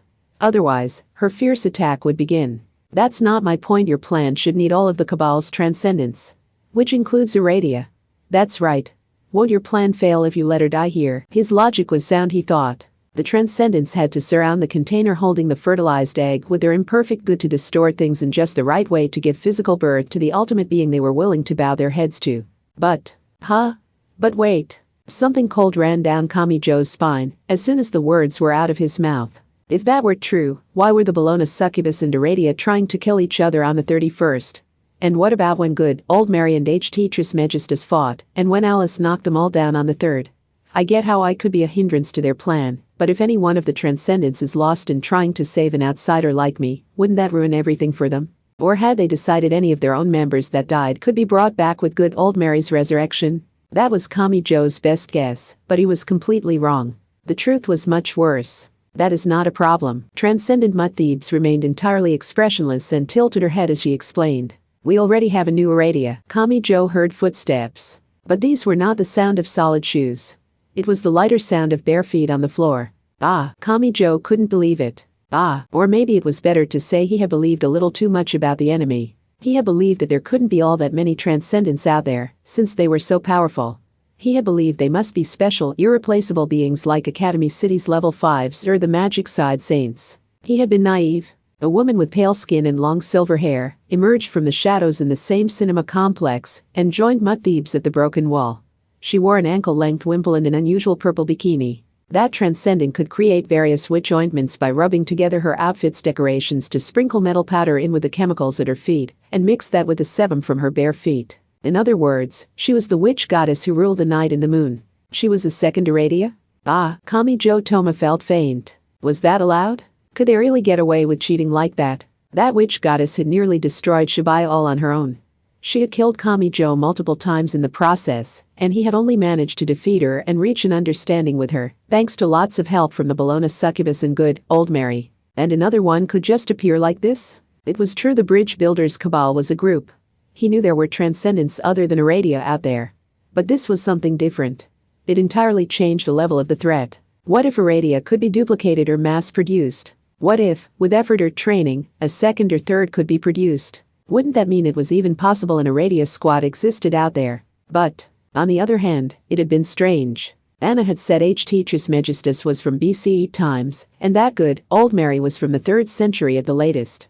And that Alistair was the wickedest man in the world and the greatest villain of the 20th century. How did that work? How could a legendary person from around 2,000 years ago have their magic based on Alistair's magic when he was active in the 20th century?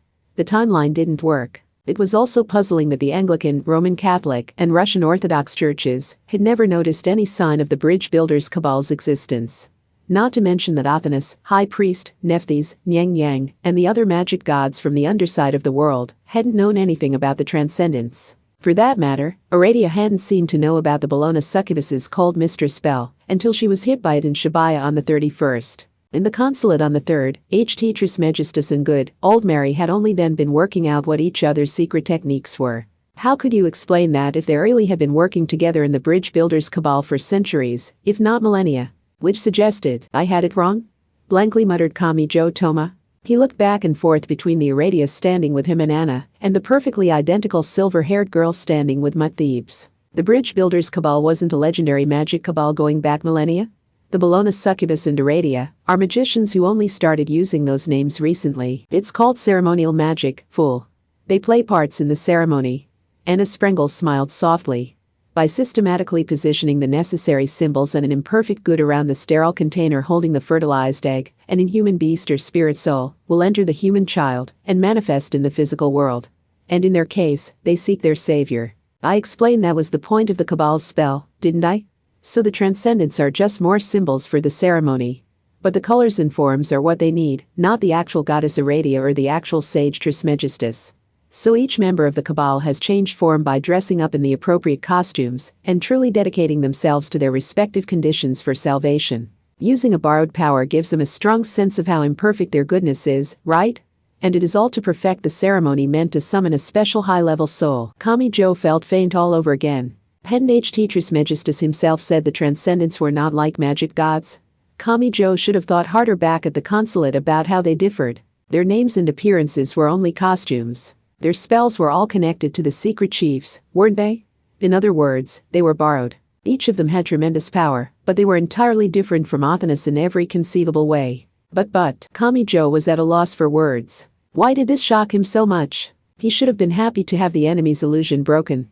Had he started to hope that the transcendents were higher beings than him at some point? He found himself shouting at Anna in defense of his supposed enemies. But that can't be true. Oh, right. The Bologna succubus said she wants to save the falsely accused because of an incident that happened centuries ago. Don't modern people feel their heartache when they read articles about wars and crimes from the distant past? Fool, how old does she look to you?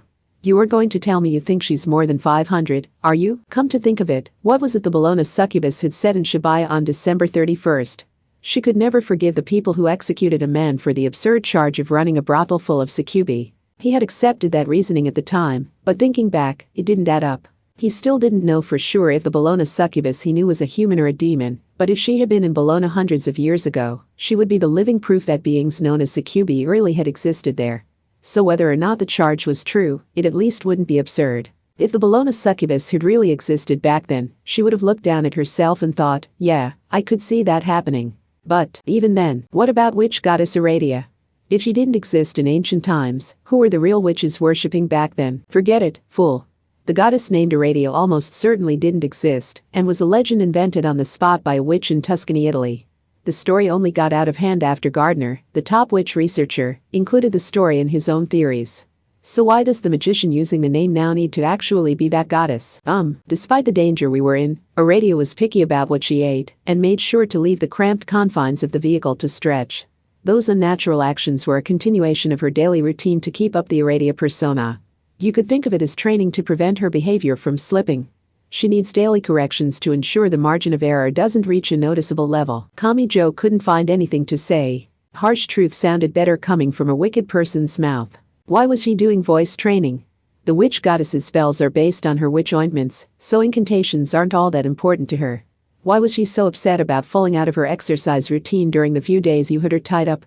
My guess is it came from the fear that her Aradia persona would fall apart. Kamijo stopped breathing and his head wobbled atop his neck. Not even Aradia either. Aradia said a word. Was this true of good old Mary and Ht Trismegistus too? Thinking back, good old Mary had called herself the one who rules over the Trabicos, Karatakis, and the other experimental tools that had built the foundation of alchemy, but she had never said she was the person who had invented them in the 3rd century. According to Athanas, Trismegistus was only a throwaway pen name used for ancient academics to release texts anonymously. That had never been someone who needed to be declared real or fictional. Then, hesitantly for a different reason this time, Kamijo looked to a certain girl. Mud thieves too? Fool, I have heard that true military nerds will weep upon seeing an old map of Greece or Egypt. They don't even need to visit the ruins of an old castle. Just like a train nerd seeing a regional train schedule. Aradia had explained that Mut was an Egyptian goddess, but she had never said that about Mud thieves. The blonde-haired, brown-skinned girl tilted her head. Like a small bird. Her secret was revealed, yet, why does that matter? That was all. She acted like it had never been a secret to begin with. You're kidding, right? Asked Kamijo, dazed. That meant they chose the clothing that fit their goal. That meant they watched what they ate. That meant they used exercise and stretching to achieve the ideal body down to the muscles and skeletal structure. That meant they carefully watched the people of every job they came across. That meant they made sure to look in the mirror and practice their expressions. That meant they monitored their condition every single day, so they wouldn't overlook even a slight error. That meant they used even swelling, bloating, and emaciation to change their appearance. That meant their morning voice training was not for magic incantations. That meant they had memorized a detailed and accurate script just like a phone scammer. That meant it was all thorough training to perfectly rearrange who they were, even on the inside. That meant the bridge builders' cabal had not recruited the people needed for their ceremony, they had created them from scratch. They probably had originally loathed false accusations. Or deeply hoped to save all the witches around the world. So those ordinary people had chosen a demon or goddess that would most strongly emphasize that incomplete goodness needed to draw in the desired soul like a magnet. They had dressed up as those identities and become transcendent. It was hard to believe. How was he supposed to believe something so ridiculous? But there had been statements that caught his attention. From time to time, Aradia, the Bologna succubus, and the other cabal members had referred to irregular transcendence. They had spoken the term with annoyance, but also with an envy of those who could reach out and save or accuse others without having to follow a detailed flowchart.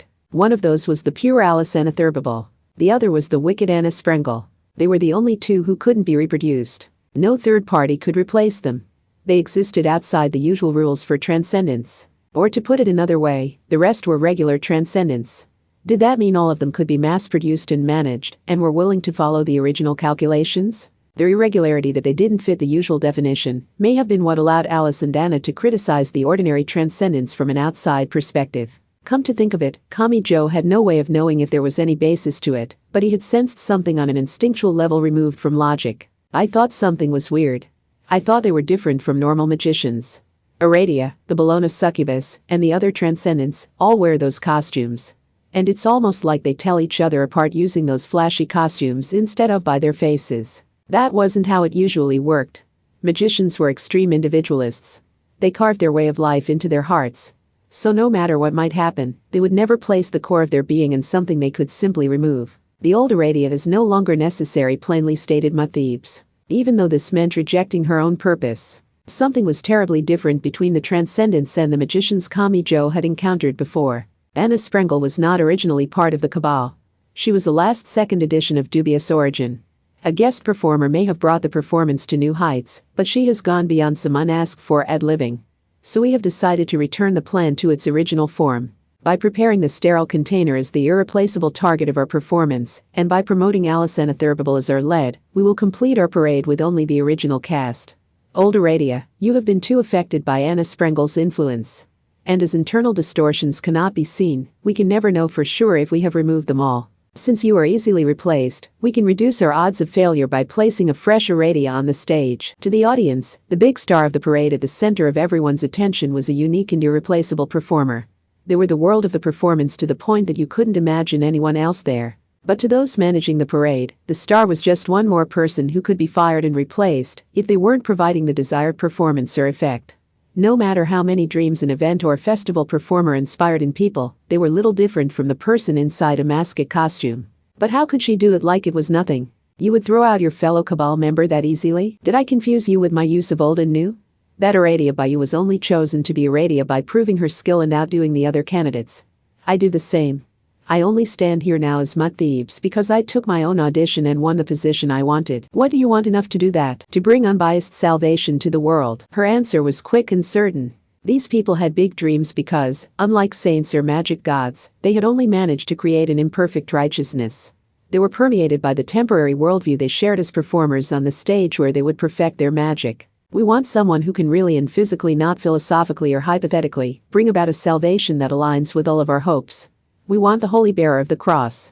Unlike us transcendents, that man can truly save the entire world, so we wish to invite him back through the process of rebirth. Kamijo could not sense personal conviction or a personal cry of the soul. Yes, he could not sense a magic name there. To achieve this one goal, they had thrown out their insignificant individuality to become a part of the bridge builders' cabal. Just like a type of destructive cult. Satisfied now? I have a job to complete. Punishing the traitor Anna. Do you really think I'll let you? Do you think I care? You are blameless and thus not my target. This is a staff-only backstage matter. I would prefer not to involve an outsider, so I would prefer if you ran away. The wind stirred like a solid mass. No, that was a side effect of Mutt Thebes moving her giant wings. The countless guns of various sizes installed on the 300 meters aircraft cruisers all turned to accurately take aim. Kamijo expected an explosion, but giant cannons unleashed a scattershot of throwing spears from muzzles measuring more than 30 centimeters across. Every single spear was a spiritual item designed to kill transcendents. They were all the shrink drink. Hadn't that weapon been created to slay even the most irregular transcendent? Anna! Shouted Kamijo, leaping forward. He felt like a wall of spikes was approaching fast. His right hand couldn't handle so many at once. But at the same time, the shrink drink was only designed for use against transcendents. If he used his full body as a shield, he might be able to protect Anna. The wicked woman spoke in an uncharacteristically weak voice behind him. Thank you, that was good enough for him. He wished he could negate them all with his right hand, but he figured he could survive being pierced by one or two of them. At the very least, doing this was better than standing by and watching the tragedy play out. Or so he thought. But he was knocked away by a hard blow from behind. Wah, from behind. That meant it had to have been Anna Sprengel. But, fool, that is the one thing I cannot accept. She had put her full weight behind her little foot to forcibly kick away the boy protecting her. She kicked him toward Aradia. She had a point. These spiritual items were designed to kill only transcendents, but that meant Aradia was as much at risk as Anna. Mutt Thebes did not show any concern for the cabal member she had already given up on. Kamijo had completely forgotten about her, but at the same time, there was still the irregular transcendent. That little wicked woman could do things normal transcendents couldn't. While everything else moved in slow motion, Anna Sprengel cutely stuck out her tongue. Written on her face was a refusal to let herself be rescued and turn into a good person. She would instead keep her true intentions hidden to the very end and go on deceiving people. She was saying she would walk the path of the wicked woman to the bitter end. A moment later, everything sped back up. The shrink drink spears crashed into the world as if filling up the entire space around her. There was no dodging that. Anna Sprengel might be a transcendent, albeit an abnormal one, but maybe not even her defense spells could have stopped the onslaught. The countless spears pierced her small form. Strangely, not a drop of blood was shed as the sharp glass tips shattered inside her. The toxic pink liquid contained in all those spears permeated her from the inside out. Something unhealthy circulated through her little body. Yet Kamijo, who had ended up guarding Aradia instead, remained standing even though his right hand wasn't enough to block them all. Anna didn't scream. She didn't even writhe in pain. She simply lay motionless on the ground. If what he had been told was correct, Anna Sprengel was beyond saving. Just like he couldn't resurrect an incinerated corpse by touching it with his right hand. Ah, Kamijo screamed. Almost like he was screaming in Anna's place since she couldn't even express the pain. Maybe he had started to sympathize with her while traveling with her. Maybe her wicked side was easy to forget now that she couldn't display it any longer. Maybe he had actually found her cute in some ways. The reason didn't matter. He just had to gather up whatever strength he could find inside him, no matter how small, and use it to break through this worst-case scenario and save that little wicked woman. That was the only thought in Kamijo's shaky head. But none of that could alter the reality. He was too weak. He crumbled to the ground after protecting Aradia, and he couldn't get back up. Sure, she was a wicked woman. But what did that matter, goddammit? My job is now complete, said Mutt Thebes. All business. She was a punishment expert. She knew not to let her emotions interfere and to avoid causing any unnecessary harm. She played a role with the accuracy of turning gears. But since we have updated Aradia, the retired one is no longer needed, so I will kill her. This isn't meant to be my job, but better safe than sorry. Once that is done, I can bring the new one back with me, and order will have been restored to the Cabal. No, not yet. You would resist me? You are no longer Aradia. What can a retired nobody do in the professional world? Any attempt to survive is doomed to fail. No, I am the goddess who always finds a way to rescue a witch in need. So I figured I might as well save Anna Sprengel as well. When he heard that, Kamijo slowly looked up. The silver-haired woman had lost her position as a regular, but she still hadn't given up. She stood in the way, just like a goddess. Save her? Asked the slumped and battered boy, his voice scratchy. He looked to that faint light that continued to shine like the moon in the darkness of fear and rejection. She can still be saved? Yes, so don't worry. This is not a loss or a dead end. You don't need to give up on anything. The goddess of all witches will turn it all around. Wandering good witch child, behold a miracle. Thebes stared at the light protecting the boy who looked ready to blow away in the night breeze. She stared at the person whose skin shined a pale white after bathing in the moonlight for so long.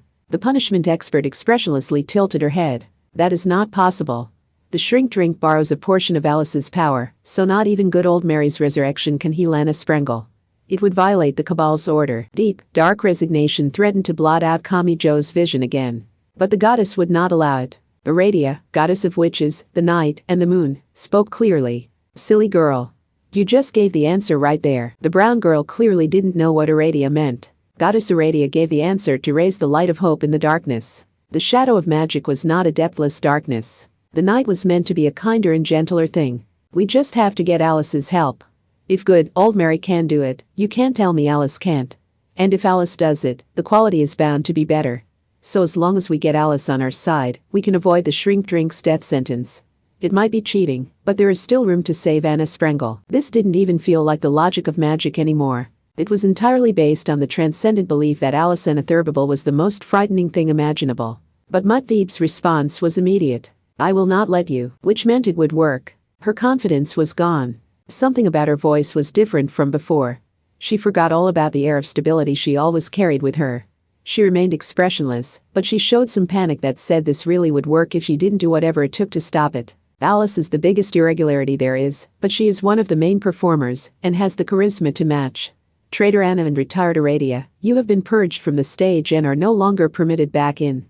Hand over your Cabal member passes and begin. We cannot have outsiders disturbing the order of the Cabal any longer, but you can't tell Alice Anatherbable what to do. There's no actual rule saying it has to be a professional member of our field. The one and only key lies elsewhere, like the performer's lover rather than the performer herself. And that is why you are panicking, isn't it, Thebes? Everyone's eyes gathered on a single point. The tension was so dense an ordinary person might have suffocated. But that brought a quiet thought to a certain boy's mind. Oh, right. If they were that cautious, then it really would work. Of course, this wasn't the result of Kamijo's own efforts. He held the final key to saving the girl he had thought was lost. So he didn't have to curse his own life here. This was the unique treasure that none other than Anna Sprengel had given him. He was the only one in the world. This was about as selfish as it got after hurting her and making her cry. He knew that.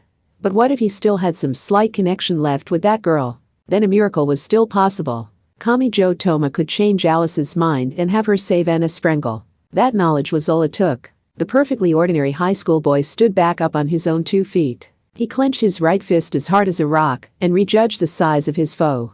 Aradia, just to be sure, you do mean me, right? The witch goddess who had protected Kamijo stood alongside him and glared at the woman dressed identically to her. Yes, they had more than one enemy now. It was 2 against 2. Can I leave her to you? Of course. I will take care of the other Aradia. Witches operate on the threefold return. If that wicked witch did a good deed, then the least I can do is return her life to her. Thinking back, Kamijo had always died instantly when he tried to fight a transcendent. Good, old Mary wasn't around this time. Even if she was, he couldn't expect her to save him when their interests weren't aligned. He wouldn't be resurrected. If he died here, that was the end. But Kamijo Toma had zero intention of falling back. Anna Sprengel was an indefensibly wicked woman. She had deceived Kamijo to the end with a smile. So what? Morality could get lost. That was a measuring stick invented by someone else.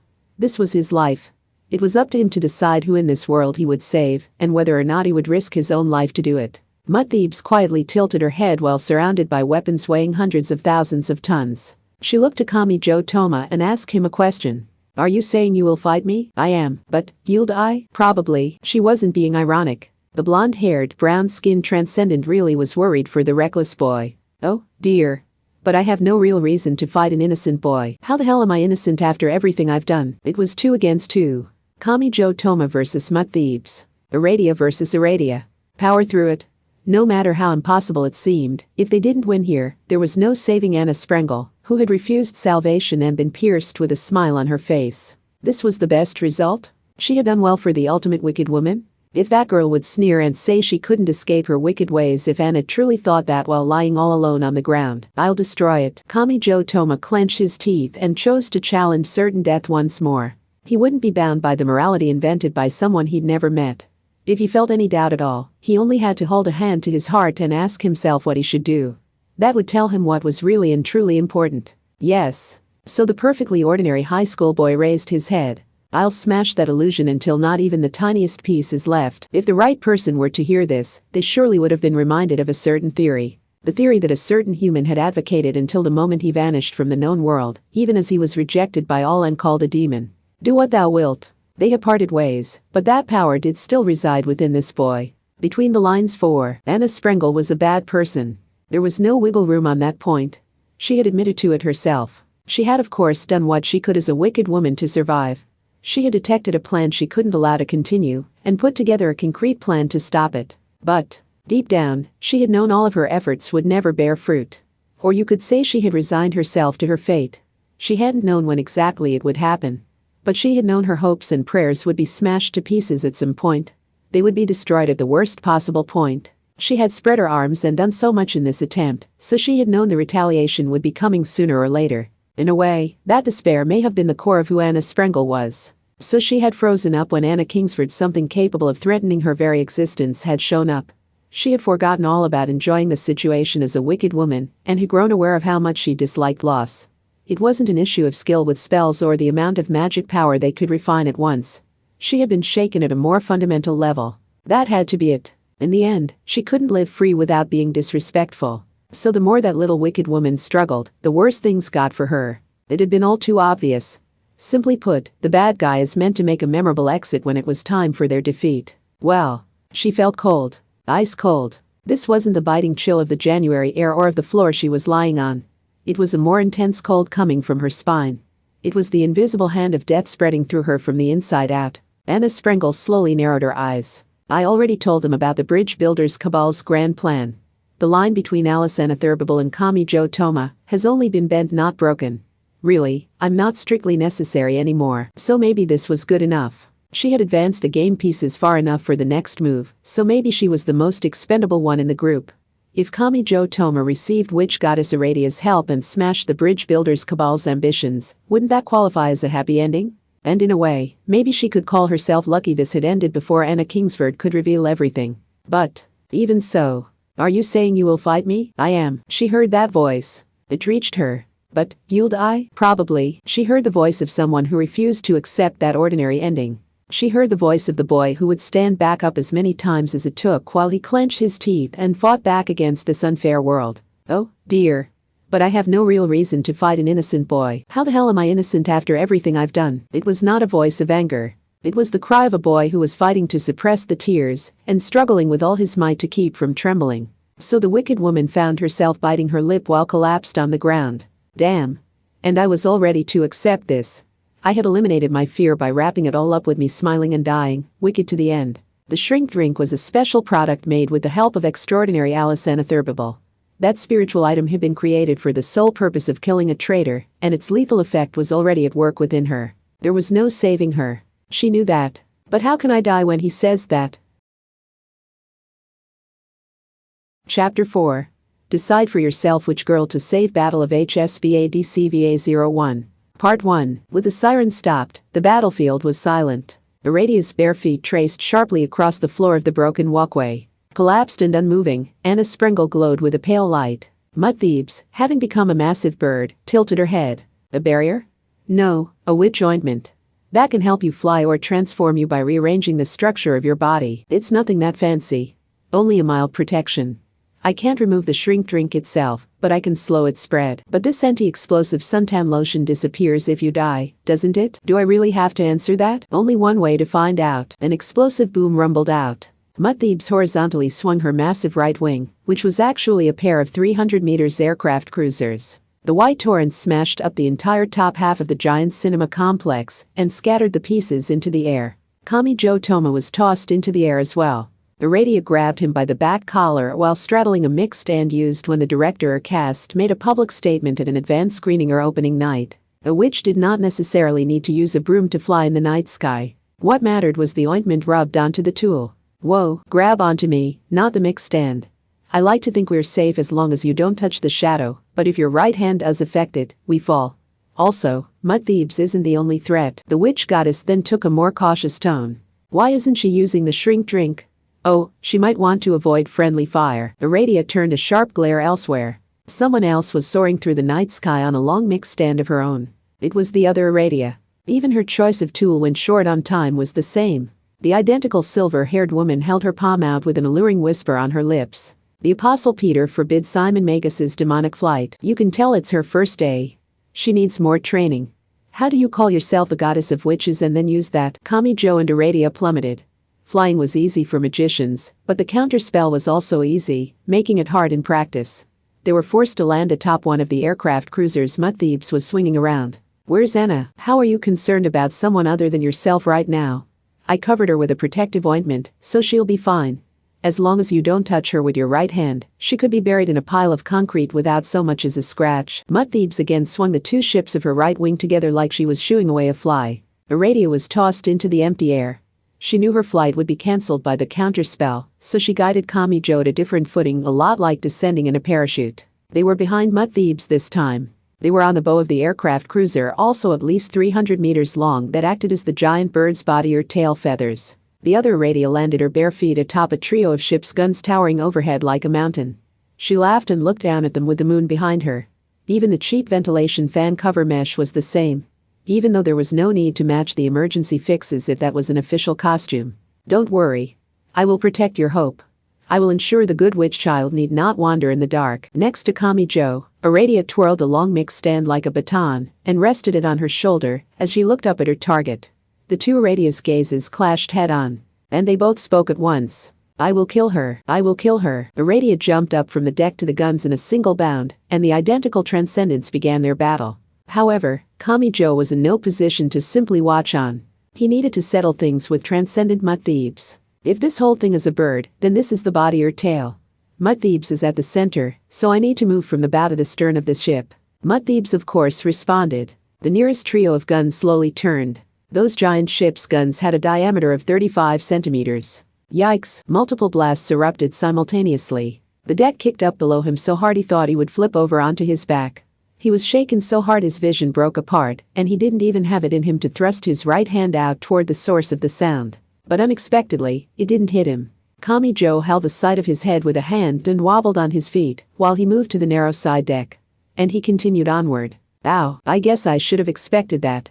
Aircraft cruisers aren't designed to shoot themselves.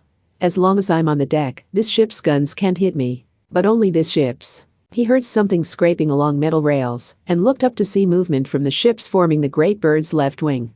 An angular white shadow was launched into the sky from the flight deck, created by removing the stern weaponry. That was an HSF A-49 sharp frame, a stealth craft designed for aircraft carriers. Although it looked weird colored entirely white. How much did she absorb? Damn it. Mud Thebes could increase her forces whenever her shadow touched another shadow, so even the aircraft cruisers were expendable to her. She had no problem with using the plane to obliterate this ship with its autocannons and aerial bombs. And Kamijo was dead if even one shot hit him. If he failed to defeat Mud Thebes and then reach Alice Anatherbable, there was no way left to save Anna Sprengel from the shrink drink. The stealth craft circled sharply through the night sky and finally took aim. Can I stop that with Imagine Breaker? Kamijo held up his right hand and clenched his teeth as he ran. If that thing sprayed 6,000 bullets a minute from its Gatling gun, he would be killed before he could even use Imagine Breaker. His throat went dry when he saw the stealth craft's belly open up to reveal the weapons within. Apparently it was going to launch an air-to-surface missile or an aerial bomb. If the explosive contained napalm or white phosphorus, then Bad didn't even begin to describe it. But Kamijo belatedly realized something. The aircraft cruisers in the stealth craft were shadows absorbed by Mud Thebes' magic. So he was thinking about this wrong. The stealth craft and its bullets or bombs weren't the only thing his right hand could destroy. He could also destroy the very aircraft cruiser he was running on. He didn't even aim for a door, he directly punched the wall of thick armor. With a dull crash, a 2 meters cube was torn away. Was it divided into blocks like that? Kamijo lost his balance, so he tumbled right on inside the ship. Shortly thereafter, the outside world was engulfed in explosive flames and shockwaves. More than his ears ringing, he felt a pain akin to an electrical tingling across all of his skin. There had been multiple explosions out there. like someone had tossed in a bundle of giant-sized firecrackers. Was that a cluster bomb? I don't know how to use it, but I assume if I simply drop it on you, you will die before you can complain. Muttheeb's emotionless voice played from the ship's internal speakers. Kamijo didn't know what kind of equipment the ship had, but apparently she was tracking his location and could hear his voice. Still, he figured he should be safe as long he remained in the indoor passageways. Whether or not the Transcendent knew where he was, the ship couldn't shoot itself, the walls were plenty thick, and the stealth craft was too big to fit through the door. Even if he did come across a locked door or bulkhead, it was all made of magic, and he could break through with a Imagine Breaker. That meant this was a sturdy and safe tunnel for him. What a pain, said Muttheebs. I wouldn't be so calm if I were you. I found a safe zone, so now it's time to turn the tables on you. Are you sure it's safe? Kamijo heard a sound like an electric razor. He looked to the side to see something skillfully turn a corner in the passageway, slip through an open door, and slowly approach him at a height of about a meter. The white shadow was only about 45 centimeters. Overall, it resembled the sharp isosceles triangle of a delta wing, but it had a round hole in the center, and it used coaxial rotors to move vertically or hover in place like a helicopter. What was it? Was it another piece of the aircraft cruiser's equipment, making it another weapon Muttheebs had acquired by absorbing its shadow? He was caught off guard when the lightweight solid fuel ignited, and the self-destruct drone shot toward him like a missile. Part 2. The muffled explosion was audible even on the bow deck. Witch Goddess Aradia's long silver hair and large wimple blew in the frigid wind, but she sighed softly. Well, I like to think that isn't enough to kill him when he has Imagine Breaker. No matter what it looks like or how she uses it, everything here is magic, including the weapons and explosions. She also found this a strange thought. To think the day would come she was acting based on trust in Kamijo Toma's abilities. She glanced down at her ankle and smiled a little. Now, I need to focus on my own job. She looked back up. The two of them stood directly above the bow's trio of main guns. The moon shined down on the two identical witch goddesses. Their long silver hair and ankle-length wimples blew in the frigid wind, and they breathed identical white breaths as they smiled thinly. There was no signal. The two Aradias took action simultaneously. They moved their mixed-end brooms to their left hands. One swung her right hand horizontally and the other did the same. Their voices overlapped in disturbing synchronicity. I will bring peace to the city by defeating my enemy. Which makes this a good deed. I will bring peace to the city by defeating my enemy. Which makes this a good deed. They sealed a cutting edge in their nails and took a step forward. Their slicing fingers intersected for their first attack. They jumped from gun to gun.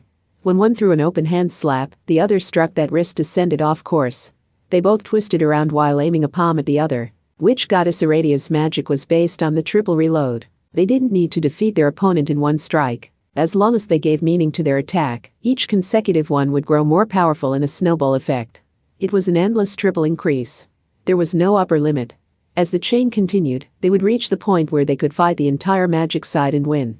A shockwave exploded out. The aircraft cruiser's gun barrel bent. Fists flew, stainless steel mix stands roared, and roundhouse kicks tore through the air. The rubbing of their feet squeaked like during a basketball game. The shadows at their feet grew more apparent.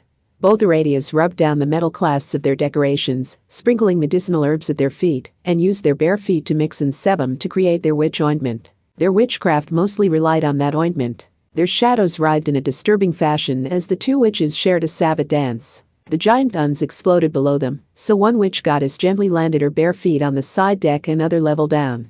The other woman also landed with a smile. Oh? You aren't leaving the human realm? She clenched her teeth but couldn't fully suppress the breath of slight exhaustion. The other Aradia's smile grew. Hee. That's right. Using the secret chief's power is a broken spell that lets us fight the entire magic side on our own. But it is not enough to come out on top when fighting another Aradia. Immediately after, the two blurred into motion. They clashed. Aradia and Aradia ran along the side deck, tore into the ship's armor, and scattered sparks as they crashed into each other a few times. Their fingers sharply intersected, their feet ran, and they either swung their mixed stand around in a hand, or straddled it to fly in the night sky. They drew out large, twisted arcs, and turned those into unorthodox loop-the-loops, while their lights collided over and over, before the two witches dropped straight toward the aircraft cruiser's deck once more. If only I knew where the unseen rail is. Even as they fought fiercely enough to melt and distort the side deck's armor, the witch goddess kept her thoughts cool and calm. Triple upon triple upon triple upon triple.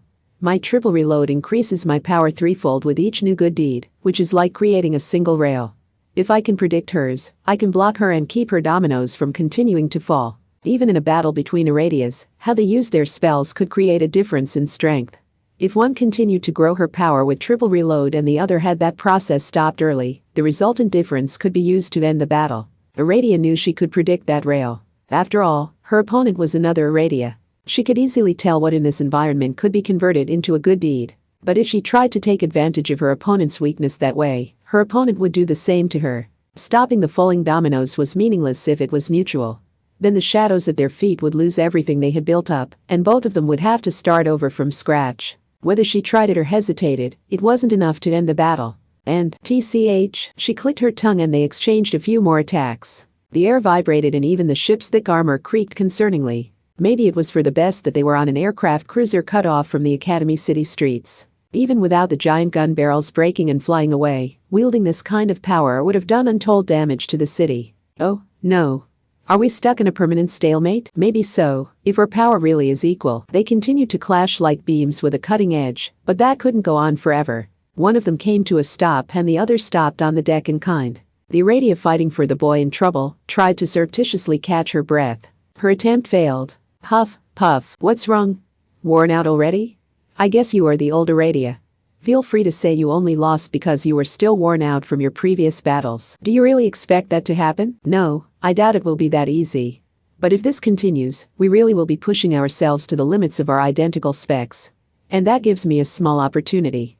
One you lack. Won't you be in trouble if you're wrong and we defeat each other? Not really. That was all she had to say. Mud Thebes must have given her a lot of information on me. If both Irradias were defeated here, did she assume it wouldn't affect their ceremony because another performer would fill the role? Had she added the ventilation fan cover mesh to her official costume to ensure their specs were truly equal, thus not giving the old Irradia even the slightest chance?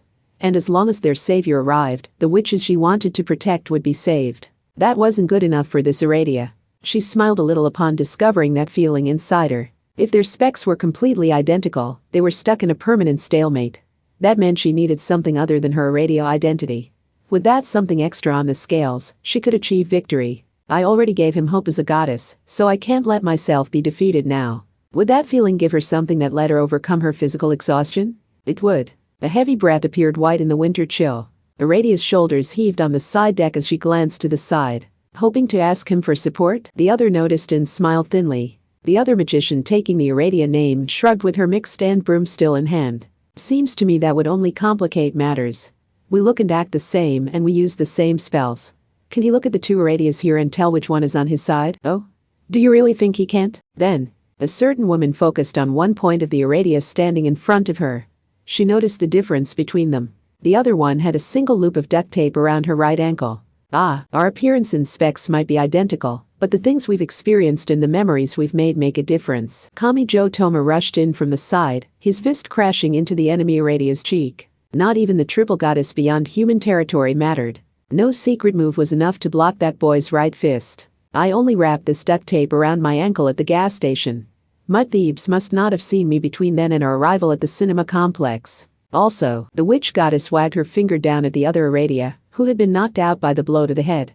She winked and whispered, "The goddess of all witches isn't all that physically strong. A solid hit from Kamijo Toma's fist is enough to knock her out. I know that firsthand from Shibuya on the 31st. Part 3. Defeating the enemy Irradia wasn't enough to end this. An ear-splittingly shrill sound exploded out. A formation of 4 HSFA-49 stealth craft passed by overhead. The aerial bombs that separated off in midair accurately dropped toward Kamijo and Irradia, but Irradia extended her left hand into the air just before they hit. One after another, several explosions burst in the frigid night sky. I will hold back her aerial forces. You go deal with Mud Thebes herself. Thanks, shouted Kamijo, running to the side deck. Irradia did not join him, instead mounting her mixed stand broom and taking off toward the bridge roof. More explosions burst like fireworks overhead, while Kamijo ran until his surroundings changed. The floor below his feet was flat. He had arrived on the flight deck equipped with an electromagnetic catapult that launched planes using the same principle as a linear motor. That meant he was at the stern. Sure, you can use this to take off, but how are you supposed to land again? Stupid Academy City and its stupid weapons, are they tall? Or do they use floats to land in the water, and then the front of the ship swallows them like a landing ship? He heard a dull tremor. Mud Thebes had apparently separated the 10 aircraft cruisers attached to her back like a giant bird. The massive white shadows remained standing like shed skins as she slowly turned toward him. And she stepped onto the flight deck. The newly flat surface made it look like the entire environment was prostrating before Muthebes as its master, ensuring it would never end up looking down at her. Kamijo Toma and the Transcendent faced each other directly below the moon. Muthebes slowly tilted her head and spoke plainly. Her expression was no different from when she had asked him to pass the French dressing back at the consulate. Should I shout the name of my special attack? I'd much prefer you said nothing and let me defeat you, leaving human territory. Risk 4. Life and death, pure and impure, quiet and noisy, holy and evil, correct and incorrect, releasing the dual seal. Swiftly activate, Dead Phoenix. So much for my preference, goddammit. Kamijo clenched his right fist, and Transcendent Muthebes swept her hand horizontally at the same moment. Something white moved. An object with a nearly 3 meters diameter emerged from her shoulder. It looked like an enlarged version of a circular saw for cutting lumber, but it was actually a giant 8-bladed propeller. It rotated rapidly at a diagonal angle from her shoulder. If it so much as grazed Kamijo, he would be torn to pieces. He hurriedly held out his right hand to negate it, but something wasn't right. It was so large that mere contact would mean instant death for a human-sized target like Kamijo, but one look at the massive bird wings from before was enough to know that a warship's propeller should have been more than 10 meters across. She changed its size? Could she always do that, or is that what the inhuman Dead Phoenix mode does? And Muthebes was already expressionlessly summoning another weapon. The white object covered her back like a giant armored snail shell. It was in fact a boiler. Wah! Roaring flames flew straight toward him. He negated them with his right hand, but the dark smoke obscured his vision. She made her next move while he was still choking. She swept her arm to the side, and something like a white beam of light shot out. Water jet auxiliary power. Water. The dark smoke was sliced through along a diagonal line. There was no time. The blade of ultra-pressurized water extended without end. After all, this was a propulsion device meant to push a warship weighing more than 100,000 tons. A hit would easily slice apart a human torso. Kamijo ducked low to the ground to just barely avoid the horizontal sweeping attack, but the aircraft cruiser's bridge was sliced off at the base, causing it to collapse. Muthebes tilted her head and readily threw away the weapon boasting so much destructive power. And next, grounding plate. What the hell? The base of the ground line. However, a ship can't bury the plate in the ground like normal, right? Instead, the massive amount of excess electricity produced within the ship is sent out into the seawater. Not my point. What's with all these crazy things? You mean this? The brown girl brought her palms close together in front of her chest, and thick lines of electricity crackled between them. If what she said was true, that had to be even more powerful than a train's high-voltage line. As I have already explained, I absorb the weapon's shadow, not the weapon itself. I have no real reason to use them for their intended purpose, so you can just do whatever you want, more or less, she plainly agreed. And another thing. Remember the boiler? I was opening the maintenance hatch of a running diesel engine to forcibly extract the flames, but that isn't all that emerged. What do you think happens to a human who breathes in invisible oxygen-deficient air created when combustion steals all the oxygen away? Gah! Suddenly, Kamijo's right knee nearly dropped to the deck. Muthebes' expression was unchanged. You do not need a special poison gas to kill someone. The air contains around 21% oxygen. Simply reducing that by half creates deadly air guaranteed to make a human pass out, or so it said in the engine room manual. Extracting the knowledge from the shadow wasn't easy, just so you know. Using the items in such unusual ways may have been a privilege gained by leaving the human territory, but how far would she grow if she were to absorb the shadow of, for example, an original grimoire index? And Kamijo couldn't spend any time on that thought. He could tell he wouldn't remain conscious for long. Similar to motion sickness, he didn't seem able to fight it despite being aware of it. He wanted to end this quick so he could at least pave the way to saving Anna before he passed out. He could have Aradia, the caring big sister, carry him to Alice. He had seen enough of that goddess of the cold but gentle moonlight to trust her that much. So he didn't need to worry about himself. He would focus on that life they could all save together. Gah! He shouted, breaking through his mental limiters like a hammer throw athlete. He clenched his right fist tight and took a powerful step forward. Muthebes only tilted her head. She did not use the electrocution weapon she had called a grounding plate. With a deep rumble, gravity suddenly released its grip on Kamijo. A push from below had launched his feet from the flight deck. His footing, that is, the aircraft cruiser had moved. The brown girl sighed softly. My control is not limited to the weapons attached to me, Gah? Groaned Kamijo when, a moment later, he was slammed back down into the deck. At least his right hand hadn't touched the floor, causing him to plummet further. But he couldn't reach her. Gathering all of his resolve wasn't enough for his fist to reach the transcendent. He was out of breath and unable to get up, but when he looked up at her, he saw the girl raising both hands overhead with the moon behind her. Thick electricity crackled between her palms. Mutt Thebes did not hesitate. The ship's fluid dynamic power generator produces 45,000 kilowatts of alternating current power at a frequency of 60 Hz. That easily surpasses the power of a nuclear aircraft carrier and is enough to cause the human body to explode. You think you can kill me with electricity? Sorry, but I've built up a resistance to high-voltage currents. There is no such thing. An extra powerful discharge burst out. Kamijo Toma tried to raise his right hand, but he was trembling too badly to move. The light filled his vision. 1 second. 2 seconds. 3 seconds. His pure white vision did not return to normal. But that he could sense the passage of time meant he was still conscious? What happened? He tried to speak and found his voice was terribly hoarse. Still collapsed, he blinked hard several times before his vision somewhat returned. The deck was scorched brutally black right next to him. And Mutt Thebes stood a short distance away. But she hadn't had any reason to move away in that situation? No, that wasn't true. The aircraft cruiser itself was tilted diagonally. The girl was leaning her back against a wall to prop herself up. What? She was moving her head side to see what had happened. The hell? Part 4. Iradia tore through the night sky on her mixed stand, bringing down one stealth craft after another. Her magic was based on tripling. So the more she brought down, the greater her power. Once she got the ball rolling, she had nothing to fear. She weaved in an S-shape to dodge the shots from the 35cm ship guns, firing from the giant bird wings spread out overhead. When anti-air missiles were vertically launched from the deck, she let them follow her for a bit before she spiraled around one of the 5 legs until they had all crashed into that wall. The anti-air laser units could shoot down cruise or ballistic missiles with greater than 99.9% accuracy, but not even they could catch the witch goddess flitting this way and that in the sky. She slipped through the deadly net pouring down like rain. I had heard laser weapons aren't visible, so are those weird green lines, the equivalent of tracer rounds? The giant bird is made up of 10 ships, and each one is loaded with 30 or 40 planes. That means they could carry nearly 400 in all. And since I've taken out how many was it? Iradia flew straight up again on her mixed stand and smacked her forehead. Apparently she had earned too good a high score. The ship guns roared and an ordinarily impossible scattershot approached her like a wall. The projectiles were all shrink-drink spears. In a way, this was the most fearsome attack for a transcendent. With the second Iradia defeated, I guess Mutt Thebes doesn't have to worry about friendly fire anymore. Iradia sharply changed course to slip through a gap. How am I still in the air? I'm pretty sure warships and aircraft carriers need a crew in the hundreds or thousands. And there are 10 of them here. Are there too many weapons for Mutt Thebes to control them all? She also must be too focused on Kamijo Toma to eliminate my flight ointment. The ordinary firepower wasn't a threat. She needed to be on the lookout for something else instead. Oops. She twisted around and flew in a spiral to let a slowly approaching 45cm self-destruct drone pass her before detonating.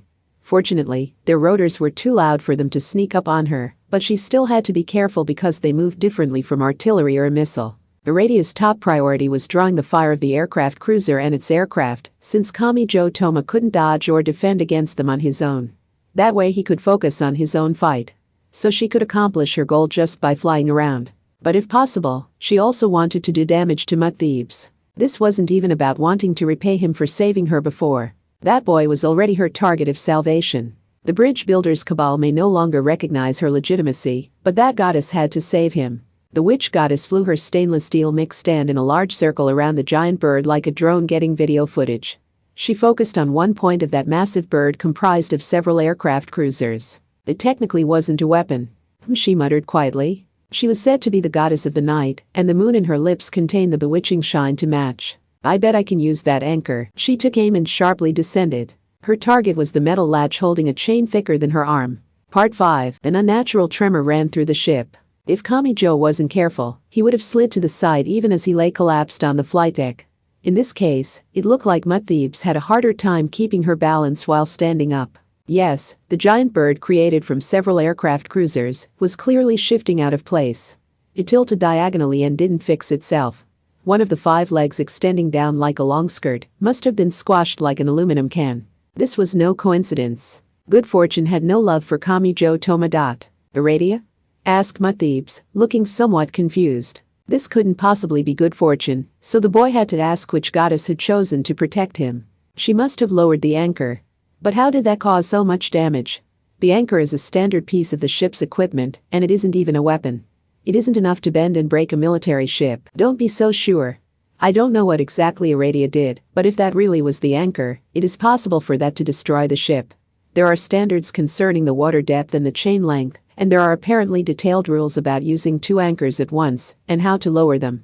Forcibly lower the anchor in the wrong way, and the power of the waves tugging on the ship can bend or even break its hull. They teach these things in Academy City? He decided it was best not to mention he knew this from an old B-movie he had seen on TV recently. Even if it only came once in your life, not every day of your first high school winter break was guaranteed to be exciting. And let's not forget what you said about reaching the cinema complex. You walked here. Kamijo slowly gathered enough strength to stand back up. His head was still woozy from breathing in the oxygen-deficient air, but he could still fight. He could pass out a little later. You also said it took some time to absorb multiple 300 meters aircraft cruisers, but that means you would have needed to rush here to make up for the lost time. You would normally run and jump in those circumstances, but you didn't do that. No. Was there a reason she couldn't do it? Ships are made to float in the ocean, not walk on land. Even if you can pull it off slowly, forcing it to a run would bend the hull and concentrate enough weight to crush it.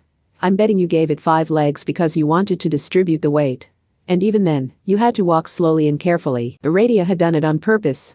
By lowering the heavy anchors one after another, each part of the giant bird had been forcibly twisted in different directions. She had broken a weapon larger than the average building by using the enemy's weight and momentum against them, like a form of martial arts self-defense. This may have been a first. Mud Thebes clicked her tongue.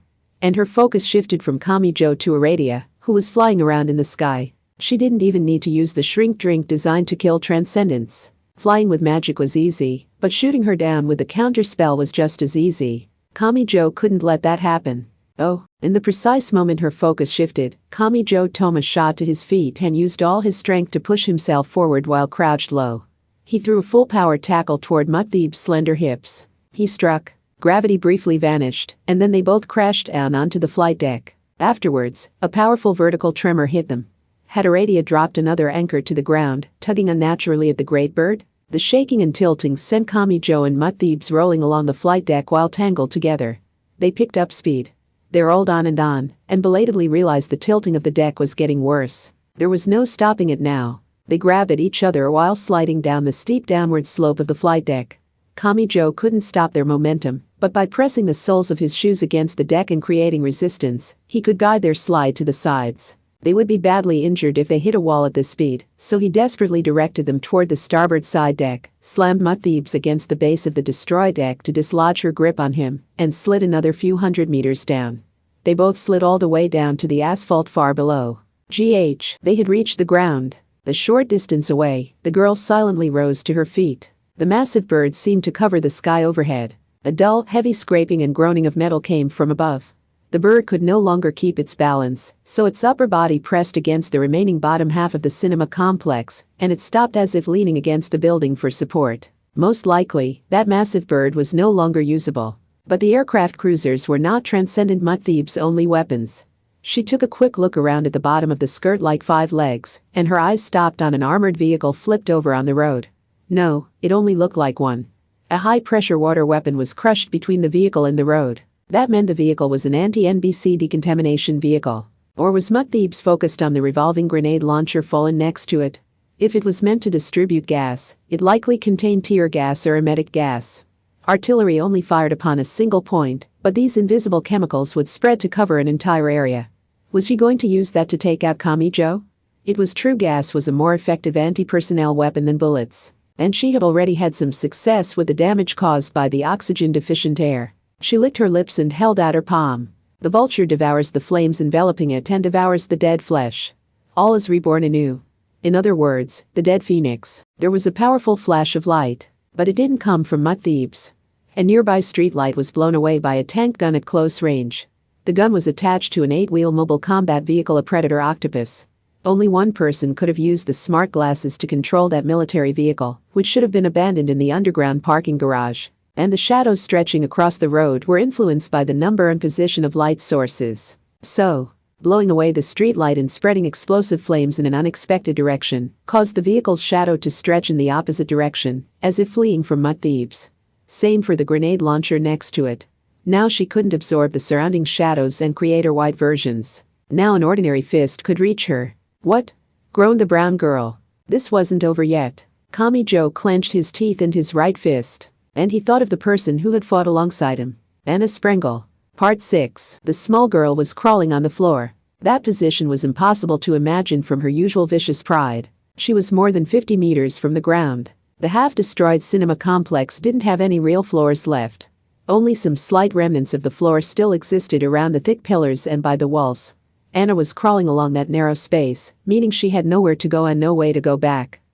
Maybe she couldn't defeat Alice Anatherbable's power.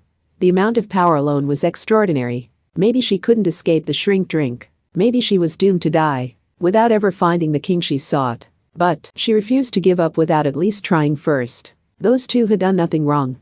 They had not ignored her explanations, and they had not impatiently skipped through the text.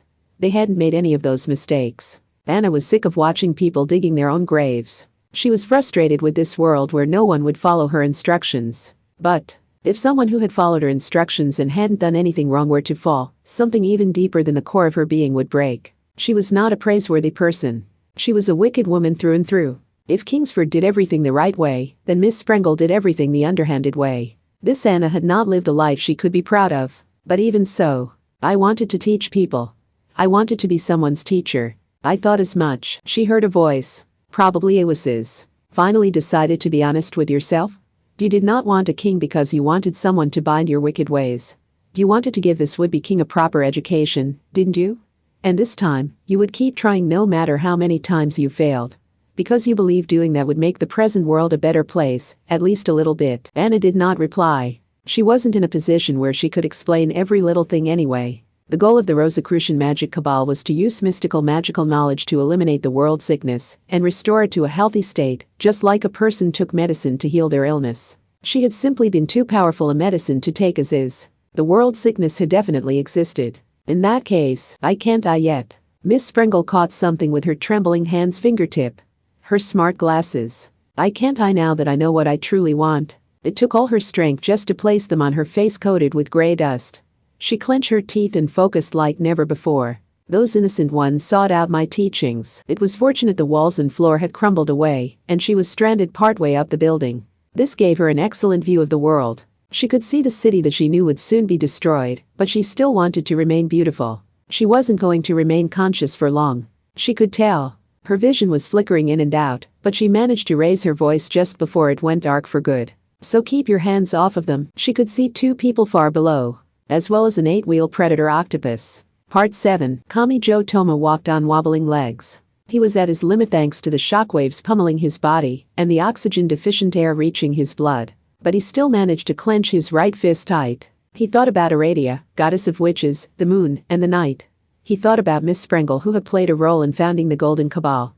He thought about those two who weren't physically with him, but were fighting alongside him all the same. The labels of human and transcendent, of regular and irregular, didn't matter here. Their desire to help each other intersected and laid out a powerful web of support. Kamijo Toma was the same. He had no grand purpose, but he wouldn't concede to anyone when it came to the strength of his feelings. If he didn't win here, those two were in trouble. He would have to helplessly watch as they were killed for the grand plan of the great transcendence. He couldn't let that happen. He refused. So a completely ordinary high school boy gritted his teeth and clenched his right fist tight. Just like those two, he would force this to work. Stronger. Stronger. Stronger. It doesn't matter how many weapons you have. That power is only an illusion. True strength comes from your friends, mud thieves. He caught the transcendent's cheekbone right when she finally turned his way. Kamijo Toma swung his right fist with his full weight behind it. Epilogue. Beyond optimism, catastrophe XXX. Ga, you need to wake up. When he heard Aradia's soft voice, Kamijo focused on his intermittent vision. He must have passed out for a few minutes, probably because of the oxygen-deficient air. He felt a lot better after taking a few deep breaths on Aradia's prompting. The battle was finally over. He had received Aradia's full support throughout, but he still thought he had done quite well for a fight against a transcendent. After all, he had directly fought an official transcendent, and he hadn't died even once. Is there something wrong with me when that feels unusual? Good, old Mary has made me a little too accustomed to dying. But winning wasn't the end of it. In fact, the real challenge began now. Where's Anna Sprengel? I collected her. She was caught on a partially collapsed floor. Aradia was resting her mixed stand on her shoulder. She used that witch's tools in place of a broom. Magic flight seemed quite useful when there wasn't a magician around to interfere. Iradia placed unconscious Anna in the limp enemy Iradia at her feet and set down the mix stand. Kamijo realized he had completely forgotten about the defeated Iradia, which could have been bad later on. She could do everything Iradia could, after all. After crouching once to lower her luggage, the Transcendent tossed Kamijo something she picked up from the ground. Here you go. It's the shrink drink. You're going to negotiate with the bridge builders cabal, aren't you? Which means you'll be raiding them. Can't hurt to have a trump card. That special weapon was designed for use against Transcendence. Iradia was in trouble if the spear tip hit her, but she didn't seem worried while handling it. Kamijo had nervously caught it in his left hand, but he wasn't sure what to do with it now. How do you use it? Mud Thieves always launched it like a guided weapon. For that matter, I can't refine magic power or anything like that, so is it even possible for me to sue it? The witch goddess with a loop of duct tape around her right ankle tilted her head. What are you going to do about the defeated Iradia and Mud Thieves? She asked. As dangerous as they are, we're not stabbing them with this spear. Kamijo Toma held the spear shaft between his neck and shoulder like a phone, while taking out a roll of sturdy duct tape and pulling out a long piece. Iradia held a hand to her forehead with sorrow on her face. Oh, no. Is this what it looked like when you did it to me? The embarrassment and humiliation are way worse seeing it so objectively. We need to start with binding the second Iradia's arms and legs, and then covering the bottom of her feet, so she can't use her magic. But what's the source of Mud Thieves' magic? What can we take from her that would make her harmless? Based on my objective observations, she can lay claim to the shadow of any object that her own shadow touches. Right. So what defines her shadow? At the very least, I doubt she could ride a jumbo jet and use its shadow on the ground to absorb all the shadows on the ground. Kamijo Toma took another look at the girl sprawled out on the ground. It didn't stand out because so many of the Transcendents chose not to wear much clothing even in winter, but was she showing so much of her skin for a reason? Could the condition be only the shadow cast by her bare skin works? Probably so. Then he would have to fully wrap her up. Mud Thieves could be neutralized by turning her into a bagworm to cover up all of her skin. But if he turned her into a tape mummy with even the face covered, she would suffocate, so he grabbed a full-face helmet that happened to be lying nearby. With both defeated Transcendents bound, it was time for Anna. She had been hit by the shrink drink, a spiritual item containing the essence of the Alice in Wonderland item labeled Drink Me. Supposedly, not even good old Mary could save her now. The only hope remaining was Alice, the extremely irregular. But this wasn't going to be easy. He had hurt Alice's feelings, and he wasn't sure if the consulate even existed anymore. If the Cabal had already crossed Academy City's walls and gone into hiding in the wide world outside, any chance they had evaporated. We need to get Anna to Alice. We have Iradia and Mud Thieves tied up, so, I know. Let's stick them inside a random tank or armored vehicle. Those don't have windows and they can't climb the ladder and open the hatch while tied up. Iradia? That's accurate, but I'd prefer if you came up with names that distinguish her from me. Then how about I call you Dia-chan? Please don't. It's scary when a guy comes on too hard. The minorly depressed goddess grew a bit flustered. She wasn't sure what to do with her hands. So would you prefer something more respectful? Like the great grand goddess of goodness? Does it have to be alliterative? Maybe I was wrong to expect any good ideas out of you. Mud Thieves' eyelids trembled a bit just before Kamijo put the helmet on her. He flipped her over and grabbed the shrink drink spear lying on the ground.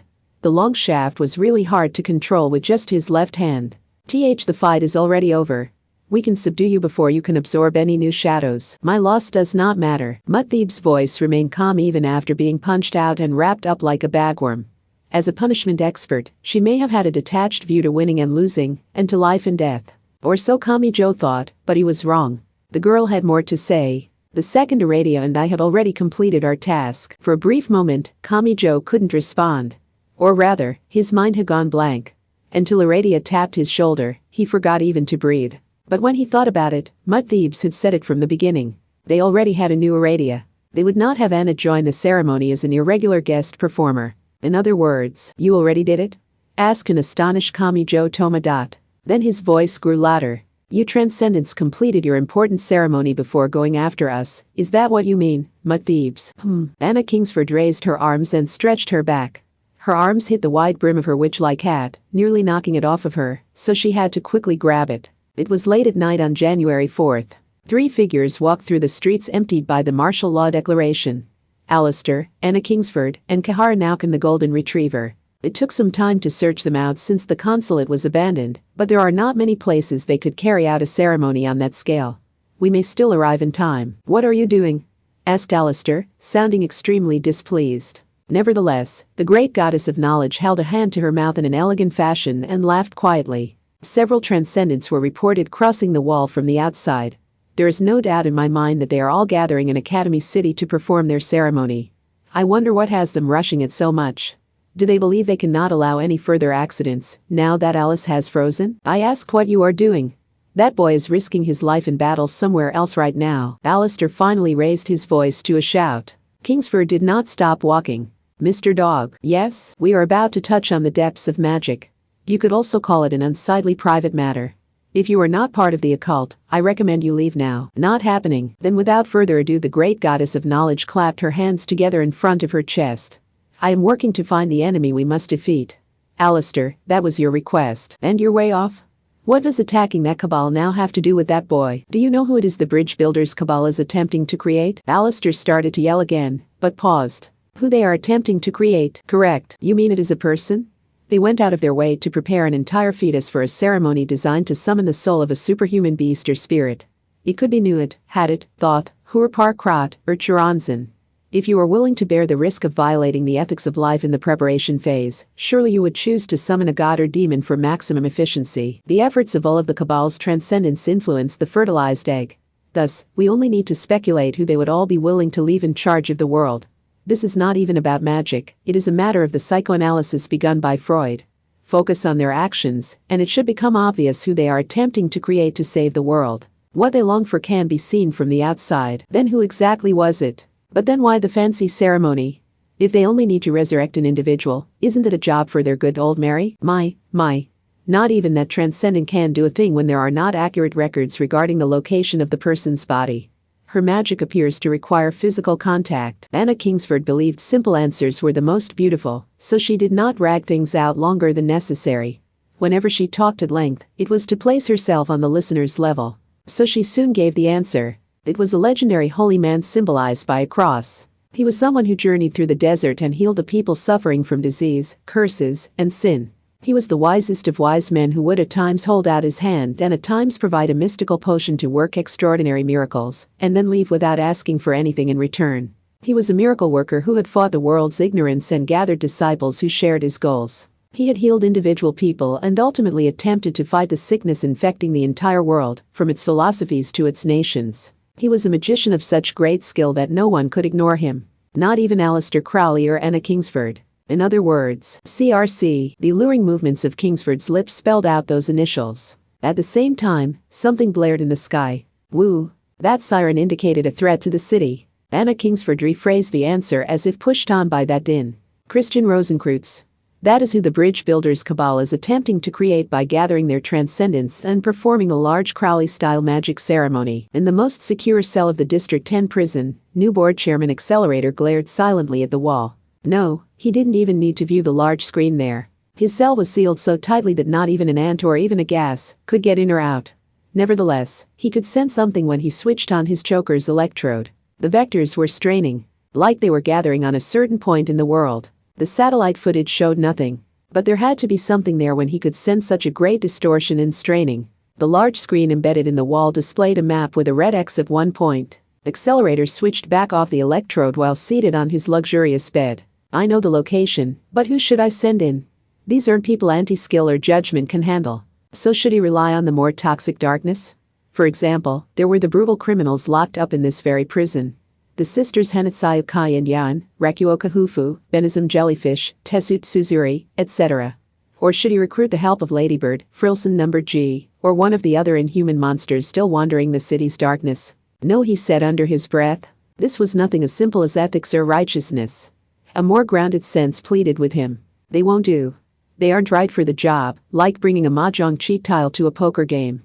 They would be crushed before they could make use of their advantages. What would the old board chairman have done? Accelerator had no intention of using the same scummy methods as that bastard, but it was true that human had used the cards available in Academy City to fight against the other set of rules found beyond the city walls. He had to outdo him. He had to dig deep into that human's methodology and reach for an option not even that human could choose. A weak voice came from the machinery. Sorry.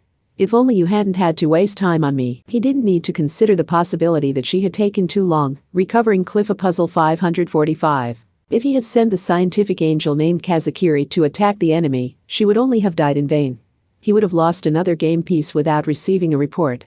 That was the worst-case scenario he had needed to avoid at all costs. Those two were his greatest secrets, different again from Academy City's dark side. The angel and demon were the rook and bishop he could play directly. But for that very reason, if he played them too readily, the situation on the board could rapidly change and fall apart. He could not win just by being cold-hearted. He had to be aware of the limited pieces available to him. Every man and woman here had a purpose. Nothing on the board was meaningless. If a great enemy had gathered here for their objective, each and every one of them had to contain an unseen cycle. They were all advancing toward their goal. To put it another way, if he knew where those rails were, he could interfere in that to cause it all to come crashing down. I thought the key to that was that shitty woman called Anna Sprengel, but I don't have time to collect her, since those idiots spent so long running all over the city. He was up against at least a few dozen of those mysterious transcendents. They all served something. That meant someone who had not yet made an appearance had even greater power than them. As powerful as his angel and demon were, this was too great a burden for only them. "We can't stop it," said Kazakiri through clenched teeth. Accelerator again glared intently at the screen in the wall. The situation was advancing to the next phase. "We can't stop it. Think. Do not move at random." Accelerator was no longer just the number one. He had given up fighting all alone. He was sick of drenching everything in blood and mud. He was the top of Academy City, the board chairman. How many game pieces did he have left? Many containers were lined up in a storage unit lot. This was where the Bologna succubus had first used her divination. But that worldly scenery had been swept away. Even the siren of doom could not distract their focus. The siren playing across this entire area meant Academy City had finally detected something was amiss. But it was too late. They had purified with water. They had altered the air with incense. They had used a magic circle to divide the interior from the exterior. They had carefully arranged specific items in accordance with the cardinal directions in the constellations. All of this cut the designated coordinates off from the outside world, turning it into a ceremonial ground. That was the stage for the performers known as transcendents. No matter where they were located, the coordinates calculated out by the bridge builder's cabal would be accurate. No matter what the world built here, they had priority. By exciting the land in the proper way, it would reveal its true form as a holy ground. "We cast our magic here," they all spoke together, their voices sounding like a low rumbling of the ceremonial ground as a whole. The stage was divided such that there were two stages. The inner stage would use the strange karma of their imperfect goodness to intentionally influence the soulless child. The other stage surrounded that one. It would thoroughly eliminate any exterior elements or colorations, so they could not corrupt the inner stage. This ceremony was not directed outwards. It was more like it compressed everything toward the center. Nothing in the world is good or evil, nothing is good or bad. You must not look away from the miracles of the great all-birthing mother. You must accept that essence. The ceremony had continued for more than a day and a night. It had taken a lot of time and effort, but they had continued it like a parade in this trunk room, even as they moved from the consulate. And not all of them were present at all times. This time, Mud Thebes and the new Aradia had left early to track down Kamijo Tomodat. That meant their role had been completed at the start of the ceremony. The number of danger is 11. It is the number of imbalance. But that does not make it evil. Evil is naught but a lesson guiding us toward righteousness. How empty the word when used as an excuse for violence and prejudice. The morals and teachings of the outside world are chains that bind freedom, and only through breaking free and rising above them can you find the transcendent light. The miracle of life is already present before us, so we need only reach a new understanding by sensing it for ourselves. H.T. Trismegistus. That young butler was the timekeeper managing the transcendence movements down to the second, including who should and shouldn't be on the stage at any given time. After all, this major performance required more than 30 transcendents to intricately move in and out. It would never work without someone dedicated to keeping track. The young butler was a transcendent who protected the common people. Specifically, the common people who did not veer too far toward good or evil. He was not interested in titles like Imagine Breaker or the Magic God's Understander. Taking action without worrying about the protests of those around you was enough to gain great power. Those people were the ones who set events in motion and left their names in history. But not everyone could make that choice. There were the evil who couldn't quite abandon the good. There were the good who sympathized with the evil. Those indecisive people were the normal common ones, but he believed they were the ones who most easily lost their lives in this world. More so than the dangerous criminals who left the humane path without looking back. But that was why H.T. Trismegistus adored them. That common majority was easily shaken and easily swayed, but still poured all of their efforts into their everyday lives, while fighting the anxiety filling their hearts. So by protecting the common sense and averages that influence those people's actions, the young butler did everything in his power to prevent the unknown masses from heading in a dangerous direction. Although he had to strongly shake off the sneaking suspicion that Kamijo Toma might be one of those people. And in that sense, Alice. They had begun the ceremony now because of her condition. Ht Trismegistus silently clenched his teeth while he managed the whole and sent out Vidhathri when the time was right. Good old Mary raised a lily flower, and Flowery Blotterwood was blindfolded with her hands tied behind her back with rope, but the star of this enormous ceremony should have been Alice. She stood weakly and perfectly still at a corner of the stage. She was frozen. Almost like a bit part who was only on stage to play a tree or rock. He had trouble even looking at her, but the ceremony would fail without all of the transcendents taking part. And Alice's transformation might not end here. If her condition worsened, it would become difficult to even have her on the stage with them. What had happened to her? Ht Trismegistus had obeyed Alice out of the fear that she was as far from normal as could be, and had the power to throw the definition of common and average off a cliff. By carefully observing the actions of someone who was essentially his polar opposite, he had hoped to detect subtle omens of how the world would change. But now she was only an empty shell standing still, except when she swayed in the wind. He found it hard to believe it had even been possible to damage her. A straining sound came from the young butler's back teeth. Only the powerless common people were allowed to be swayed like that. Transcendent saved people based on their strict conditions, so they could not waver. Their roles would break down if they did. Also, a solid object was positioned at the center of the stage. It contained the seed of life, and their external influence would seal the desired soul within. If an inhuman being could be captured and forced to do your bidding, then you could also create one for yourself. This was the ultimate spell created by Aleister Crowley's arrogance. It was born of that human's cold side. It was a symbol of the complexity that existed alongside the heart that had shed tears for his family. Be born and appear before us, life. The young butler stepped up onto the stage last of all. When the timekeeper made his appearance, the ceremony was approaching its end. He no longer needed to manage everyone else's appearances. With magic, a body less than 90 days from its creation does not yet contain a fixed soul, so that sleeping body, ignorant of gravity, functions as a container for a superhuman being, allowing this child to surpass the limits of humanity. We transcendents guide our savior here, so be born and appear before us, you miracle carrying your own will. Take a human body, boast in your unique thoughts, shine the light of the sun on reality, and cast your shadow on the earth, our great king. The glass container shattered from within. The mass inside was growing. The size and weight were increasing. No, the terms height and body weight may have been more accurate. First from a microscopic speck to a fetus and then to a mature body. In a span of about 30 seconds, he became a naked young man of about 18 with silver hair and a beard. Success. This was CRC. Christian Rosenkreutz. The transcendents were about as eccentric as could be, but they were all rendered speechless by his appearance before them. The harsh magic ceremony had continued both day and night, but their exhaustion was instantly forgotten. This was their savior for the world. They felt joy at his successful creation, but they also felt deep emotion and surprise that the man spoken of in legend really did exist. This group had used the incomplete goodness of their fictions and costumes as a weapon. But even they were able to invite in this one greater miracle. This was the true essence of magic. The feat of magic was all about finding a loophole in the proper contract or deal to gain more than the actual item was worth. It was like shorting a stock. Thus, magic may have been a detestable thing to a righteous God. At long last we meet Christian Rosenkreutz, our savior. Ht Trismegistus ignored the deafening siren and reverently held out a red robe. The bridge builder's cabal was fundamentally different from the magic god, so creating clothing was no challenge for them. We are the transcendents of the bridge builder's cabal. We have attempted to save the entire world based on each of our search conditions, but common sense shows that we are nothing but failures whose plans are so tightly intertwined, none of us can do much of anything. Please lend us your wisdom and strength as a savior, CRC. Please save the many people suffering in this imperfect world. BZZ, ZWRRR. The response was impossible to make out. He was not using a strange code or an ancient language. His common tones likely just hadn't been properly adjusted yet. But that would not last for long. Zergarclear. Kaisash, Corera. Is this better? When he did speak actual words, it was with a wrinkled old man's voice that did not match his young appearance. But other than that mismatch, it was a completely normal voice. It is perfect, said Ht Trismegistus, bowing reverently. Very good. CRC donned the provided red robe without even glancing at the young butler. His tone was that of someone who had prodded their fried egg at breakfast and found the yolk to have firmed up to their satisfaction. In other words, it was an unconcerned assessment.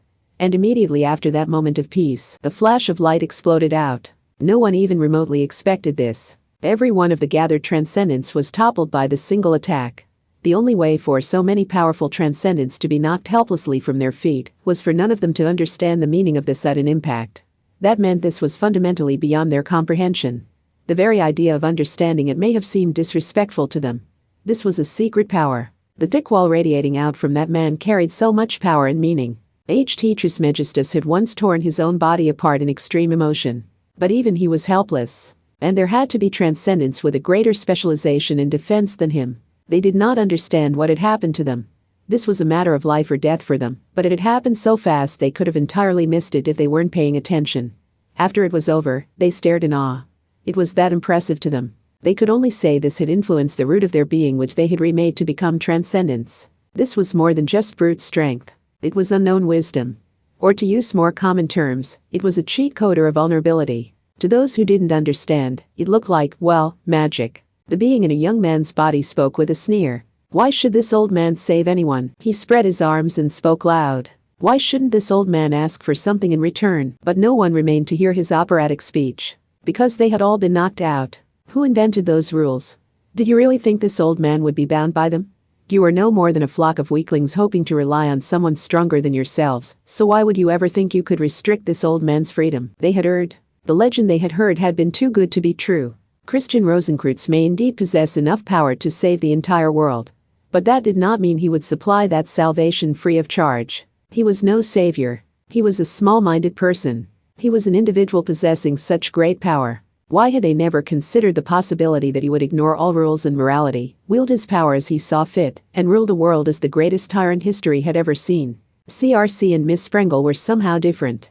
Despite both being Rosicrucian, this monster's conflict had much deeper roots.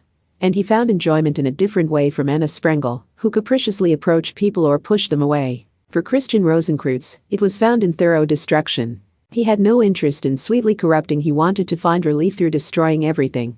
Although it wasn't that one was better than the other. It was more like they had different forms of harmful desires. The siren had been correct. It had accurately warned of a coming threat, but the transcendents had been too excited to heed it. They had failed to realize what it was they had brought into this world. So when the young butler squeezed out some words, it may have come from his utter disbelief. His disbelief that CRC Christian Rosenkreutz still possessed raw humanity. I thought common sense dictated you were meant to bring salvation to all people by healing the sick world, from its philosophies to the structure of its nations. Why should I do that? He was not puzzled. His face displayed only cruelty. It was the twisted opposite of the invented legend of the holy man. In a way, it was an extreme presentation of his raw humanity. Why should this old man make an exception of the humans and save only them? Why should I ever go to the effort? That is not to say I have an aversion to the act of salvation itself. But aren't you disrespecting my existence as an individual if you demand I unconditionally save all of humanity? And if you wish to take a truly philanthropic view, then you must consider all life on the planet as equally valuable. When you view humanity as just one of many species, it is clearly the most sinful of the bunch. Ba philanthropy, ha ha ha ha ha ha. How much wisdom did you draw on to kill the fearsome tigers and crocodiles for their skins? You say it is wrong to hunt elephants for their ivory, but tell me what humanity has done while this old man has slept. Humanity has scattered its sin across the face of the planet. Humanity has run around attempting to clean up its own mess, and after all is said and done, humanity has criticized its own actions, as if that alone is enough to redefine the concepts of good and evil. What of this species am I meant to protect? What if this species is worth supporting with my actions? The concept of righteousness is no longer worth discussing, and the form humanity has taken in its extreme foolishness leaves nothing I consider worth following. If righteousness and goodness had maintained their simple and noble definitions of becoming no one's slave, none of this would ever have happened. Perhaps the original mistake was when God temporarily left the concept of righteousness in the hands of humanity. Humanity wisely banned the pronunciation of God's name to avoid using it too readily, yet the concepts of goodness and righteousness are treated with so little respect anyone and everyone speaks of them without a second thought. Hee. Although if you follow the tear-jerking logic that all life is equally valuable, then you must also consider the invisibly small life forms used to create wine and cheese. Is the current human population 6 billion? 7 billion? Or has it reached 8 billion by now? Whatever the case, all life is not equal. Human arrogance is plain to see from the very fact that they invented the word primate to describe their own classification. Have you no shame? Humanity. Recall what it was that Adam ate and what it was he learned. Humanity will not find perfection in this era. So the only way to claim equality with the other forms of life is to regress to the level of apes and return to nature. Even an ape that carelessly touches fire pulls back its hand and never repeats that mistake, meaning they are capable of feeling regret. A feat wholly beyond the abilities of humanity. Or what? Are you going to make me split my sides and laugh myself to death with that absurd claim that the special thought patterns not found in other life forms are just that important? PFF, heh. I tell you that is a suicidal conclusion that wholly negates your own purpose. Cats and dogs feel familial love, birds and fish communicate with words, and ants and bees have a group society. He. Romance? What life form does not seek out reproduction?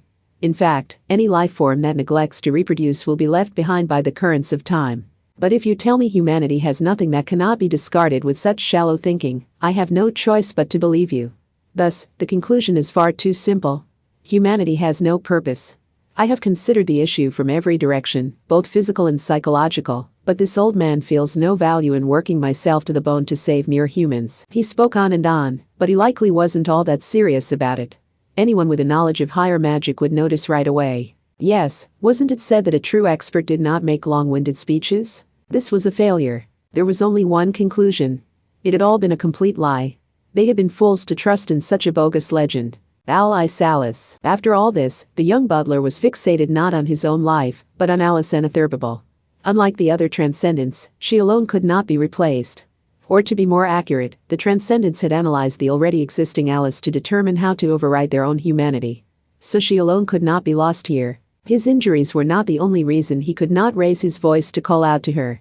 Any careless speech here could direct Christian Rosenkreuz's attention to Alice. But his efforts were in vain. For one, that girl was the only one who had not fallen from the earlier attack.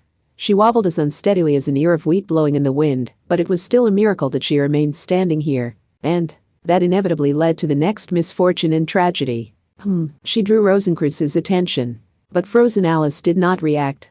She unsteadily viewed the man approaching her, but she did not run or hide. No, groaned Ht Trismegistus. He was collapsed on the ground and his face and tailcoat were filthy, but he still crawled and reached his hand out toward the distant girl. No, his cry accomplished nothing. The man took swift action. He destroyed her. His arm grabbed the girl's small face and shattered her entire head. Something scattered before the young butler's eyes. Something colorful but broken. Altogether, it should have been beautiful, but as individual pieces, it was horrifically grotesque. Ta-da, this is the place. She had definitely been a tyrant. For a transcendent who guarded ordinary common sense, each of her actions was enough to inspire a cold sweat. Yes, Ht Trismegistus is amazing. He makes the best tea in the world. He also folds the girl's clothes and puts her shoes away, but the girl herself had been endlessly pure and innocent. On the inside, she was the normal and common sort of person the young butler had to protect. Alice was Alice. Her actions only seemed so unusual because her power was unusually great. Ht Trismegistus. The girl wants to show her teacher around her secret base. The girl's excited voice in the consulate still rang in the transcendent's ears. But he would never hear it again. The memories crumbled away. They vanished beyond some rapidly growing noise. She had thrown a tantrum about wanting to go to Academy City. Her plan to surprise her teacher had transformed into a consulate, and she had rehearsed her lines over and over with the young butler. But now all of that was no more than some inanimate pieces scattered across the ground. Oh, that sounds like fun. Then should the girl share her power with the winner? Dear the best, Ht Trismegistus, Alice Anatherbable. Never again would he see her overly normal and ordinary smile. Never again. Never, ever again. I do not want the strongest power. There was no scream. Alice Anatherbable did not react even as her skull was shattered. The rest of her remained upright, her small limbs dangling down. The scattered blonde hair, the skull shards looking so much like eggshells, and the few remnants of her face still showing an incomplete picture of her adorable features. After a short delay, the small girl finally collapsed backwards. A dark red liquid belatedly puddled on the ground. But that was all. With his hope dashed before his eyes, Ht Trismegistus collapsed fully to the ground once more. The young butler forgot to even feel anger. One of the world's bright lights had just been snuffed out. I do not need the unexpected. CRC. Christian Rosenkreuz. The legend said that young man would save the world for nothing in return, but he instead gave a careless swing of his arm and stared hatefully at the sticky red that remained on his fingers and palm. Even though no one had asked this of him and he had done it on his own. The Bologna succubus and good old Mary could not move any more than the young butler. almost like he had announced that every last one of the Transcendents had already served their purpose in creating him in this day and age. This old man will simply do what he likes.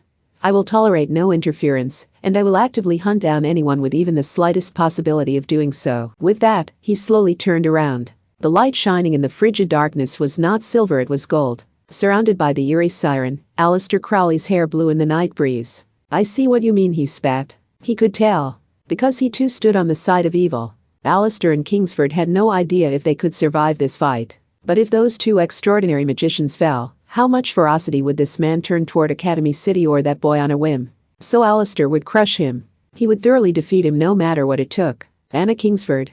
You were right. This is undoubtedly his enemy and we cannot ignore him. Aleister, should I prepare the AAA? Asked Kahara Naukin. The distortion known as magic is a tragedy found in the gaps left by science. If you would eliminate it, I am willing to again act as your pawn. This had to be the reason behind Anna Sprengel's scheming. It had all been leading to this. There was the incident Anna herself caused, RNC occultics had fallen, and then she had interfered with the bridge builders' cabal full of transcendents. All of it had been in opposition to this very outcome. She had definitely been wicked to begin with. She had enjoyed indulging in that wickedness during each of those incidents.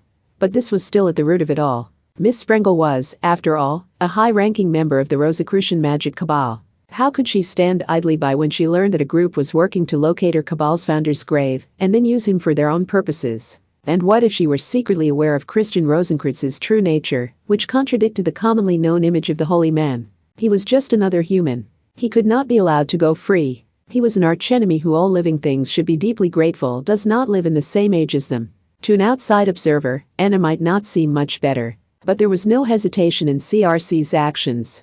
While Anna Sprengel walked the world as she saw fit and corrupted only the things she took a liking or disliking to, Christian Rosenkreuz would not be satisfied until he had returned the entire world to a blank slate. He would not tolerate even a single spot of color remaining in the world. He did not act on a whim. He would not stop until he had destroyed everything. He would set fire to the entire mountain as casually as someone else would weed their garden. Aleister knew people like that. The righteousness that had oppressed him for so long had always come from people like this. These monsters never gave anything much thought, never created a better future, and always poured a terrifying amount of passion into eliminating anyone who opposed them. I know your type. You do not fight for a purpose. You do not even feel hatred. You simply love the action of destruction itself. This is only the human world. Do you even need some grand purpose to crush it underfoot? Mathers and Westgate were corrupted by desire, but even they were better than you. Hee hee. Do not compare this old man to those others, girl. It had only been natural for that wicked woman to try and stop this at all costs. And without telling anyone. Even if she had always made the choices born from Anna Sprengel's wicked nature. Meanwhile, CRC tilted his head. It was the look of a man who had been witnessed committing a murder and was now offended to be seen as a bad person. You would fight me? With your feeble skills? Then he smiled a little. The smile split wickedly across his face. You people are, how would I describe it? The descendants of Western mysticism and a cabal variant claiming to be the golden? But I can already see how this ends. Your mere child's play cannot defeat this old man. That was true. At first glance, the Rosicrucian and the golden seemed like wholly different types of magic cabal, but they were linked deep down. Or rather, the golden cabal's initial 0=0 ceremonies drew strongly on Egyptian mythology, and the members would then go on to learn tarot and Tafa. Once a member reached the 5=6 level, the Rosicrucian name began to appear unhidden in the ceremonies. How did it end up like that? All three of the founding members, including Westgate and Mathers, were magicians with the Rosicrucian Foundation. So by baring his fangs against Christian Rosenkreuz, Aleister was threatening his founder's founder. The same was true of Kingsford, who was Mathers and Westgate's teacher, and was said to have laid the groundwork for the Golden Cabal's creation. She had had her own cabal, but she originally belonged to the Theosophical Society, a gathering of Kabbalah experts, psychics, and Rosicrucians. Thus, their magic techniques and ideology had their roots in the Rosy Cross and Christian Rosenkreuz. Of course, Anna Kingsford was a legend in her own right. And in a way, she was a superior legend since she had been a living person whose path in life could be traced in newspaper articles and academic theses published in the 1800s. But in another way, Christian Rosenkreuz's legend was deeper. Much deeper. Much, much deeper. Nothing about his reality could be confirmed from the official histories. He reigned supreme in a different, more unusual way. Plus, he was the man who had easily killed the Alice Anatherbable. The legend of Rosenkreuz had to be more solid than the legends of Aleister or Kingsford. What would happen if they thoughtlessly attacked him head-on? But Anna Kingsford was still the one who took a step forward. How disappointing. You are disappointed in this old man? No, said the great goddess of knowledge, head lowered. The brim of her large hat hid her face from view. But her voice was terrifying enough for even the deafening siren to seemingly take a step back. That I did nothing but see if that girl was killed. If I had arrived just 3 seconds sooner, this would not have happened. Her voice was low. The weight behind it grew endlessly. And that Miss Sprengle's efforts amounted to nothing. She could only view the world through her ideas of good and wicked, but she still poured all of her efforts into preventing this catastrophe from being released upon the world. Your very existence has trampled her determination underfoot. Silence, preserved all. Illusionists are meant to remain silent. That is all we magicians are. Wielders of substanceless illusions. Opening your mouth serves only to break the illusion. That was the extent of their conversation. Kingsford silently raised her head and glared at Rosencreutz through her glasses. To serve those around you. She muttered someone's forgotten ideal under her breath. But on the other hand, that was all she said. A true expert did not give long-winded speeches. They did not self-aggrandize or defend their actions.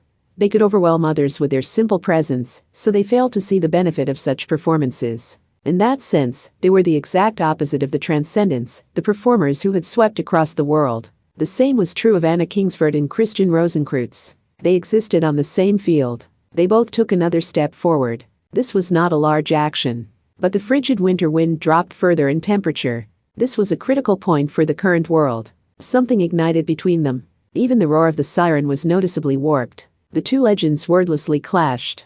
Afterward, if you picked them up one at a time, welcome back. If you bought them all at once, welcome. This is Kamachi Kazuma. I think I've now used everything I had built up regarding the Transcendents who began appearing around GT4. The main story already touched on a variety of issues, like why members of the same cabal had to work out each other's powers like they had only just met, but did you all notice these art aspects about them before reading GT8? When Aradia lamented that Witch's death in the GT6 flashback, it might have been in the age of smartphones. Now, about the Transcendents.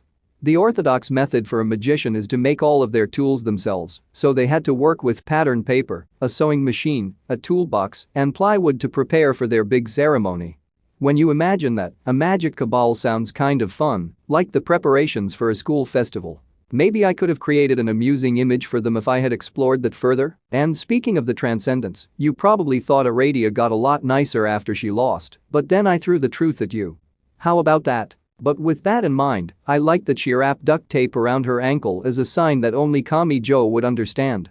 There can be more than one Aradia, so she did the same thing as attaching colorful tape to your umbrella's handle, so you'll know which one is yours in the school or store umbrella stand. That harsh young woman kept her eyes on the definition of a transcendent, accepted it, and then took another step forward. I hope you enjoyed that unspoken sign of affection. Since Transcendent Mutt Thebes was a punishment expert, I wanted an image from Egyptian mythology directly related to life and death, so I went with the phoenix. And I wanted to give her a spell that emphasized how to kill her target rather than the simple act of taking their life, so I ended up with what you saw. That weapon girl wears a skimpy dancer's costume and has no blind spots. The weird and scary part is how, in the times and places where they actually held executions in the public square, the criminal's death was seen as a form of entertainment.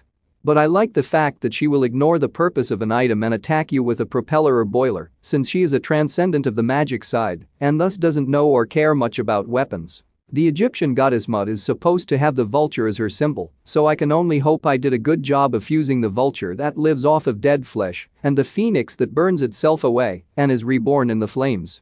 Then again, there are theories that the phoenix was never actually part of Egyptian mythology. But maybe that makes it all the more appropriate for a transcendent. While she executes people, that is only for her job, and she is not a bad person herself. It's a somewhat important point that she takes a more neutral stance. Deep down, she's an easily chilled girl who can create a unique way of eating formachas.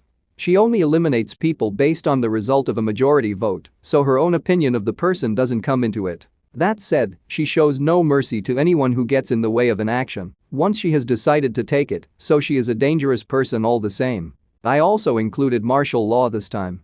Some of you might be wondering why they didn't declare the Code Red that Academy City has to respond to terrorist attacks. Code Red is used to lower all the barriers and trap the terrorists in a small area, but I wanted to create a situation where everyone across Academy City was forced to remain at home because otherwise a lot of people would have been killed by all that artillery fire going on. Since this happened from January 3-4, I was hoping it could coincide with that winter break feeling of being at home with nothing to do, but what did you think? I give my thanks to my illustrators Himura-san and Kasai Shin-san, and my editors Miki-san and Ann-san, Nakajima-san, Hamamura-san, and Matsuura-san. This was the combat vehicle special.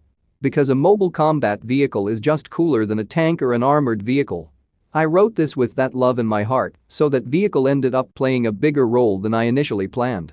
Like the thick beam seen in a vertical scrolling shoot 'em up. This couldn't have made the illustrations easy. Thank you. And I give my thanks to the readers. This was the Anna Sprengel festival. Kami Jo already defeated her once in GT2, yet she's gone this long without any real resolution, so I shoved her inside a cramped vehicle with Kami Jo Toma so they could stew together. She had made so many suggestive appearances and hinted at so many things, but by throwing the term villainous over her head like a net and cooking her up like fried rice, I feel like her flavor changes in a strange way that causes her dignity to crumble away. In GT7, Kami Jo said he couldn't forgive her, but that he didn't want her to be killed. You can find his answer to that dilemma here. Take this, Miss Sprengel. No more hiding behind mystery for you anyway. Thank you for reading this far. It is time to close the pages for now, while praying that the pages of the next book will be opened. And I lay my pen down for now. The Rosicrucian Cabal and the Bridge Builders Cabal have finally been linked. Kamachi Kazuma.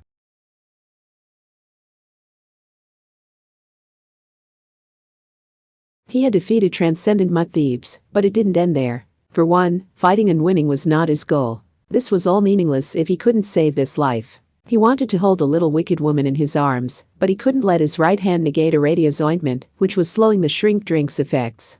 So he left her with the witch goddess. Kami Jo still held the shrink drink spear in his left hand, while he nervously walked out ahead to ensure the coast was clear for Aradia, whose hands were full. With Anna Sprengel down, they could no longer use the high-tech mobile combat vehicle. They had to do the rest on foot. Aradia occasionally glanced into the night sky while running by his side with Anna in her arms. Clouds covered the moon. That witch goddess lived in nature, so did she receive some kind of message from those thick dark clouds? We just need Alice. Seeing the arms dangling limply from the girl rocking in Aradia's arms was enough for Kami Jo to feel a painful squeezing in his chest. Was that really the same wicked woman? Was that really Anna Sprengel? His imagined breaker and good old Mary's resurrection were not enough to heal the wound caused by the shrink drink. But it wasn't over yet. The boy refused to give up no matter what, so he stared into the darkness ahead and kept his feet moving. He and Aradia pressed their backs against a building wall until the headlights passed on the main road. Then they checked to make sure the convoy of Academy City tanks and armored vehicles was gone. No matter how dangerous she was, he swore he would never give up on that little wicked woman. They continued running. They knew exactly who they needed to see. We just need Alice and a Thurbable. By then, the situation had already changed. The boy did not yet know the darkness of the despair that replaced optimism.